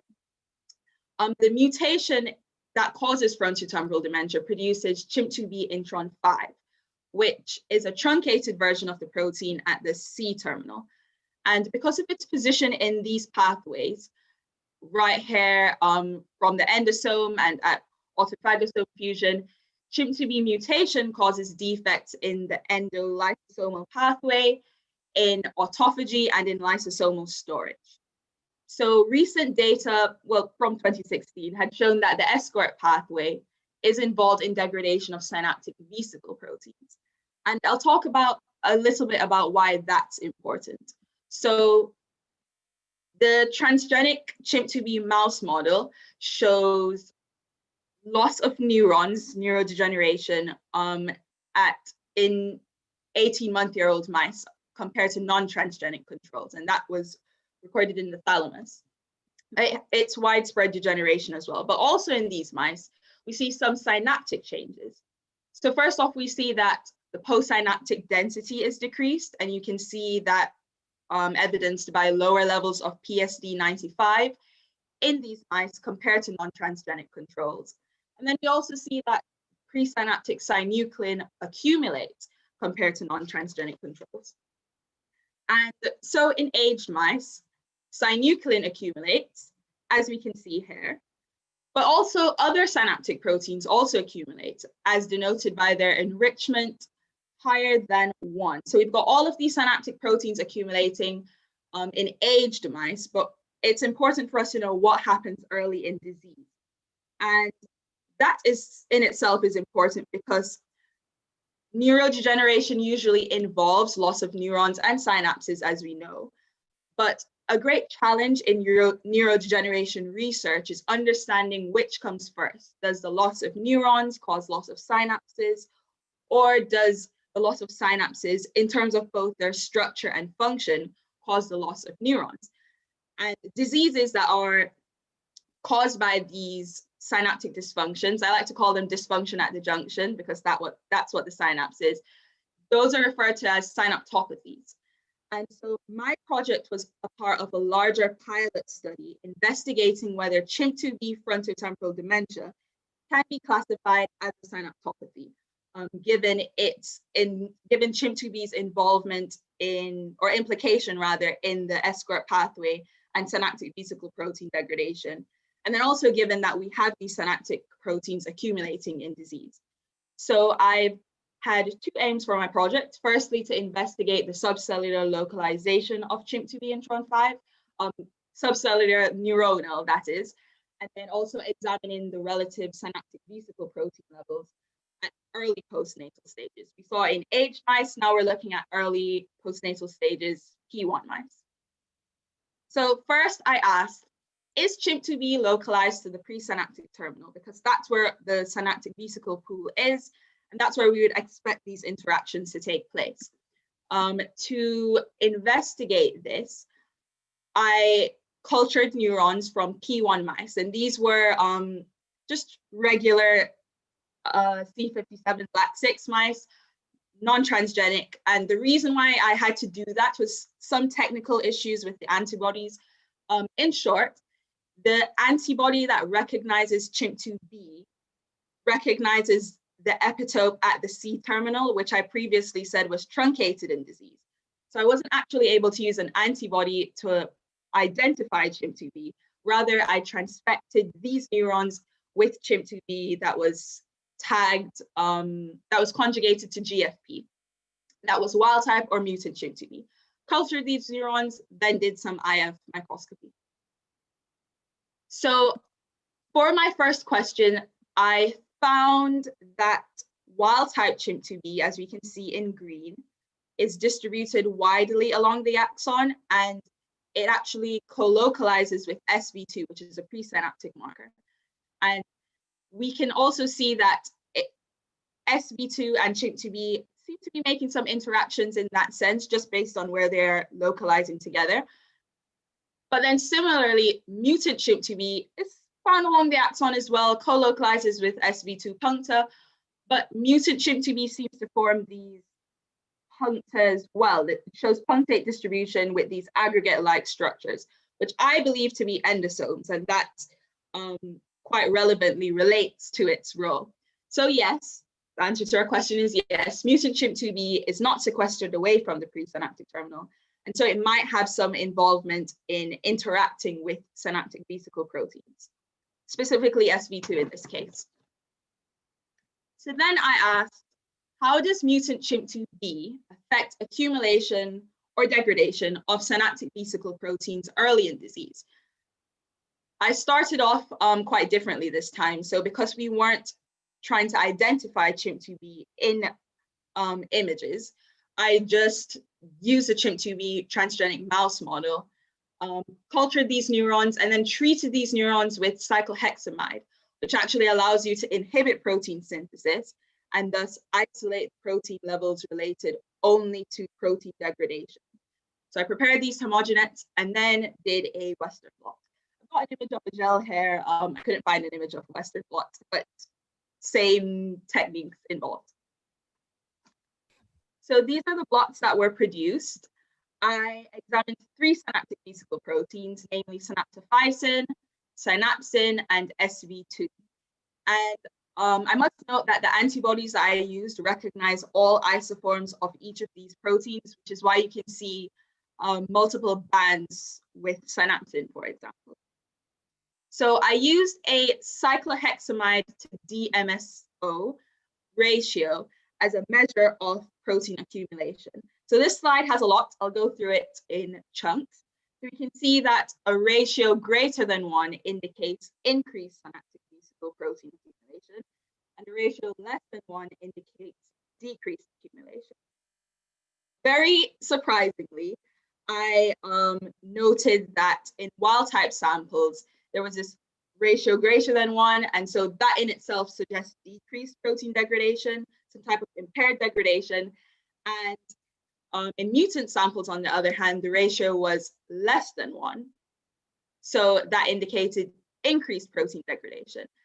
But I must also note that these were just trends. No significance was found, but they are worth investigating further. And that's likely due to my small sample size. Just a note in itself is that, interestingly, I saw novel SV2 isoform precipitate in these mutant samples. And I did say that the antibody recognizes all 3 isoforms of SV2.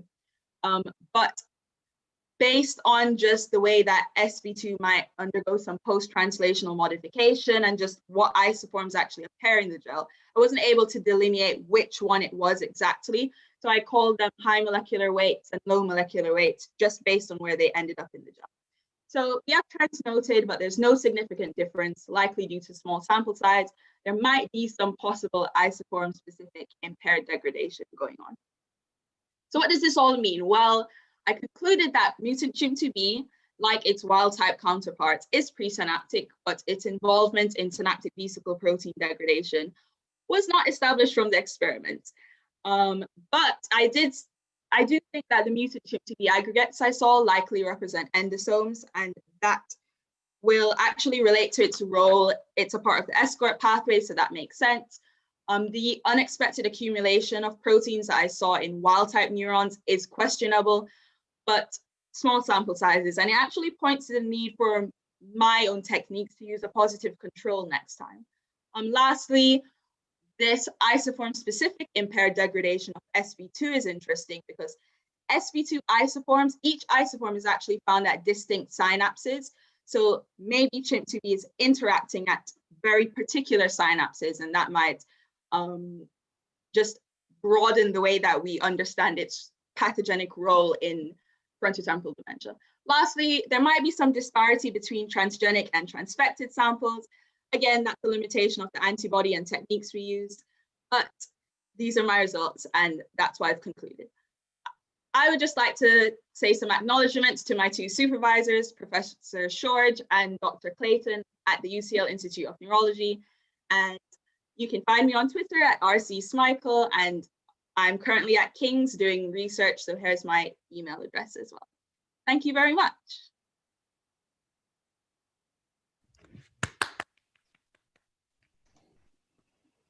Very nice. So does anybody have questions to start off for Rebecca?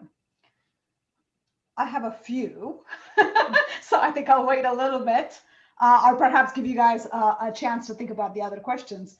But one of the questions that I was curious about with your phenotype, and you sort of mentioned this at the end, you're talking about the dementia being something that's a middle age type of a phenotype, right? So do you think there is a what time point were these cultures done? So you are taking P1 cortical cultures, but are you actually aging them at some level to try to make it similar to the frontotemporal dementia phenotype here? Right, so that's a really good question. I didn't mention it before, but the transfections and treatment of the neurons were both done at 14 days in vitro. So it's hard to actually pinpoint where we can say the phenotype starts to manifest in humans compared to mice. But we did do this at 14 days in vitro. Cultured them at P1, 14 days is when we did all of these experiments. I see. Okay, very cool. We are right on time, so I'm going to move on to the next one, but we'll come back. Thank you very much, Rebecca. That was lovely. Now we move on to our second speaker, who is Parag Javale. He is a graduate student in Dr. Sarah Pallas's lab at UMass Amherst. Their research involves understanding how sensory experience influences the development of GABAergic signaling and regulates neuroplasticity, topic that's close to my heart. So I'm excited for this. The title of this talk is Maintenance of Refined Visual Receptive Fields through BDNF TrkB Signaling Depends on presynaptic GABA levels, not postsynaptic GABA A receptors or the scaffolding proteins Gefrin and PSD95. Welcome. Thank you. So that was a big title, so we changed that a little bit. But thanks for the introduction and thank you for being here, everyone. I will share my slides now. So I'll talk about my work in the Pallas lab, looking at how neural plasticity shapes the visual system development based on early visual experience. But before that, I would like to just go over a few concepts depending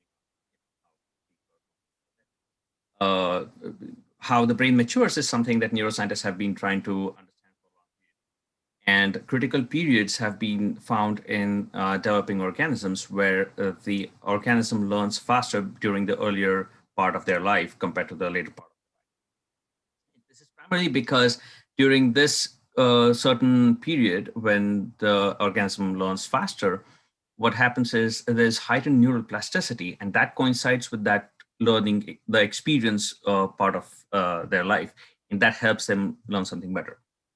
Say an attribute like learning a language or something, you learn better as a kid or during childhood compared to adulthood.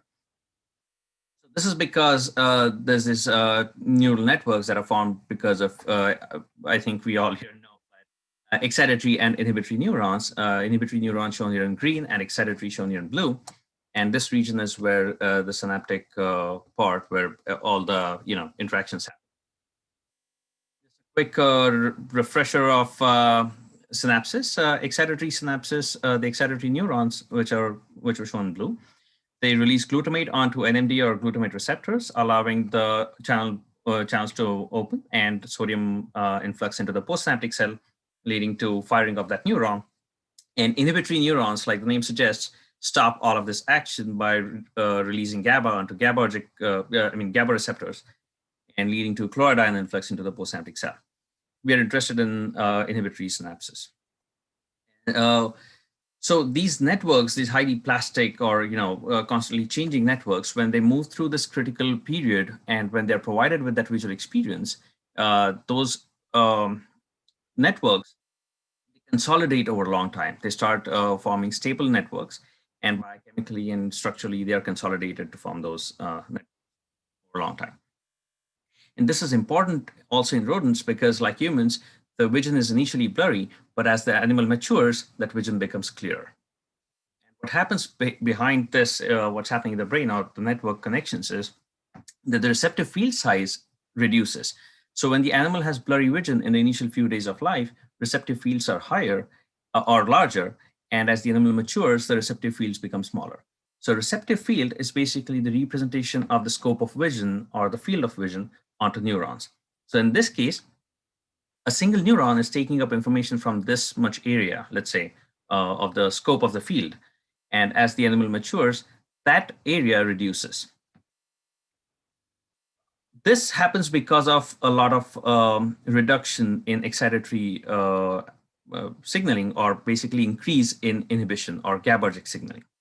So basically, to summarize, if there's more GABA signaling, there's reduction in plasticity, smaller RF sizes or receptive field sizes, clearer vision, as against if there's less GABA, then there's higher plasticity, enlarged receptive field sizes, and clear blurry vision. So what was seen in dark-haired animals was that initially the animals had blurry vision and obviously larger enlarged RF sizes, which slowly became clearer. But then during adulthood, these animals went back to their enlarged receptive field sizes, and the vision became blurry again, which means these animals had plasticity in their adulthood, which is a little intriguing and surprising because that's not what normally happens.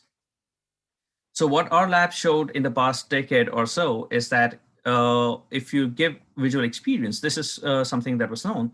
If you give visual experience during the critical period, the receptive field sizes reduce around P60 and they remain like that throughout the animal's life. Whereas if you do not give that light experience during critical period, the development of that visual system happens normally. However, that is not maintained. So what our lab showed is that visual experience is not necessary for the refinement of receptive field sizes, but it is rather necessary for their maintenance, which is a really interesting finding because it was normally thought that visual experience would be necessary for development of the visual system. So we also showed that in the visual cortices and superior colliculi, which are associated with visual processing in the brain. And later on, we moved on to different time points or different periods. So we have showed that if light was given only during P33 to 40, then the receptive field sizes remain smaller, which means the vision was clear. Obviously, these are the basic two instances where with light, the receptive field sizes are smaller. But if the animal has been raised in the dark, they're darker. And then P33 to 40, where they again become smaller, even though they are in the darkness throughout their life. If light was provided around P60, they still were able to maintain their receptive field sizes, which means their vision was good. But if you provide light at P90, then the receptive field sizes enlarge, which means they cannot see clearly. More recently, what we've shown is TrkB activation also acts as, does the same function as light, because merely activating TrkB allows the receptive fields to be smaller, even in animals raised in darkness completely. Similarly, when we provide TrkB antagonist along with strobe light, which has the similar properties of having a visual experience during critical period, the receptive fields still become enlarged, which means TrkB, we recently showed that TrkB is necessary and sufficient for maintenance of visual acuity. And the reason is because TrkB is the receptor for BDNF, brain-derived neurotropic factor, and that binding of BDNF allows for phosphorylation of TrkB, leading to PLC gamma activation. PLC gamma cleaves PIP3 into DHE and IP3. IP3 goes into the smooth endoplasmic reticulum and allows calcium to be released into the cytoplasm. Excess cytoplasmic calcium and DHE can activate PKC, and PKC leads to stabilization of GABA receptors in the synaptic region, which are held together by the scaffold protein gefrin, or Gefrin, however people pronounce it. So this is the idea behind what we are doing for now, or what I'm trying to look at now. And just an idea about the GABA A receptor. It's a pentameric receptor with 2 alphas, 2 betas, and 1 gamma subunit. The prominent receptors in our context are alpha 1, which is GABA receptor at mature state, alpha 2, which is GABA receptor in the immature state, and alpha 5, which is an extrasynaptic GABA receptor subunit. So what we saw with the visual experience, that there is receptive field maintenance. Other researchers have also shown that initially, in the first few days after birth, the prominent receptor subunit is alpha 2, and around P12, so somewhere around here, that switches to alpha 1. So based on this, what we hypothesized is that if there's RF plasticity, then probably during P60, alpha 1 might be switching back to alpha 2. The other thing that could happen is that alpha 1, there's increased alpha 5 at the synapse, which is an extrasynaptic receptor, leading to changes in tonic and phasic inhibition. And that might be affecting GABAergic signaling in the synapse, leading to receptive field plasticity. So for this work, we use light-red and dark-red hamsters. Light-red hamsters see 12-hour day, 12-hour light cycles, and dark-red hamsters never see any light. We take their brains, make protein lysates, and run Westerns all day long. It doesn't help. But this is what we found was that there is no change in alpha 1 to alpha 2 receptors ratio, or alpha 1 to alpha 5 receptor ratio in the synaptic region, because we are looking at synaptosomes. So this is only in the context of synapses. We do not see any significant change in light-red against dark-red animals. We also looked at cytosol to membrane ratios to see if there was any change in the rate of endocytosis between alpha 1 and alpha 5 subunits. And we did not see any significant changes in light-red against dark-red animals. So since we did not find anything in the prominent receptors, or the more prominent ones in this case, we moved on to the next logical step, which is Geffen. Maybe Geffen is not aggregating enough for them to be held at the right place in the right structure. We also looked at PSD95. Unfortunately, we did not see any changes in that either. So this is still confusing or intriguing for me, because there's no change in Geffen or PSD95. So since there's nothing moving around here, we moved on to the next part, which would be probably chloride channels, because if there's an imbalance in the immature to mature chloride channels, then probably the postsynaptic neuron is always, yes, I'm about to close up here. So that might be a problem, that the ion pumps might not be functioning well. We also did not find any change in KCC2 to NKCC1 ratio or their absolute amounts in light-red versus dark-red. Just to be sure there's no issue with the excitation, we also looked at NR2A and NR2B, which are the immature and mature subunits for excitation, or NMDA receptors. And again, we did not find any significant changes. So this is where the story is at right now. So in conclusion, we found the previous work has shown that there is a reduction in GABA. We have seen this by IHC, and GABA receptor function, we have seen that pharmacologically. But we do not see any changes in the rate of endocytosis or the type or amounts of GABA receptor, mature GABA receptors at synapse. We do not see any changes in the scaffold proteins, nor in the chloride pumps, chloride transporter pumps, and also no changes in the NMDA receptors. So for future work, or the remaining part of my PhD, what I'm planning on doing is to look at alpha 4 subunit, because it has been implicated in Fragile X and epilepsy. And alpha 4 is also an extrasynaptic receptor subunit, which can move into the synapse and create all these problems with inhibitory network. The other thing is to try and understand why TrkB activation is sufficient to stabilize the inhibitory network. For that, I'm planning on mass spec, so that I can get more. Maybe there's nothing wrong with the actual receptor subunits, but there could be adapter proteins or excess phosphorylation, which is leading to this problem. The third thing, which I find really interesting, is to understand how visual experience at P60 is equally efficient as early visual experience. So one idea, one hypothesis I'm having here is that probably mRNA, which can generally stay up to 2 to 3 weeks after the activity, might be present in the synaptic region, and that is leading to a lot of proteins for the next 2-3 weeks. So beyond P40, 2-3 weeks would be P60. So I'm assuming that could be one part. So we're also considering doing something like RT-PCRs or RNA-seq to just understand what's happening at the synapses. With that, I'd like to thank my advisor, Dr. Sarpas, members and past members whose work I've shown today. And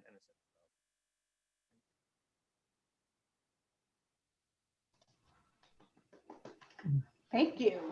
That was lovely. I do have one question, and that I do have a few questions, but the first one I have is, I know nothing about the hamster visual system. So how does that compare to, for example, a mouse or ferret, where most of these receptor fields and early critical period work was done with?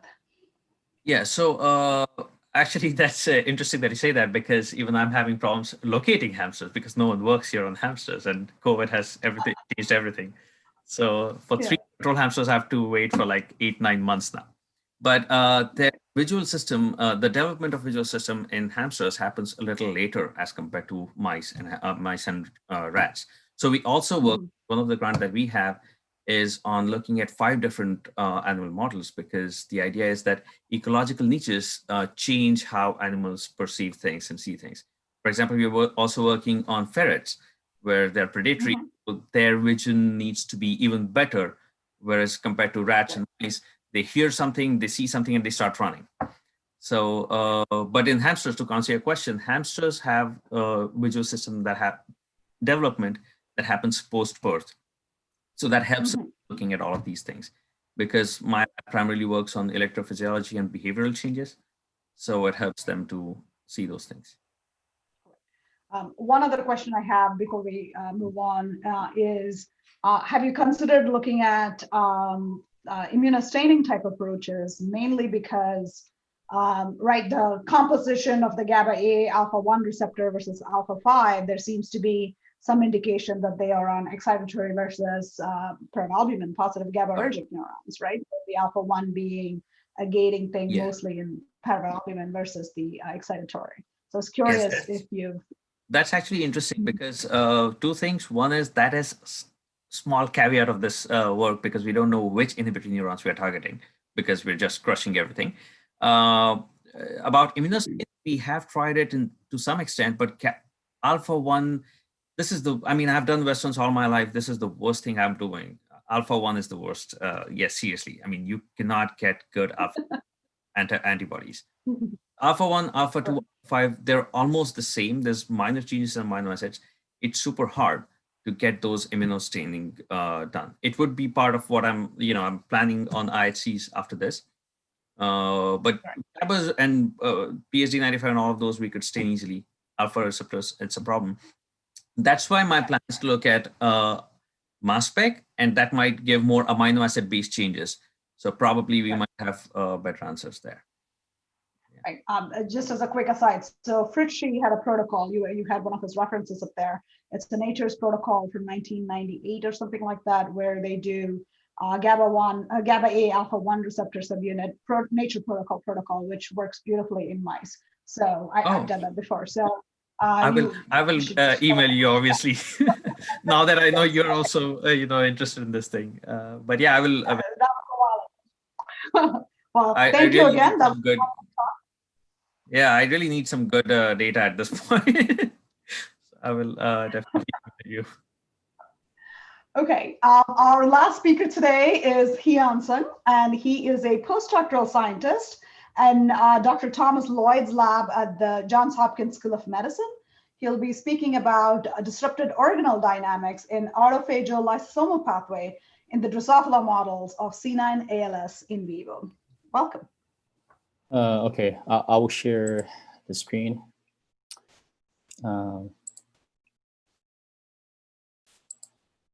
So can you all see this? Okay, I'm very happy to have this opportunity to share my study, which basically about the in vivo analysis in the Drosophila model of C9 ALS disease. In here, I basically trying to visualize and validate intracellular organodynamics so that we can better understand whether and how these organodynamics can be disrupted in these disease model. So the ALS is one type of human neurodegenerative disorder, which can be characterized by the specific degeneration of motor neurons. So the patients, they eventually displayed catastrophic loss of motor function. But beside of this, in the aspect of cellular physiology, the affected neurons also characterized by the mislocalization of protein aggregates, which suggests that there might be malfunction of protein homeostasis. Unfortunately, so far, the majority of the ALS cases are sporadic. However, it has been reported that several genes are associated with the familial form of ALS, and the G4C2 hexanucleotide repeat expression in the first intron of C9orf72 gene is one of the cases of the familial form that we classified as the C9 ALS. And currently, there are 3 potential mechanisms in C9 pathology, which contains a loss of function and gain of function. But here, as we use the fly for our model system, we tested the gain of toxicity by expression of the G4C2 surrogate repeats. So the main question was, when we focus on the first aspect, we can reasonably ask whether the organodynamics of exon transport can be affected by the expression of the G4C2 surrogate repeats, because motor neurons, they normally contain extremely long axon. In addition to this, when we focus on the second aspect, we can also raise the question that there might be disrupted organodynamics relevant to autolysosomal dysfunction. So based on this, we build up our rationale and hypothesis that defective axon transport associated with autolysosomal dysfunction can be founded by the gain of toxicity in C9 ALS. So to validate this issue, we first mark out the lysosome for the key intracellular organelle in performing a protein degradation pathway. And here we see the axonal lysosome in fly motor neuron visualized by the Lampone GFP. And as we can see here, the total number of axonal lysosome was not affected by the expression of the surrogate repeats. However, we do see the signal aggregates and axonal lysosome, enlarged axonal lysosome by the expression of the surrogate repeats. And these signals normally displayed very static movements. These are a representative live imaging of axon transport of a lysosome from the control and repeats expression animal. And actually, one of the hardness to quantify the axon transport of the lysosome in this system was they're very small and very fast.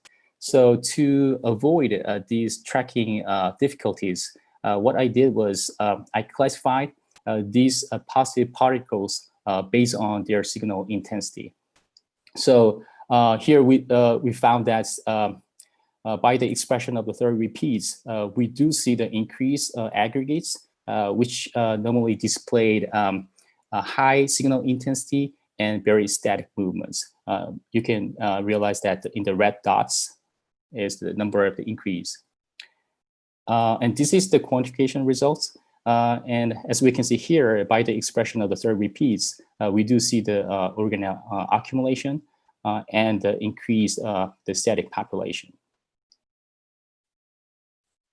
During the retrograde transport, lysosome, they constantly receive the new membrane and membrane protein through the fusion with other organelles, such as autophagosome. So we also tested the axonal autophagosomal process in fly motor neuron as well. Very surprisingly, unlike the lysosome, we do see the less number of autophagosome in fly motor axon, but the remaining autophagosomes still display very secure retrograde movements. And this is the quantification. So here we see the reduced number of autophagosome and reduce the flux, specifically in retrogrades, but their speed and percent of movements was not changed, which indicates that the expression of the G4C2 may affect the axon transport of autophagosomal flux, but their movements is not disrupted. Because we know the neuronal autophagosome, they normally develop in the very distal part of the axon. So we want to ask, are the autophagosomes are accumulated in synaptic button? So we also check the synaptic button area as well. And this is the quantification result, not even in axon, but also in the synaptic button, we do see the reduced number of autophagosome.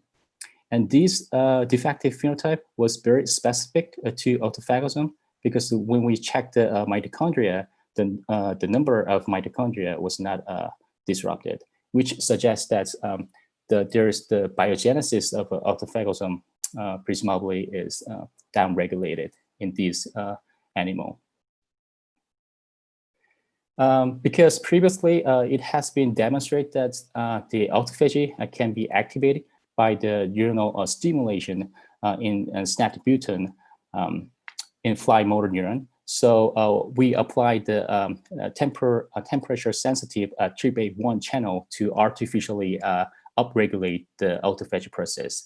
So when we see here in control animal, when we switch the animal from the 20 to 29, the number of autophagosome was upregulated. But this upregulated phenotype was still inhibited by the expression of the 30 repeats, which suggests that the biogenesis autophagosome may still inhibited under the 30R repeat expression. So the next step was we want to ask, how about the maturation? So there's a small number of autophagosome, but want to ask, how about the autophagosomal maturation? Because the autophagosome start to develop in the distal part, and they normally travel to retrograde. And during their retrograde transport, they can fuse with the late endosome to develop to amphysome, and fuse with the lysosome to develop to autolysosome. So we want to check the late endosomal axonal transport by using the GFP Rep7. And we do see the increased number of axonal late endosome and the disrupted axonal transport of this organelle. But very interestingly, the fusion process of autophagosome are still preserved. So not only the fusion with the late endosome, but also fusion with the lysosome, even under the expression of the third repeats, we can still see the very nice fusion process. So we want to ask whether these deficits causes from the global disruption of axon transport. So we want to check the other type of organelle. And one candidate is dense core vesicle, and the other one was the mitochondria. And this is the dense core vesicle movements by visualize the ANF GFP. And as we can see here, under the expression of the third repeats, we do see the increased number, which suggests the accumulation of the dense core vesicle. And also, we see the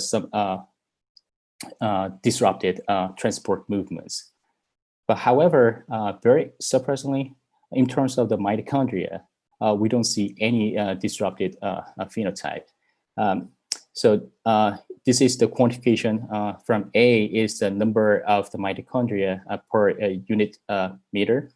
And the B is the flux, and C is the percent of movements. But none of these parameters was affected by the expression of the 30 repeats. We also expressed the double repeats in second and third chromosome, but we still see the very nice movements, which suggests that the external transport of the dense core vesicle can be disrupted, but not mitochondria. And these indirectly represents that the defective phenotype that we found from the autolysomal process is quite specific, and not because of the global disruption of external transport. So finally, we want to ask why there's some specific disruption of external transport to the autolysomal process. And we want to focus on the ER dynamic because we know that the autophagosomal development is quite dependent to ER integrity. And there's some report that the lysosomal position is also regulated by the ER. So we check to the ER by using the signal visualization. And here is the time sequence imaging from the control, and this is the time sequence from the R repeats. And there are some ER tubule growth from the control, which from the ER tubule and the retraction. But these dynamic phenotypes was quite rarely discovered, observed under this condition. And another very significant difference was we do see the ER discontinuity and the fragmentation. So in summary, the expression of the G4C2 may disrupt the some specific organelle axonal transport, such as the late endosome and lysosome. And it seems likely that the repeats generates a downregulation of the autophagosomal biogenesis. But however, the remaining autophagosome still undergo normal maturation and development process during their retrograde transports. And local accumulation of organelles, such as a dense core vesicle and late endosome, lysosome, associated with the autolysomal process dysfunction is not because of the global disruption of axonal transport, because we do not see the disruption of mitochondria axonal transport. Rather, it may be need to consider the involvement of the ER integrity in these animal systems. I would like to appreciate the work in Lloyd Lab, and this work is supported by NIH R1 and Packard at Johns Hopkins. Thank you. That was beautiful. I mean, those images are amazing. Oh, so yeah. Yeah, I was going to ask you. So just because I know very little about the Drosophila side of things, how hard is it? So these are live imaging that you're doing. Is that yes, correct? Yes. So actually, we just select the third insta larvae just before getting into the pupa, so which is the largest one, and then dissect from there, and then remove fat and intestine, and then just put in everything intact, and just so it is not easy, but when people practice several months, we can get used to that. So it's like an ex vivo preparation, right? Everything else is intact, but you're still opening it up so that you're able to actually image the whole process. So yes, exactly. Very cool, very cool. So I don't know, this is maybe Rebecca has some question, because this is getting very close to the lysosomal and the ER type of things. But so I was curious about what is your future direction now that you're thinking more about the ER integrity side of it. Would you be looking at ways to mark them? Do you start looking? How do you start looking at the ER integrity side?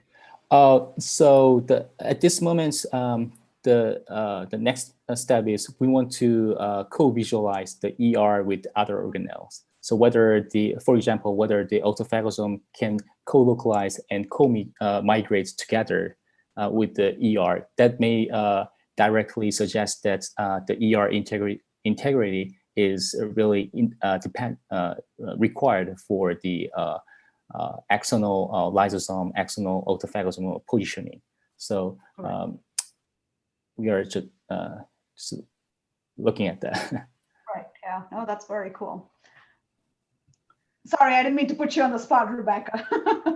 I sort of do have a question actually, because my most recent project as for my master's was focused on C9orf, where we were talking about phase separation and how that disrupts organelles at large. But I was kind of interested, probably this is not your area, but I was kind of interested to know how you think loss of function mechanisms relate to this, you know, considering that C9 is thought to be involved in autophagy itself.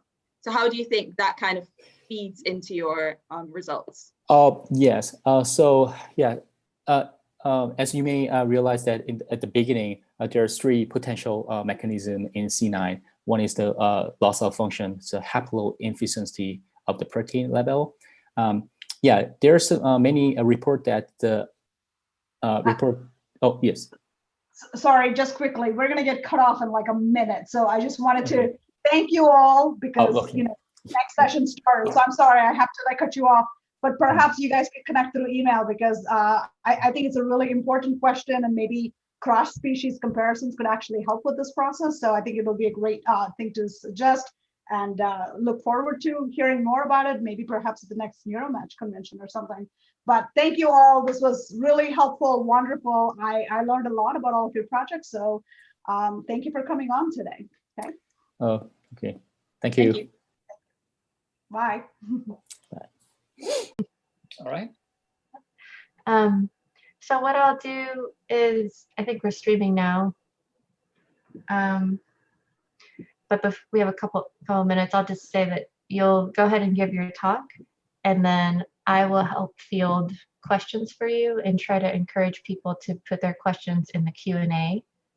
And if they put them in the chat, Sat, if you could put them in the Q&A, if you could convert them, that would also help me. I'll try to do the same. And then Insu and Guy, you are welcome to look at those questions, but you don't have to worry about them in that I will try to surface them for you and bring them so you can just focus on what you're doing. Okay. And you are also welcome to put Q&As into the chats as well. Okay. I'm a bit worried that I have a longer presentation. It's a problem that I always have. I'll try to maybe skip a few slides fast. But are you going to be there at after 40 minutes to tell me to stop talking? Or yes, I will. I'll tell you. I'll start giving you some gesticulations, or actually, I'll probably just put the mic on and say you're about up for a couple minutes left. Okay. That's okay with you guys. Yeah, it's okay. I mean, I always do it. I just, have long presentations. I like to listen to myself. I just had a 4-minute presentation. I had to really practice that. But let me get back. Wow. All right. So I think we're streaming now and it's recording. So I'd like to go ahead and get us started so we have as much time as possible. My name is Karen Rommelfinger and I'm faculty at Emory University. And I direct a neuroethics program out of the Center for Ethics there. And I also direct the Neuroethics and Neurotech Innovation Collaboratory. Today, it's my pleasure to kick off a great couple of sessions. So even after this hour, please come back to this room for another great talk. And together, there are partner talks on brain surrogates from ethics to art. It's going to be fascinating, I promise. The first speaker is Dr. Insu Hyun, who is a professor of bioethics and philosophy at Case Western Reserve University School of Medicine and faculty member at the Center for Bioethics at Harvard. His interests include ethical and policy issues in stem cell research and new biotechnologies. So, Insu, please take it away. Great, thanks for having me. Thanks for the introduction. I'm going to share my screen now. And I'm going to get started. Okay, so welcome everybody. The title of my talk is Ethical Issues in Human Brain Organoid Research. This is an area of research that's been getting a lot of attention lately.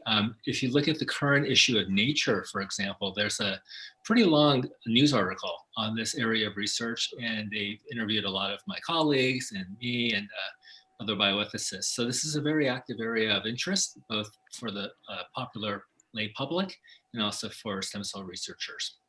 So I'm going to be speaking about the ethical issues that we've been finding in a 2-year project I've been the PI of. And then I'll zero in on some specific issues that I think don't quite make the news, like in the Nature News piece today. Right. So I'm going to start off with evocative models of nature. At the Harvard Museum of Natural History in Cambridge, Massachusetts, we have the Blaschka glass models of plants on display permanently. And these are wonderful glass models that were originally done by a son and father duo, the Blaschkas, at the very early part of the past century. And we have thousands of these models, all made of glass in extremely exquisite detail. And what these models represent are either life-size plant pieces or enlarged plant parts, and they're incredibly realistic. They were made for the benefit of Harvard botany students so that they could examine glass specimens, replicas, models of plant specimens all year round without ever having to go back to the original source. And these represent both healthy models and diseased models. Now, I begin with these evocative models of nature because these are evocative in the sense of exciting the audience, exciting the museum goers, and delighting many, many people over the decades. Curiously, though, in a building right next door to the Museum of Natural History is the Harvard Department of Stem Cell and Regenerative Biology. And in this more modern building, right next to the museum, they also make models of nature, but these are human organoid models. And unlike the static glass models next door, these are dynamic and they're composed of human cells. Organoids, as represented here by some samplings, we have brain organoid on the left, the liver organoid in the middle, and airway organoid on the right. These are extremely interesting recent models of human biology. And what they typically have in common are that they're three-dimensional. They're grown from either pluripotent stem cells or adult progenitor cells. And what's fascinating about these models, unlike the static glass models next door, is that they self-organize and they grow. They don't need a whole lot of nudging or instruction to get started. And once they get started, they self-organize into rather complex organ-specific cell types and organ-specific structures in culture, in a dish. Now, these organoids can be made to model many different key structural and functional properties for a very wide array of organs, such as was just shown on the previous slide, gut, kidney, pancreas, liver, retina, even the brain.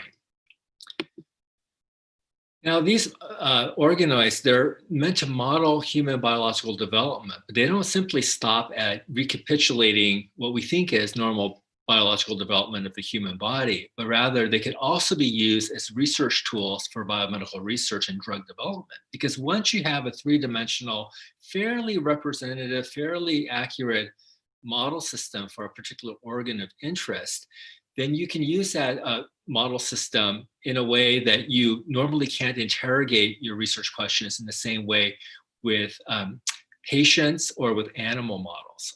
This is really quite a fascinating recent development where you can have a test bed for either drug development or understanding the pathology of different pathogens, for example, such as the Zika virus, which was used with brain organoids, or airway organoids, and study the development and the damage done by the COVID virus.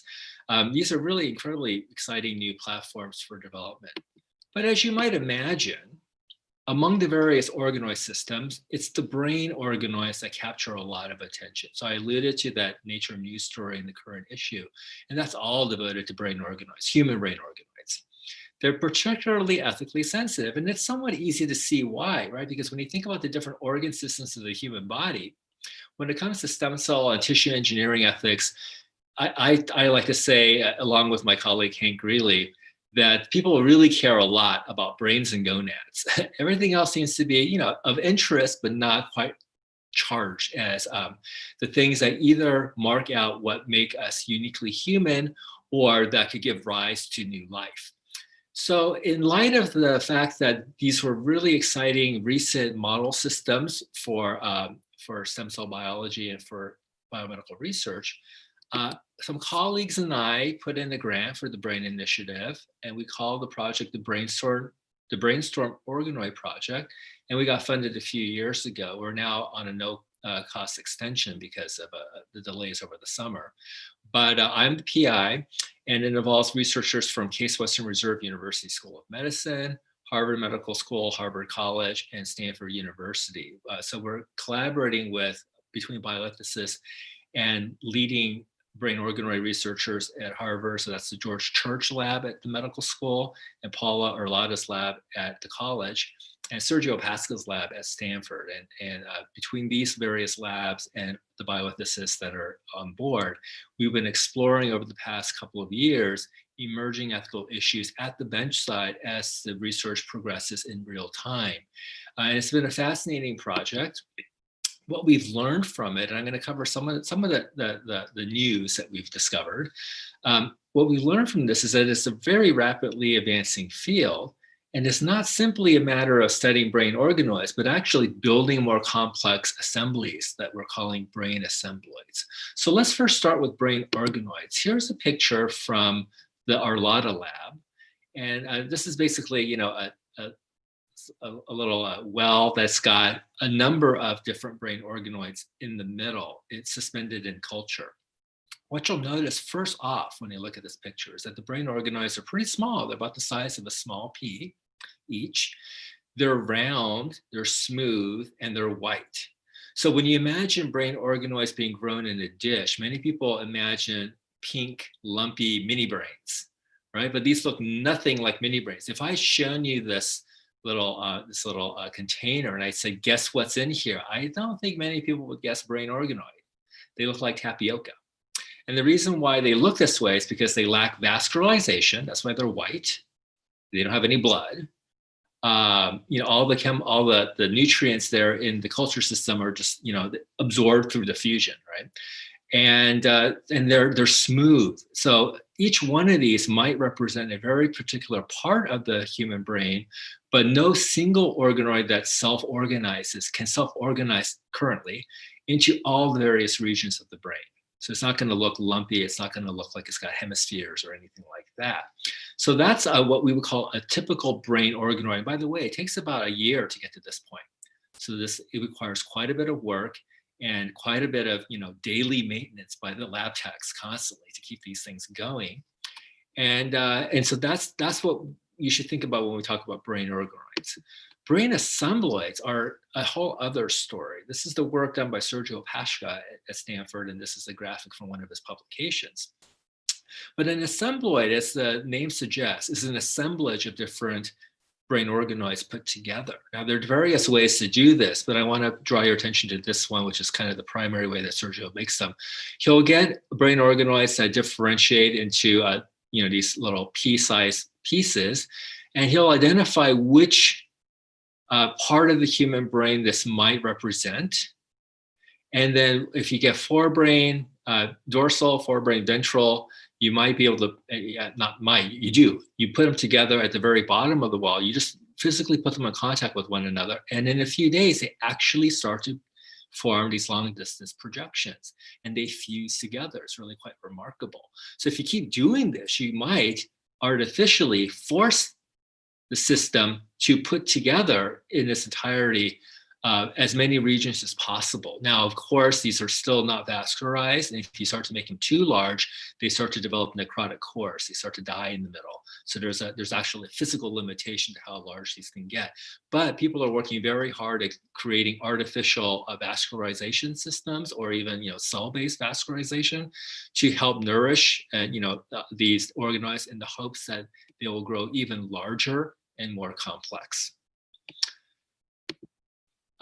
what are the ethical issues around human organoids? Just to back up a little bit, you're talking about all organoids. This is from a publication by Eleni Brendanord and others in Science in 2017. They did a very nice job of sort of mapping out some of the broader ethical issues. So I'm going to just flag this, but the focus of my talk will not be on these ethical issues.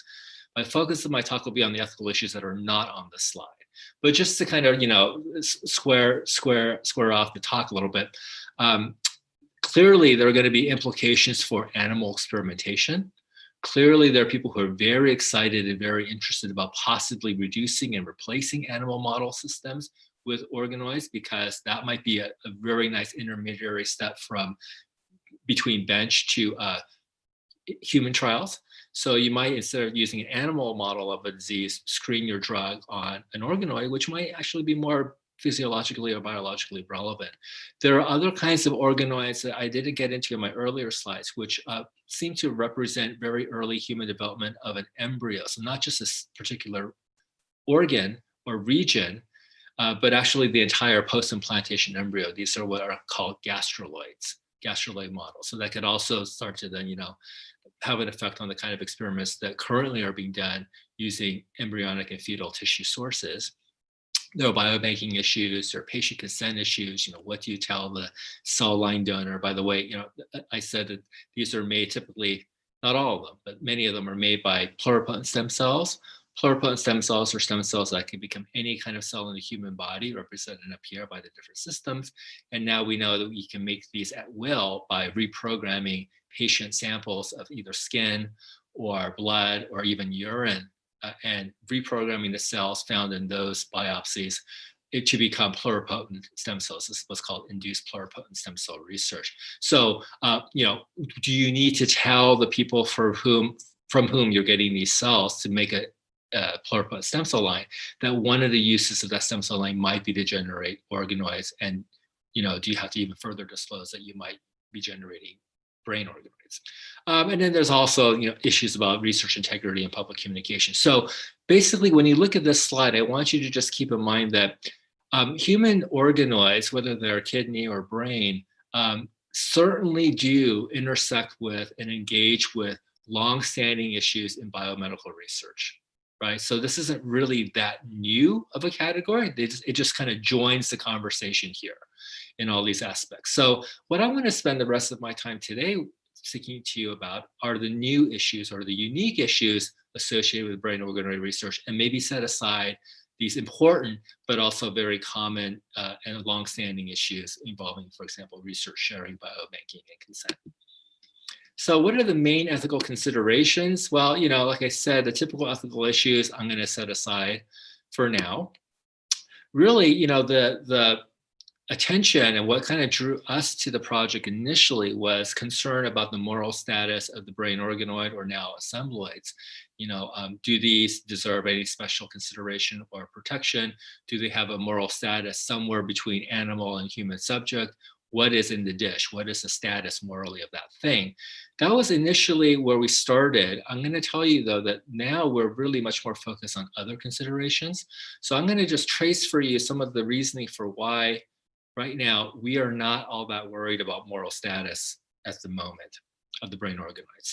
And the reason why I want to pivot from moral status of brain organoids to these other considerations is that upon further exploration, further understanding about the science in partnership with the scientists who are doing the work, we realize that there's a lot of easy opportunity for confusion that might lead to worries about moral status. So I'm going to start with the first kind of reason why we're pivoting away from moral status. And that is, of course, moral status is a very complex notion. But to kind of simplify things a little bit, I'm going to start with this definition. This comes from Jaworska and Tenenbaum from the Stanford Encyclopedia of Philosophy.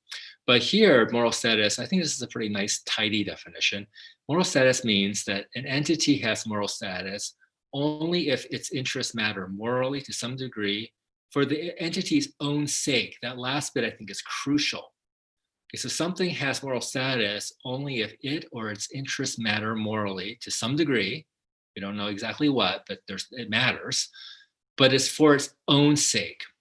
The reason why I point that out is because there is a very important philosophical difference, in my view, between moral status and moral considerability, and that people confuse the two maybe when they're talking about organoids, brain organoids. So what is moral status compared to moral considerability? What's the difference between the two? So let's drill down a little bit more about moral considerability. Why is this not the same as moral considerability? Well, I'm going to use an example that could help illustrate the difference. Hold on one sec. Okay, so this is my dog Rufus. And suppose that I ask you to watch over my dog while I go on a trip. So you're my neighbor, and I ask you, can you, while I'm gone, come in, walk him every day, make sure he's fed, make sure he's okay. And I go on my trip. And you come into my house the next day, and I'm not saying that people actually have this view, but suppose that you're somebody who thinks dogs have no moral status. Dogs don't matter morally for their own sake. Okay, I don't think anybody holds that view, but suppose you have that view. You might still take very good care of my dog, not because you believe it has moral status and that you are doing things for its sake, or that you could do things that are wrong for its sake, but rather because you care about me, you care about a relationship, and you think this is a thing here before me that has some moral considerability. There are reasons for me to take care of this thing, not because I think it deserves it, but because, like I said, you want to maintain a good relationship with me, or you made me a promise. There are other extrinsic factors that justify why you're behaving in a very caring way for this animal. I hope that nobody actually, has that strange outlook on animals, but you can understand that those are different notions: moral status versus moral considerability. When I gave a talk along these lines, explaining the difference, somebody asked me, Dr. Ken, can you give me an example of other cases where moral considerability was really the issue, not moral status? And I said, certainly. Think about the history of the embryonic stem cell debate, what I've been involved with for the last 15 years. I don't think many people will look at a human embryonic stem cell or a human embryonic stem cell line and think that that has moral status, in the sense that you can wrong these cells. You can violate their moral status. But there's plenty to talk about in terms of the moral considerability. There are plenty of issues around donor consent. There's plenty of issues about what is or is not an appropriate use of the cell line. There's lots to talk about in ethics besides simply questions of, can you wrong the cells themselves, right?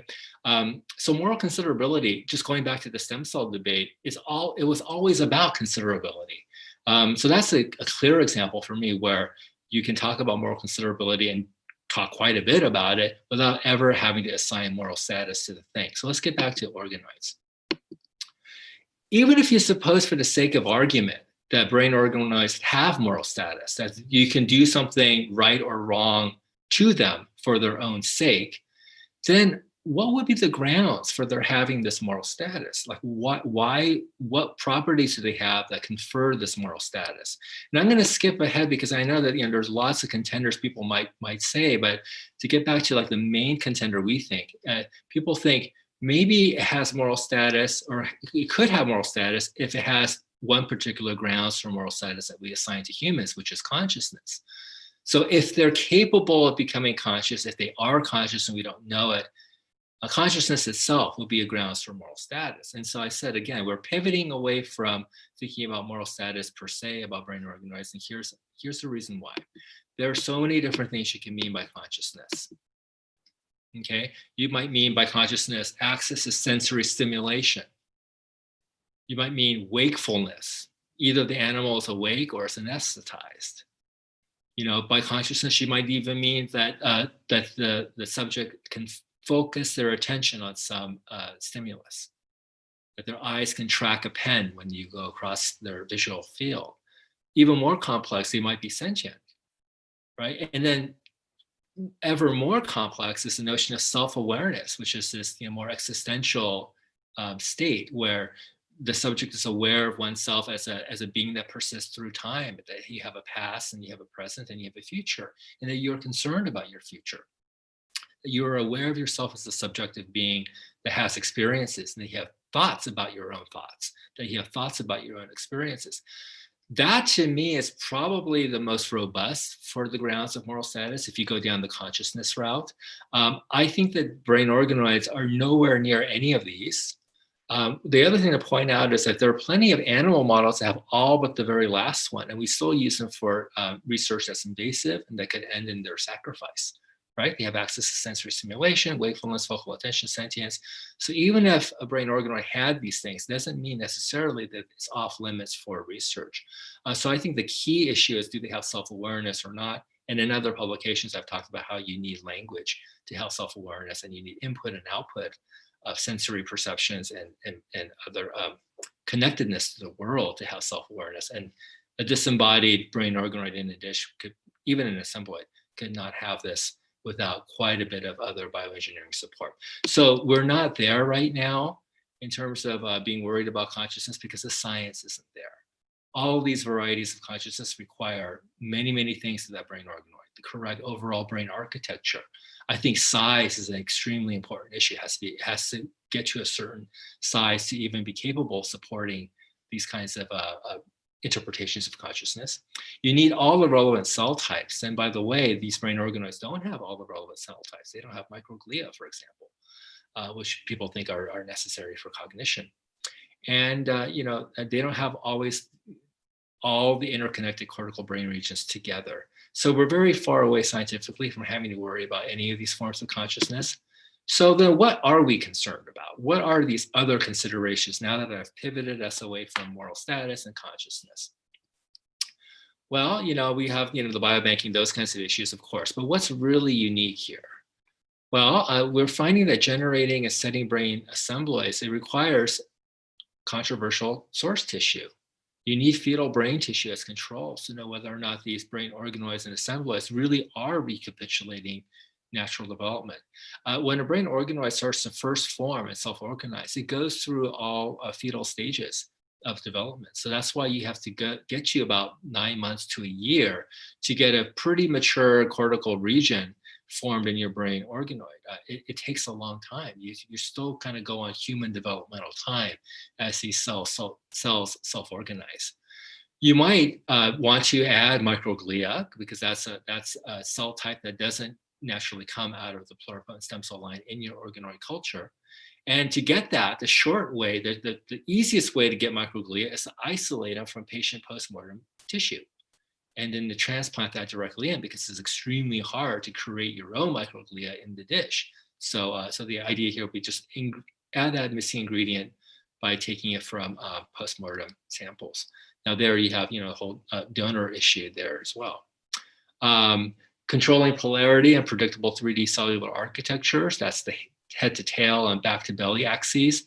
How would you do that kind of predictable architecture structure? Well, you would probably have to use a group of cells called human organizers. And I'm not going to get into details of human organizers, but that's another complex engineering strategy you might use for further differentiation and building.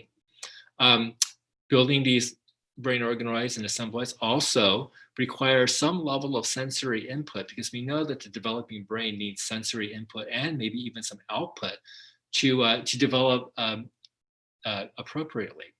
So that could be achieved either by transplanting small human brain organoids into the brains of larger lab animals, and allow that environment to nourish and vascularize and help the brain organoid grow, and also maybe hopefully stimulate growth through input and output, or some other means, more artificial, not transplantation, but connecting it up to devices, connecting it up to computers, connecting it up to some electrical systems that provide means of input and output. So you can see now we're getting more and more into heavy bioengineering. Last example would be, you want to just not just look at the brain organoid or assembloid in isolation, but connect it up to study how the brain interacts with other parts of the body, for example, motor processing. And you might want to connect the cortical organoid to muscle and develop a neuromuscular function or model. In fact, Sergio Pasca is working on a model system where you got a cortical organoid connected to a spinal cord organoid connected to a muscle organoid, and you can get the muscle organoid to move by sending signals through the brain organoid. So I think that, and sort of hitting down the final stretch of my talk here, there's going to have to be a need for bioengineering ethics, or what I'm calling, quotes, bioengineering ethics, because we're going into a really interesting area of this research where, as you go further to the right, you get much more to the bioengineering dimensions. And as you get over to the right, that's much more developmental. So what I have here is a continuum of activities. When we talk about brain organoid research, it's not just one thing. It's a pretty broad range of activity, and it all counts under brain organoid research. So on the far left, you have the kind of work that Paula is doing, which is she wants to study natural human development using iPS cells, pluripotent stem cells, derived from healthy controls versus people with neurological genetic disorders, to see what the difference is in human development. And she has to watch these organoids for months and months and months to see the difference unfold in real time, real human developmental time. That takes a long time. That's just to kind of understand better how nature unfolds in the developmental process. Contrast that with people on the far right side, which is the folks who want to use brain organoids not as objects of study themselves, but to enable you to do other things for which you're interested in studying. For example, drug screening. You can't wait, months and months for these little brain organoids to mature to the level that you can then use them for drug screening. You need to scale up and speed up the process of a brain organoid function development. So they're not interested so much in recapitulating natural development. They want something there, now to test. Or you might want to have a brain organoid or part of a brain organoid to then use in a system where you're trying to study, like, the neuromuscular junction, or blood-brain barrier, whatever it is, some other issue you want to study. So you need your brain organoid there quickly to be connected up to something else. So there's a pretty broad range of activity. And as you get further to the right, as you get more to the engineering side, where you have to partner as a brain organoid researcher, partner with bioengineers to come up with the tools and come up with the different devices you need to do the readouts and to connect up your brain organoids to other systems. There's a lot of room at that stage, at that end of the spectrum, for bioengineering ethics. So this is something that I delved into a few years ago, and I published, I think, the first article on this topic, which is thinking about engineering ethics and how engineering ethics could be important for self-organizing models of human development, such as organoids and the gastrolites that I mentioned, the embryo models.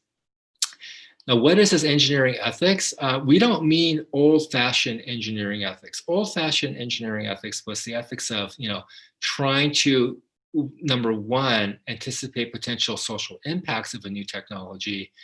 I mean, that's an important issue to get into, but so much of engineering ethics in the olden days had to do with, trying to anticipate harmful societal effects, or if harmful societal effects did happen, or some disaster happened, like the Challenger explosion, or the Ford Pinto explosions, these kinds of classic cases, to then try to ascribe blame to who was blameworthy for that, and also to try to avoid future similar events. So it's always kind of about, like, after some engineered thing entered into the marketplace or entered into human life, and then it was trying to deal with the impacts of that.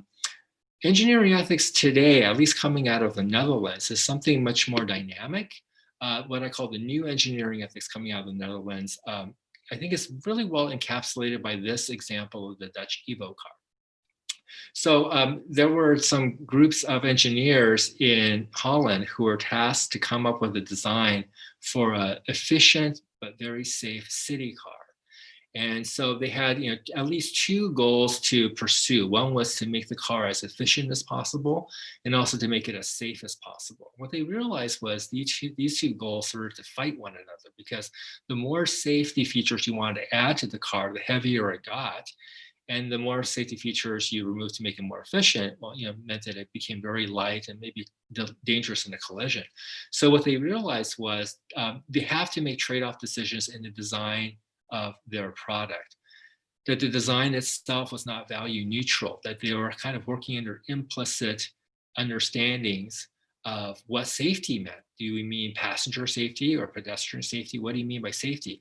Efficiency, what do you mean by that? Do you also mean sustainability and efficiency of the production process and the resources needed for that? Or do you just mean fuel efficiency or energy efficiency? All these elements have deeply embedded values that, if unquestioned, could lead to some trouble. And furthermore, if you try to balance out, efficiency versus safety, you need a covering value to then know how to make that trade-off decision. And that again, is not a value-free supposition. So in bioengineering ethics, or what I'm calling new engineering ethics, we all know that design choices, how you're designing your thing, is not value neutral.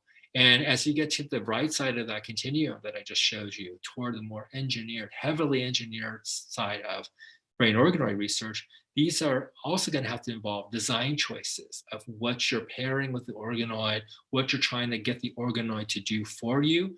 Some engineers at MIT, for example, talk about wanting the brain organoids to give rise to emergent properties, and it's these emergent properties that they want to leverage into engineering aims and goals. So there are all kinds of choices you can make along the way during the design of your experiment or during the design of that construct you're making in the lab.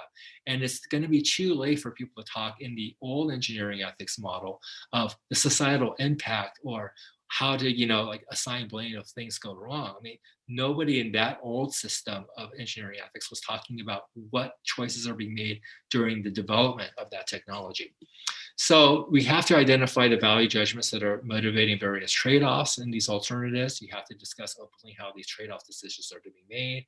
And what we're discovering in our project with our scientific collaborators in the Brainstorm project is that there's actually quite a bit of room for ethical considerations to help guide trade-off decisions that you're making in the lab. So those are the areas that we've been focusing on for the time being. And what we've learned is that ethics should be proceeding alongside the science, not simply reacting to it every time something new happens, but should be, as we say in science speak, they should be two things that are co-culture together, co-creating together a new field. So that's our great hope that we're going to be able to continue to do this and encourage others to do the same. Looking ahead, I have to say brain organoid and assembloid research is going forward very quickly. We've also discovered that a lot of this research is flying under the radar at local institutions because traditionally for stem cell research oversight, the least controversial type of research involves use of established cell lines, so widely used, widely distributed stem cell lines, and that the research with these cell lines is done all in a dish. So it's not going to be transferred into an animal or to a living patient. But if you think about it, all these organoid protocols involve exactly what I just said. You're using a cell line that's currently in existence, typically, and you are keeping it all in the dish. But I think it really is forcing us to think about what does review look like? What should people be asking in this kind of experiment? So ethicists and neuroscientists should continue to be working together to identify key ethical issues and technical challenges that can come up and affect the design of new experiments. So that's pretty much what I have for my formal presentation. I'd like to acknowledge my team members. We have Jean-Jean Lunshoff, Aaron Goldenberg, George Church, Paula Arlada, and Sergio Pashka, and our RA, Sarah Sullivan, and JC. That's our grant. I'm happy to take your questions at this time. That's my email if you have any follow-up questions or you want more info. Thank you for your time.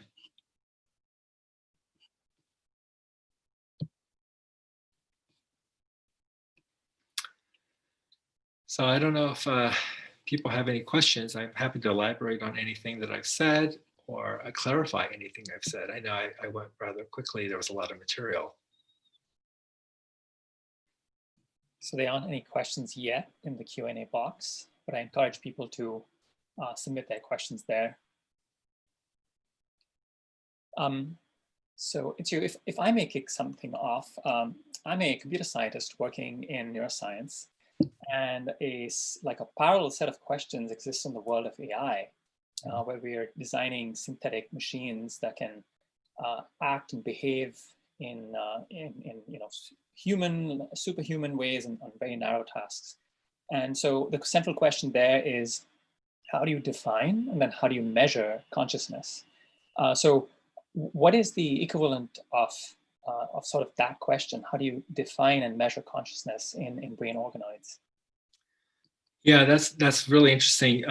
We have actually also been talking amongst ourselves in our project about some really interesting parallels and connections to AI, and to a lot of these other questions kind of come up about like possibility of consciousness in a you know in silico, like in a non-cellular context. So I think a lot of those questions kind of come from the same anxieties, the same probing philosophical questions. I really don't. So here's the thing. People have to agree on what the target, like what do they mean by consciousness? And you can have a really low bar or you can have a very high bar. The really low bar would be something like this, right? I mentioned size, like the size of the brain organoid might matter. You can certainly get brain organoids that are at least as big or bigger than a fly brain. Okay, and the question is now, is a fly conscious? Like you might say functionally, it starts to do a lot of similar kind of things that a fly brain might be capable of doing. But nobody's actually even gotten to that level of complexity on a human brain organoid. I think people will say, well, they're larger than a fly brain, but nowhere near the kind of what we would expect fly brains to be able to do. So that's not a uniquely human thing, right? And so you can say, well, one question is the fly conscious? And then B, could you even like recapitulate fly consciousness sort of that level? And I think the answer right now for both is, for human brain organoids is no. The other thing that's very interesting is you can do a lot of the same experiments that you're doing with human brain organoids with mouse brain organoids. You can use mouse iPS cells and do the same thing. They can kind of look identical. You can do them side by side. And the question is, I mean, we don't expect at any point the mouse brain organoid, nobody ever wonders, will it become like a human brain, right? So if that's your control, you might say, well, the only thing that the brain organoid, human brain organoid is able to do is whatever the mouse can do, and that's not worrisome because we create entire mice all the time, the whole body, and you use the whole thing. Is that worrisome just because it's human DNA and human cells? So there's so many different levels of, I think, like people are, like, you can answer them in various ways. I don't think it's always going to be fully satisfactory because I think people are jumping around a little bit of what they mean by consciousness. To me, the most morally significant one, the one that would make me in a science fiction scenario worry, is self-consciousness. But like I said, I think you need an entire body. You need some way of interacting with the world, and I think you need language to represent to yourself a syntax that you would then be able to represent beliefs to your own mind. But anyway, yeah, these are really interesting questions. And George Church has actually even said he doesn't even think that you need brain organoids to worry about consciousness because it can just be a sheer number of neurons in a sheet. I mean, that's all interacting in a way, or in a cone. It doesn't have to be a lumpy human brain-like thing. So he's much more worried actually about these issues coming up in computer science before they come up in brain organoid research. Yeah, very cool. Thank you.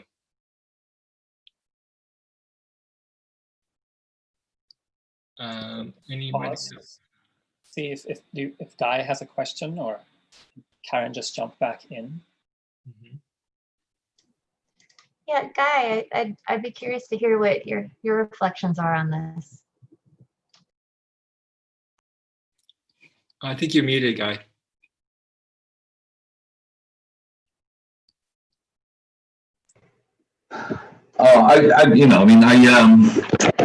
It's very interesting to kind of hear this talk. I mean, I'm working, and I think that you referred to it when you answered your last question with 2D layers of neurons that are growing on multi-electrode arrays, and is kind of always wondered if there's a substantial difference between that and this and that. I mean, we are using 100,000 neurons.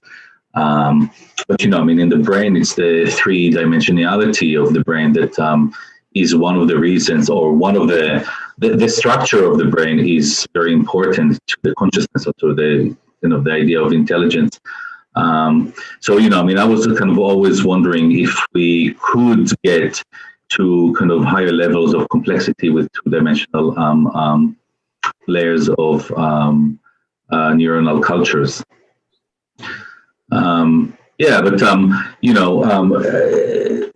My work is kind of very conceptual. So, when you talk about those 2D layers and you think about those organoids, it's a very kind of similar, those are very similar questions because you're kind of talking about the potential rather than kind of what is happening right now. And the potential for consciousness, the potential for kind of the form of intelligence is, you know, is very problematic from an ethical point of view and a little bit scary as well.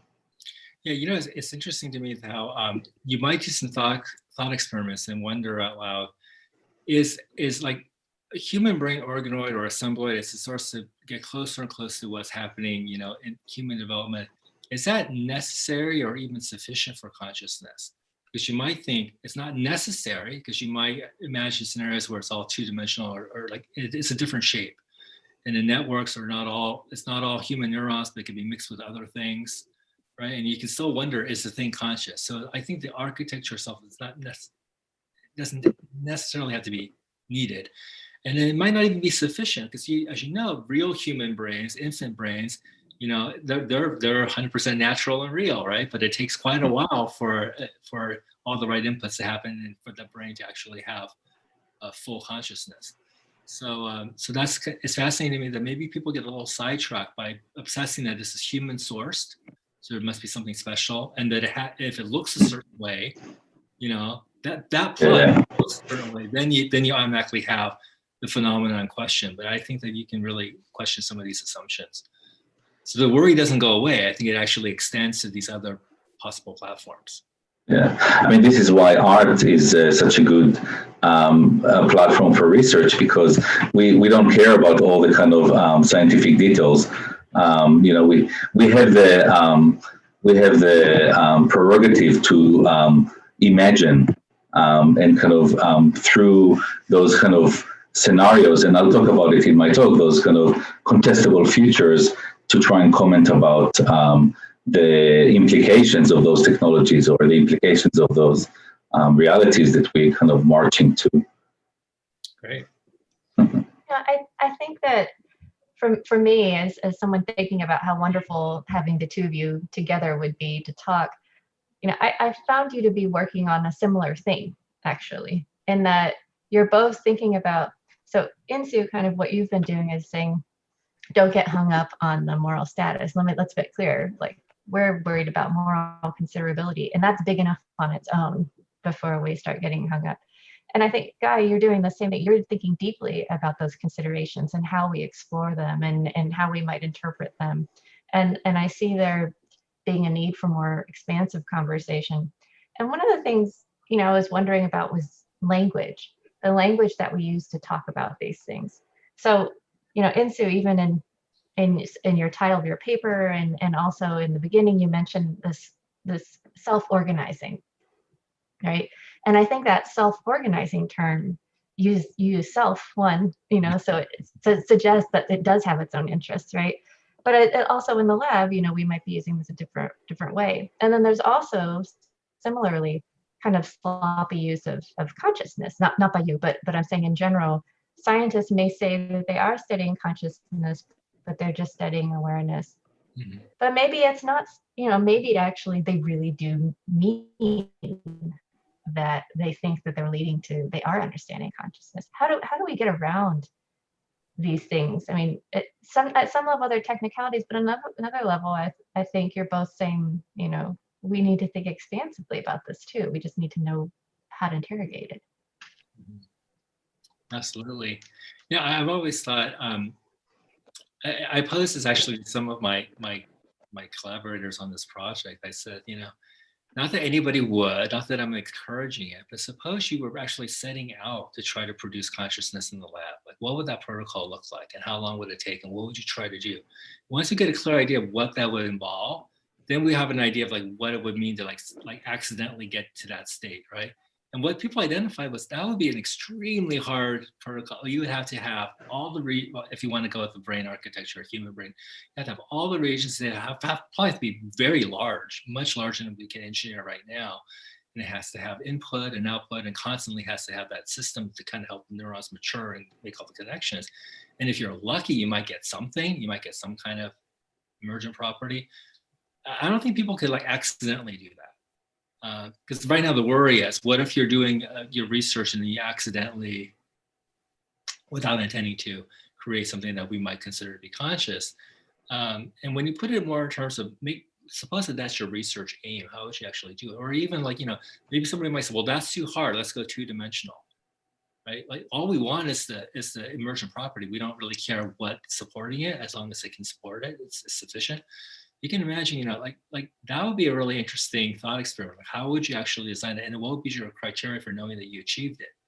So once we sort of like lay out what that thought experiment would be like, then I think we at least have some guidance about what would be sufficient to get that result, and then just steer away from that, or don't have all those components there in your real work. But yeah, it's tough because you can mean so many different things about the word consciousness. And also, you were talking about kind of language, and Karen, we talked about it when we had the meeting last week. I mean, there's a lot of kind of voids as far as the language, because those technologies are quite new. And we're proposing, especially when we're talking about tissue culture or tissue engineering and organoid engineering, those are kind of fields that are not really, the public. We don't really know what. There's like a scientific jargon there that is not really we're not really familiar with, and there's a lot of kind of problems of almost like what is the language that we're going to use? What are those organoids? I mean, how can we define them? How do we kind of relate to them? This potential for, so when it comes to intelligence, the first place that we're going to is AI. So everything that is not natural intelligence becomes artificial intelligence. But is it the right kind of, term when we're talking about organoid brains or mini brains that have the potential of being intelligent in the future?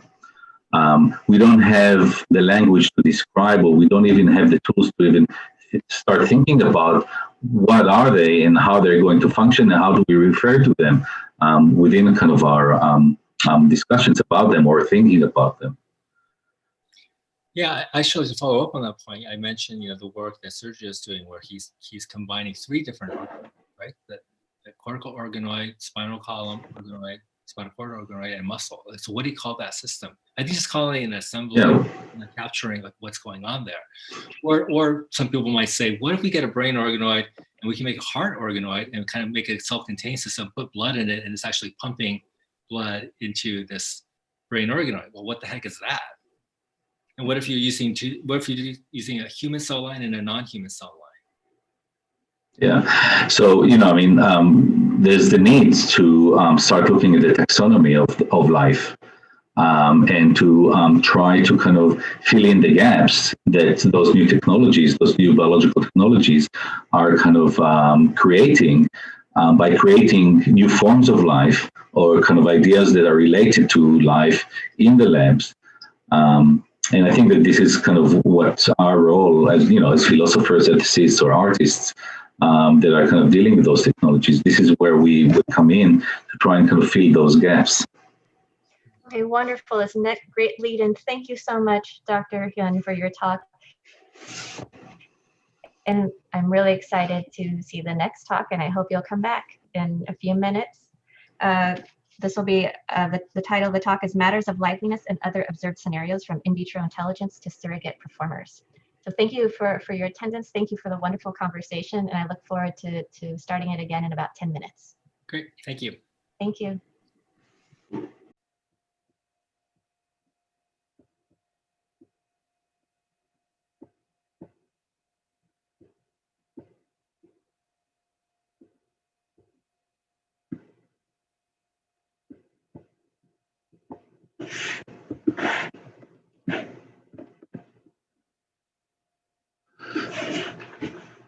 Okay, hi everybody. I think there's a little bit of confusion here, but I think that my talk is starting, so I'll just start the presentation, and I hope that everything's gonna well. So my name is Guy Benari, and I want to thank Karen for inviting me to give this talk. I'm an artist and a researcher. I work in the University of Western Australia in a research lab called Symbiotica, My focus when I work is new media. I use emerging technologies, mainly biological material. Some people refer to my practice as bioart, biological art. In the studio, my studio is the lab in the university, the biological lab. And within this lab, we grow cells rather than making objects like a lot of my fellow artists. One of the, and we'll talk about it later, but I just want to mention that one of the main strategies that I use in my work is the idea of problematizing technologies. It's not about celebrating the biological technologies and kind of bowing down to the wow factor of, wow, look what can be done, rather trying to kind of look at those technologies in a critical eye, try to problematize those technologies, and through that, understand what are the implications or the future implications of those technologies on us as a society, on our lives. The idea is to suggest contestable futures or future scenarios, and through that, explore the implications of those technologies. So the lab that I work with is called Symbiotica. It's quite a unique lab that is located in the School of Anatomy and Human Biology in the University of Western Australia. And it's a research lab that is dedicated to the exploration of scientific knowledge in general and biological technologies in particular from an artistic perspective. It enables artists to engage in wet biology practices in biological science department. So we're all artists, we're not scientists, and we work in the labs. We quite proficient in tissue culture, tissue engineering, molecular biology. We do the work ourselves in school and we produce work. And just a few words about the idea of art and science collaborations from Stephen Wilson's book. A few points that I think that are quite relevant to my own work is that the motivation of the artists that research new developments in technology or science is very different to the ones that scientists, engineers, technologies have. It is not about profit or prime utilization. It's not about finding solutions. The artist undertakes to develop the tools that help realize an artistic goal or a cultural agenda. The cultural commentary and the deconstruction of hidden narrative in scientific and cultural structures are very important. And this is something that we're trying to do across the board in our kind of work. The idea there is not to kind of listen to or kind of read science items in popular media and kind of have the wow factor of, wow, look at what people are doing. It's kind of more about the critique of idealized vision of science. And getting some sort of a discussion or dialogue within our society about the implications of the technologies that we're being developing. And it's the idea of demystifying science and empower the public to participate in the dialogue. This next quote is by Oren Katz, the director of Symbiotica, and I think that this is kind of portrays very well, or it's kind of an underlying idea that kind of is threaded through all my work. So I usually kind of add it to my presentation because I think that it's quite accurate. The form and applications of our newly acquired knowledge will be determined by the prevailing ideologies that develop and control the technology. When the manipulation of life is, you know, as we do it on a daily basis in our kind of labs, takes place in an atmosphere of conflict and profit-driven competition, the long-term results might be disquieting. One role that art can play is to suggest scenarios of worlds under construction and subvert technologies for the purpose of creating contestable objects. This role of art makes the emergence of the semi-livings, of those entities that we grow in the lab, as evocative art objects, that the multi-leveled exploration of their use relevant and important. So in this talk, I'm going to focus on the work that I've produced, the biological related work that I produced that are related to neuroscience, using neural networks, two-dimensional neural networks that we grow on multi-electrode arrays. And I just wanted to kind of qualify the language that I use, because I would call them brains, even though I'm aware of the fact that they are not brains. They're not, you know, as far as the size and the kind of three-dimensionality, and, you know, those are very symbolic brains. But they still produce quantities of data, and they still respond to stimulations, and they still are subject to a lifespan. And they're a very good tool for us to think about the future possibilities of growing, as we kind of heard in the previous talk, organoids that may have the potential of becoming intelligent or conscious in the future. So those are the neural networks that we grow on the multi-electrode arrays. This is an image of one of the scientists that I work with, Steve Potter.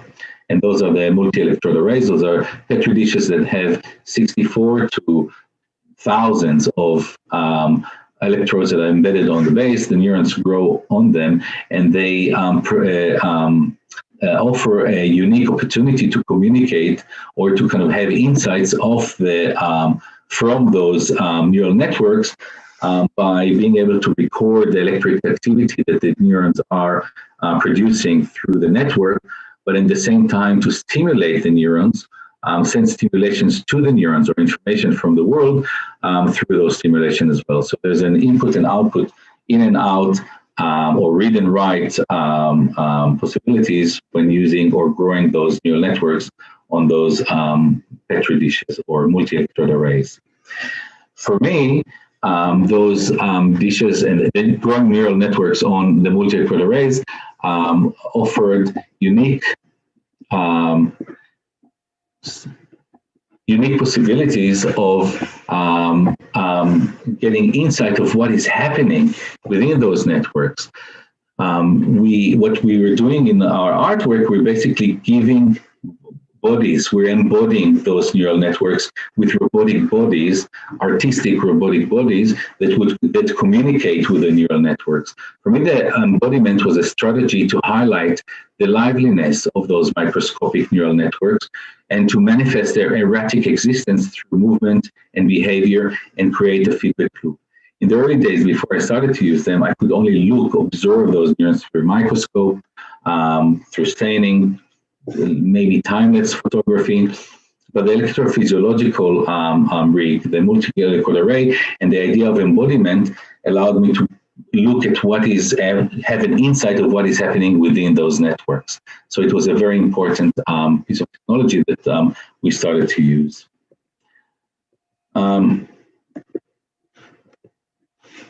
Artwork using neurons have the potential to evoke or to elicit responses in regards to the shifting perceptions surrounding the understanding of life.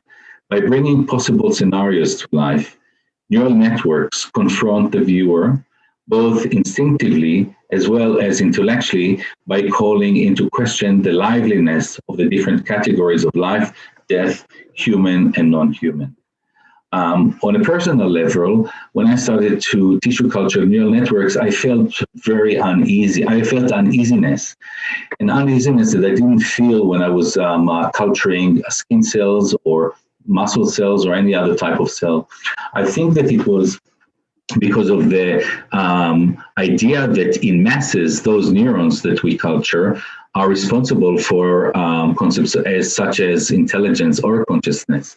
And this uneasiness that I felt when culturing those neurons drew me more to kind of do it and explore this idea further through the artwork. So what I am going to do right now through my artwork, what I'm going to do now is I'm going to try and go through various works that I've developed through the years, and I'm just kind of, we don't have enough time to kind of get the details of, or to tell you the details of each one of those artworks, but maybe as far as each one of those artworks, just to kind of give you some an initial description of what it is, a simple description of what it is, but also give you some initial anecdotes regarding those.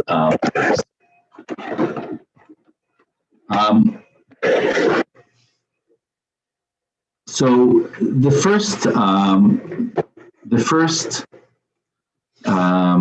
sorry, just gonna have a problem here. The first time that we actually thought about working with neural networks was to do with an article that I read in the New Scientists about a robot gets a fish brain. So it was a description of an experiment that was done where scientists tried to connect a fish brain to a robotic body, and that really blew my mind, the possibilities and even the fact that it can be done. So I hooked up with a neuroscientist in the School of Anatomy in UWA, Dr. Stuart Bunt, that actually did research with, his research was looking at regeneration of fish neurons. And together we decided to try and replicate this experiment. So we started to grow fish neurons, or we also used fish tectums, which is slices of brain, and we created a piece called Fish and Chips, where we tried to grow those neurons on silicon wafers, and we connected them to a drawing arm that drew two-dimensional pictures in the gallery space. The picture that you see here is from Ars Electronica, a big festival for art and technology. The interesting thing about this work is that it's the first time that we did it. It was all about kind of looking at just kind of exploring the idea of connecting robotic bodies to neural networks. And before we went to Ars Electronica to show the work, we applied to the ethical committee in UWA to the animal ethics committee in UWA to get an approval for the work that we've done. Interestingly, the ethics committee, while after kind of looking at the paperwork that we sent them, the application, they disqualified themselves from deciding upon this case because they felt, or the chairman of the board felt, that the committee doesn't really have enough, or they just can't really decide upon it. They weren't really sure whether this project should be considered as research or not. The chairman of the ethics committee told us that the discussion went to kind of really absurd stages where some of the members of the ethics committee got to the point where they said that artists should not use anything that is alive, and by saying that, disqualifying us from even working with flower arrangements, which was quite ridiculous. So they disqualified themselves from deciding upon that, and the vice chancellor of the university gave us an administrative approval to pursue the research. These days, those committees in our university, in UWA, are quite, they get a lot of applications from Symbiotica, so there's no problem.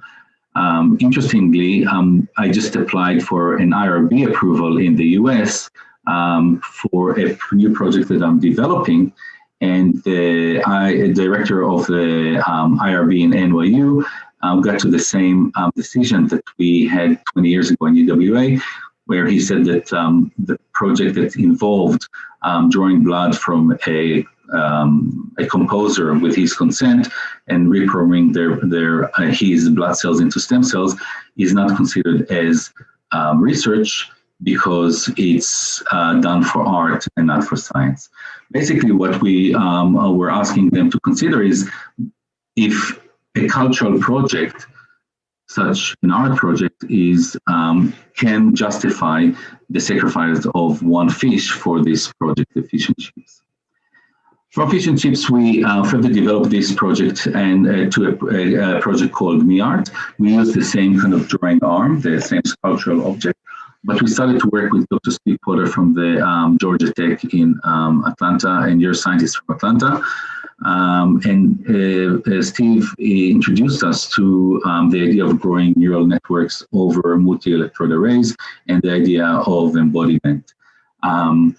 When we exhibited this work in the gallery, we would take pictures of visitors to the gallery and we would send shadows or kind of illustrations or outlines of those portraits to the neural network as stimulations, and the neural networks were controlling the drawing arm to symbolically create or paint or draw the portraits of the visitors to the gallery. And we were kind of wondering whether a bunch of neurons that are growing on a multi-core array could be creative and could produce pieces of art or works of art. The neurons were growing in Potter's lab in Atlanta, and the drawing arm would travel with us around the world into museums and galleries, wherever we would exhibit it. And the link between the neurons and the drawing arm, or the body of this kind of creative entity or semi-living entity, was growing. The brain was growing in the lab, and the body was in the galleries itself. And the link was done through the internet, which posed quite technological challenges, especially 20 or 15 years ago. An interesting thing was that we were projecting in the gallery images from the lab, as if to bring the viewers in the gallery closer to the brain. So we had images that were kind of taken in the incubator, looking at the cells, and images of the lab itself. And sometimes the connection between the body and the brain, we had kind of problems with the connection. I remember one of the stories that kind of left quite strong impression on me was when we were in the gallery, and we used to talk to this guy that you see here in the picture. His name was Alex. He was the carer of the dish. The exhibition was in Perth in Australia, and he was in Atlanta in the lab. And the arm stopped working. So I we would communicate with him with ICQ, with a messaging interface, and I pulled it up, and it was screened on the wall. And I kind of sent him a message, Alex, what is happening with, what is happening? It's not working. And after a short while, he came back and he typed, and the viewers, there were probably like 30 people in the gallery, could see his message saying, well, the brain is dead. I'll just go and get another one. And that kind of struck us as such quite an incredible reaction, because for Alex, it was just a neural culture. It was just yet another culture that died, unfortunately. But for people in the viewers, it was this whole artist. It was this semi-living artist. It was this living entity that suddenly they got a message in a very kind of a dry way that is dead. And people got very, some of the viewers got very anxious. They got very emotional in the lab. And it kind of allowed us an opportunity to actually talk about what it means. What is this me art? What is this weird entity that we are kind of looking at? And also the idea kind of about death. And, and kind of ask them also kind of what happens when you brush your teeth. Millions of cells are dead when you brush your teeth in the morning. What is the difference between that and the fact that this entity died? So it allowed us for a very interesting conversation within the gallery itself. Later on, we went to visit Steve Potter, that's him, in his lab in Atlanta, to develop the new piece that we were planning. And it was very nice to kind of see among all those scientific posters in the middle there in black, a poster that explained our art project, Me Art.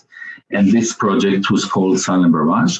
And it basically used a very similar approach to Me Art, where we had neural networks growing in the lab, in Potter's lab, and connected to this landscape of robots around that were installed in museums around the world. We had cameras mounted on the top of the on the ceiling, looking at the location of viewers within this kind of landscape, and accordingly, where we would send stimulations to the neurons about the locations of viewers, and they were responding to that, moving the those articulated cartridges up and down those poles to draw images or lines on those poles. An interesting thing about this project was that when we were in Steve Potter's lab was when he just found out that he just realized that when he grew those neural networks, they had epileptic behaviors. There were like loads of barrages of activity within those network, and he realized that only by sending backward stimulations to those neurons, he could calm down those epileptic seizures of the neural networks. And once he did that, he could start stimulate them and look at emergence, or to look at signs of learning within those neural networks. So we created this piece based on this experiment, and we renamed it Silent Barrage. It's the idea that the presence of the viewers within this landscape of robots sends those stimulations to the neural networks in the lab to calm them down, their epileptic seizures. And when viewers in the gallery found out that this is what their presence is doing, it was interesting to see their behaviors, some of which did not want to leave this the center of this installation, waving their hands, shouting, trying to talk and trying to communicate with the neurons in Atlanta, and doing anything they could just to calm those epileptic seizures of the neurons in Atlanta, in the lab, near Potter's lab, and to try and help cure or heal those neurons from their epileptic seizures. So this whole installation brought created a very interesting scenario where the humans in the gallery were trying to connect to those disembodied neurons in the lab itself. And you could actually feel how they relate to them. They're starting to relate to them as something that is alive, something that can be that you can relate to in a more profound way. After this piece, I learned about the IPS technology, stem cell technology, induced pluripotent technology, that made me, once I got aware of this technology, I started to think about the fact that I prefer to use my own or human material rather than animal material. As far as kind of my ethics, I prefer to use human and not appropriate other species. Just a few words about IPS. In layman terms, the IPS method transforms adult specialized cells into a form that is equivalent to stem cells, which are capable of becoming any other type of cell in the body. The process involves reprogramming their own software or genome and coaxing them back into the embryonic state. The discovery of this biological alchemy intrigued me. Questions regarding how we are able to deconstruct and manipulate and reassemble microscopic building blocks of life in a completely new way, as well as the increasing ethical dilemmas and discourses associated with IPS, gave us the new insight into how malleable and how fragile our body really are. And in parallel to kind of finding or learning about the IPS technology, I did a project with the burns unit, people that grow skin in our university, and I went into the lab and I asked one of the researchers, what are you growing? And he said, foreskin cells. And when he said foreskin cells, for him, it was a very, this is what he grows, this is what he does every day. But for me, it sounded very surprising and something that I wanted to explore, and hooking it up with the idea of IPS, I kind of started to wonder, what does it mean culturally to grow a brain from foreskin cells? So I started to a project called In Potentia, and this is a slide that I took from a PowerPoint that the Russian curator presented to in one of his talks, talking about our work. I apologize for the language here, but our kind of affectionately, we call this project Project Dickhead. The idea of kind of creating a brain from foreskin cells. And then I kind of thought, once you create this kind of brain, how are you going to refer to it? What is this entity that we put on the pedestal? A funny story about it is that I got a fellowship from the Australia Council for the Arts to do this project. But in the fellowship, I had to sign a commitment that I would never refer to the project as Project Dickhead because the Federal Minister for the Arts censored the name. So I had to, if I wanted the funding, I had to kind of change the name. So I changed it to In Potentia.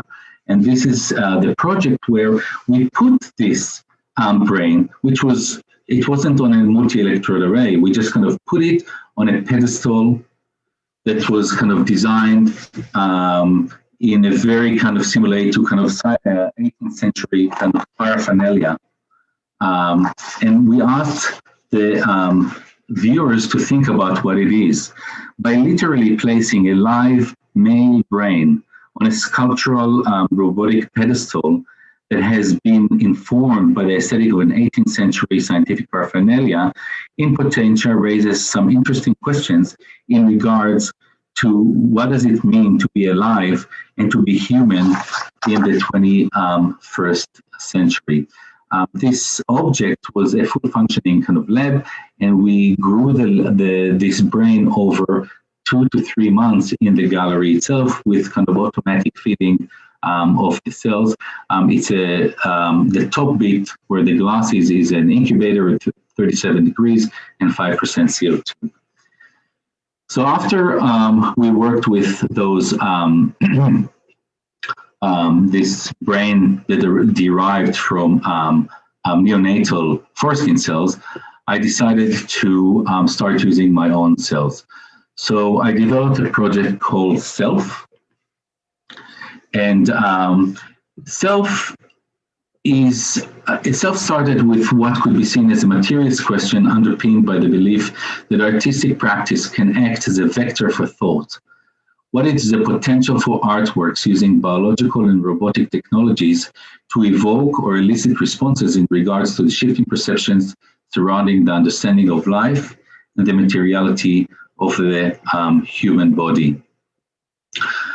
What I did with Self is that I took a biopsy from my skin, from my arm, and then I processed I grew my own skin cells, and then I differentiated I grew my own skin cells. I reprogrammed those skin cells using IPS technology to stem cells, and then I differentiated those cells into neurons.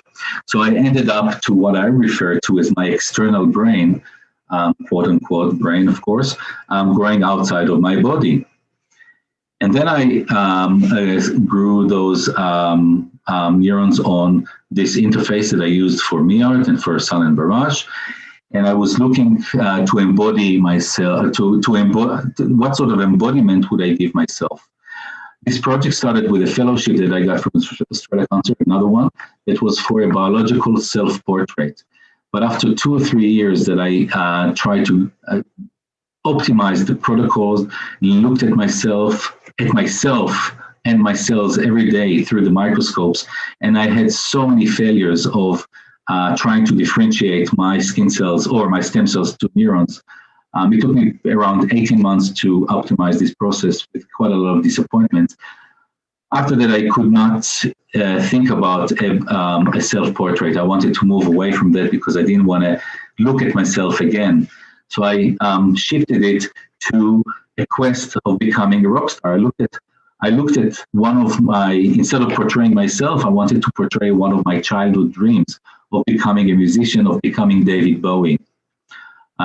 So I gave myself a sound producing body, modular analog synthesizers that were connected to my external brain or to my neural networks that were growing on the multi-electrode array. One of the reasons that I chose those analog modular synthesizers, that it's in a surprising way, they work in a very similar, in a very simplistic, oversimplistic way, they work in a very similar way to neural networks, where control voltages that are going between components produce data, neural data or hear sound.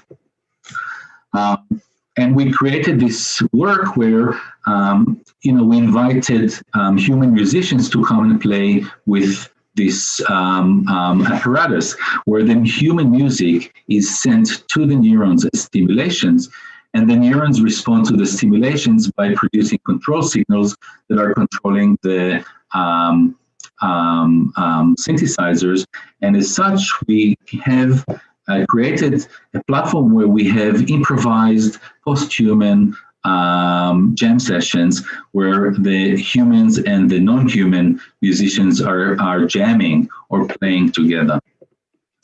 This is how Self looks like, and at the top in this small, there's the main pillar within the kind of opening of this object, and at the top of that it's an incubator that hosts the living neural networks that control the synthesizers that are on the side of them. You can see that here a better image of that. And this is just another image of kind of a jam session that we had with Darren Moore, the drummer, and Clayton Thomas, which is a double bass player. And when we kind of talking about, during kind of Self, I kind of started to think about the idea of the taxonomy void that we have regarding what self is. It is definitely not the product of natural intelligence.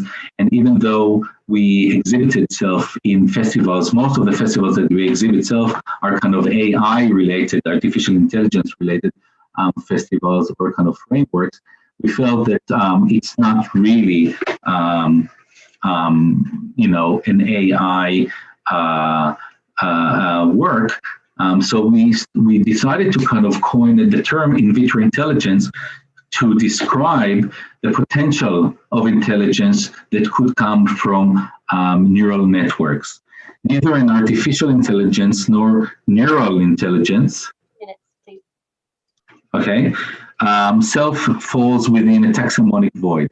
In the absence of taxonomy that adequately accounts for the self's autonomy and plasticity demonstrated through its capability to make music and duet with musicians, self is best understood as an entity possessing an in vitro intelligence, an intelligent system produced by bioengineered living neural networks that function as brains outside of the body.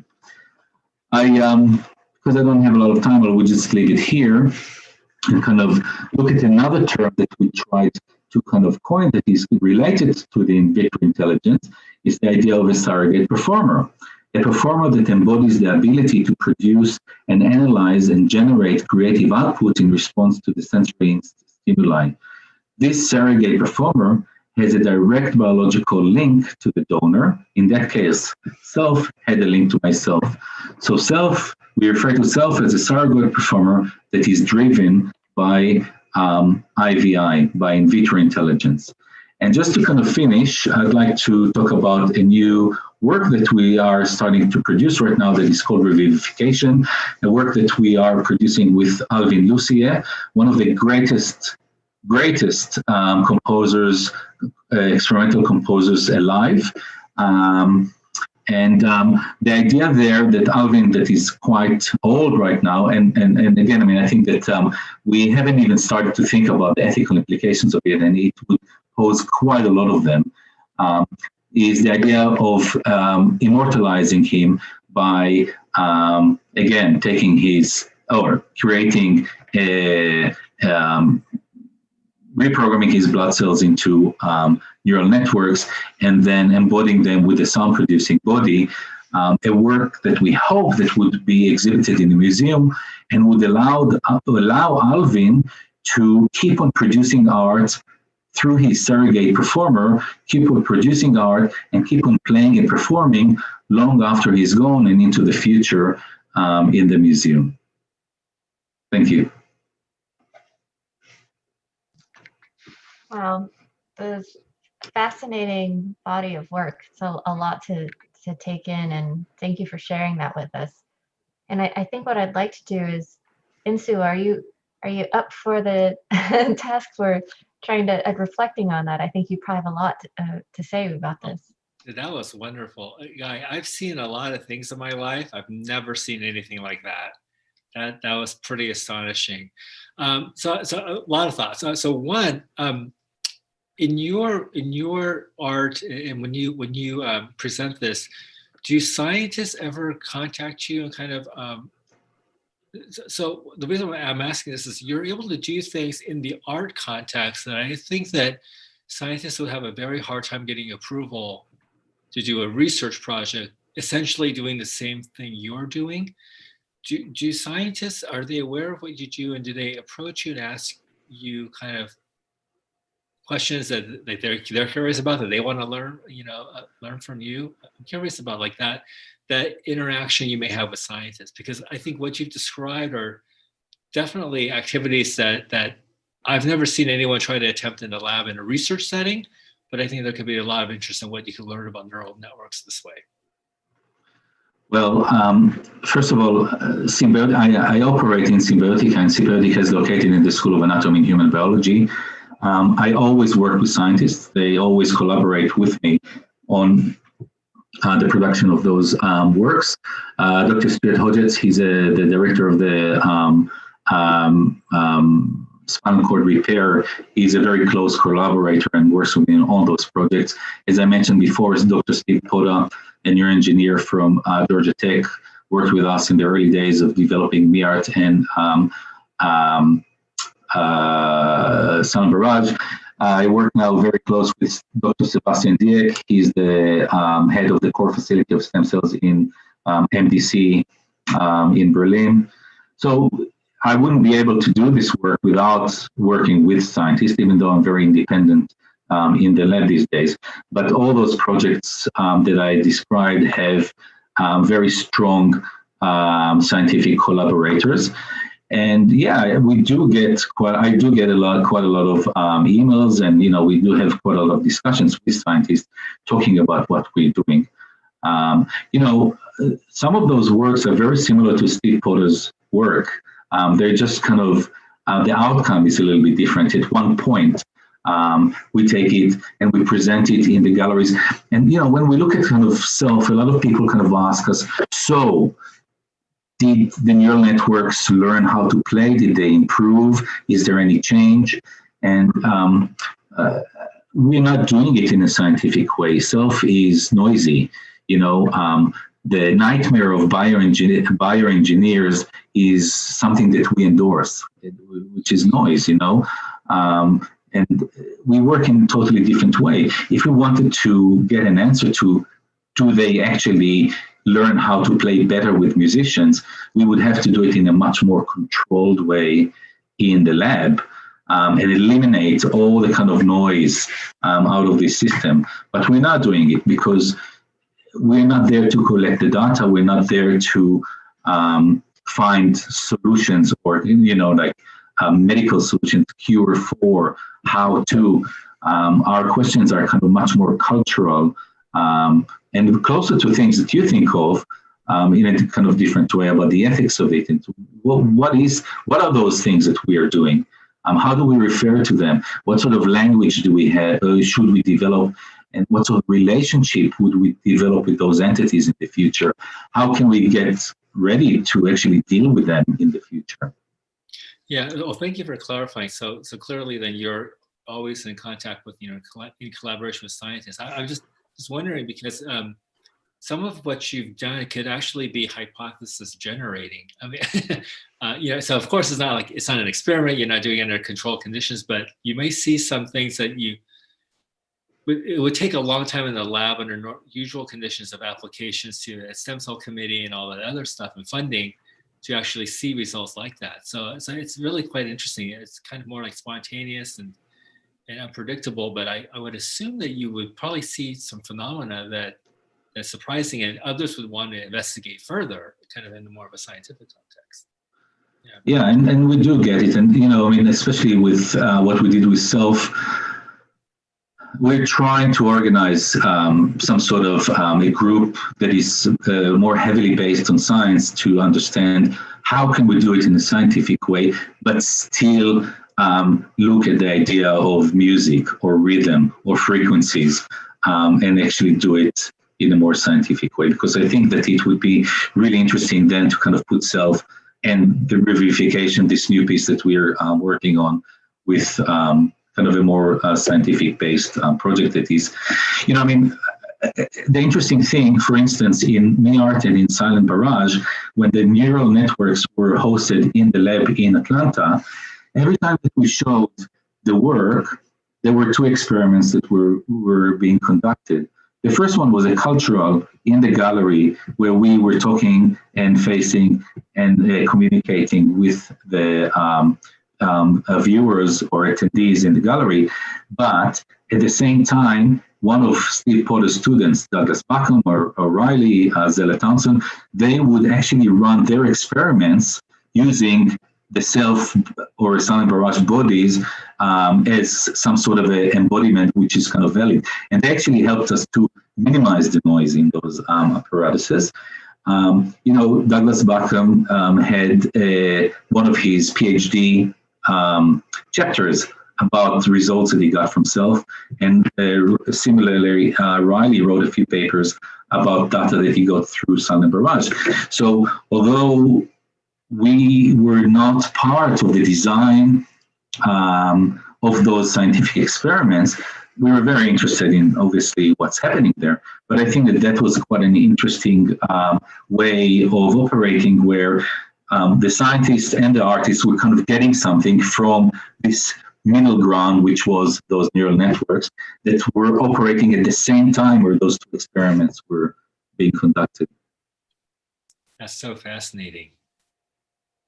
Yeah, what I really like is that I struggle often. I don't know, Insu, if you feel this way, but you can have the most beautiful, clear discussion like Insu had, and it's just there's something different about being able to interact with that idea and actually be able to interact with it physically. And you really bring these things to life in the most powerful ways. I think a lot of what Insu was outlining about moral considerability, why would you consider something and what would move it out of that box to the status box? When would it have its own interests?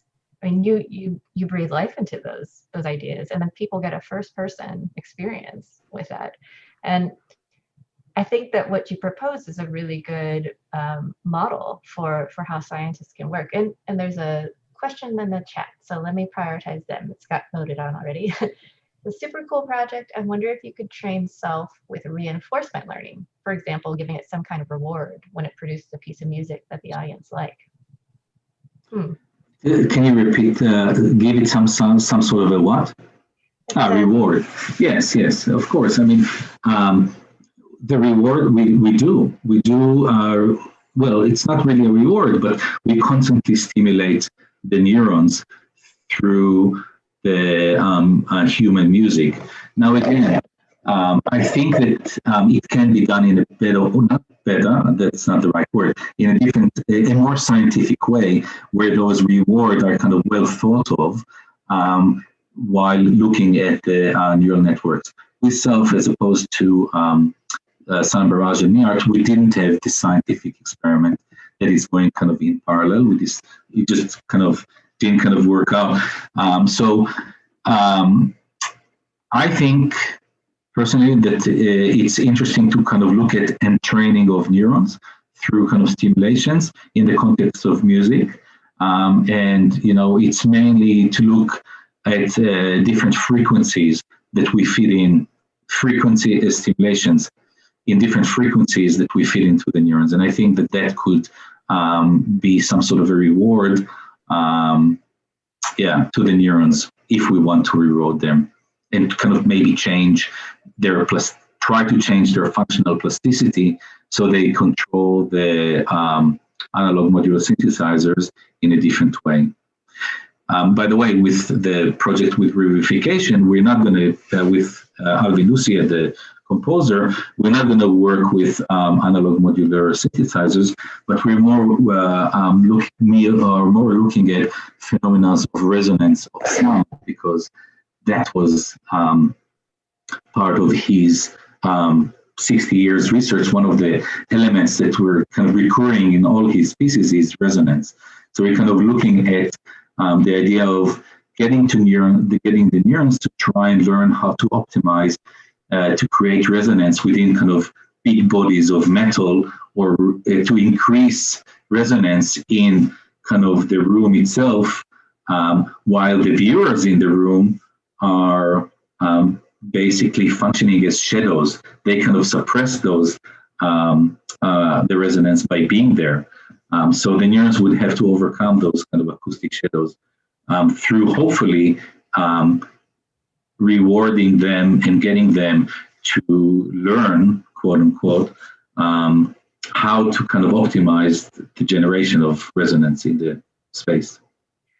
Okay, I think we're going to get cut off by the time, but thank you very much for a fascinating discussion, both of you. Thank you. I hope we can keep this conversation going. And please take time for the audience members to check out, and those who watch this video, both of our scholars' work here. This is a fascinating talk that there's going to be only more and more of this that you'll see in the future. Thank you so much for your time, both of you, and thank you, participants.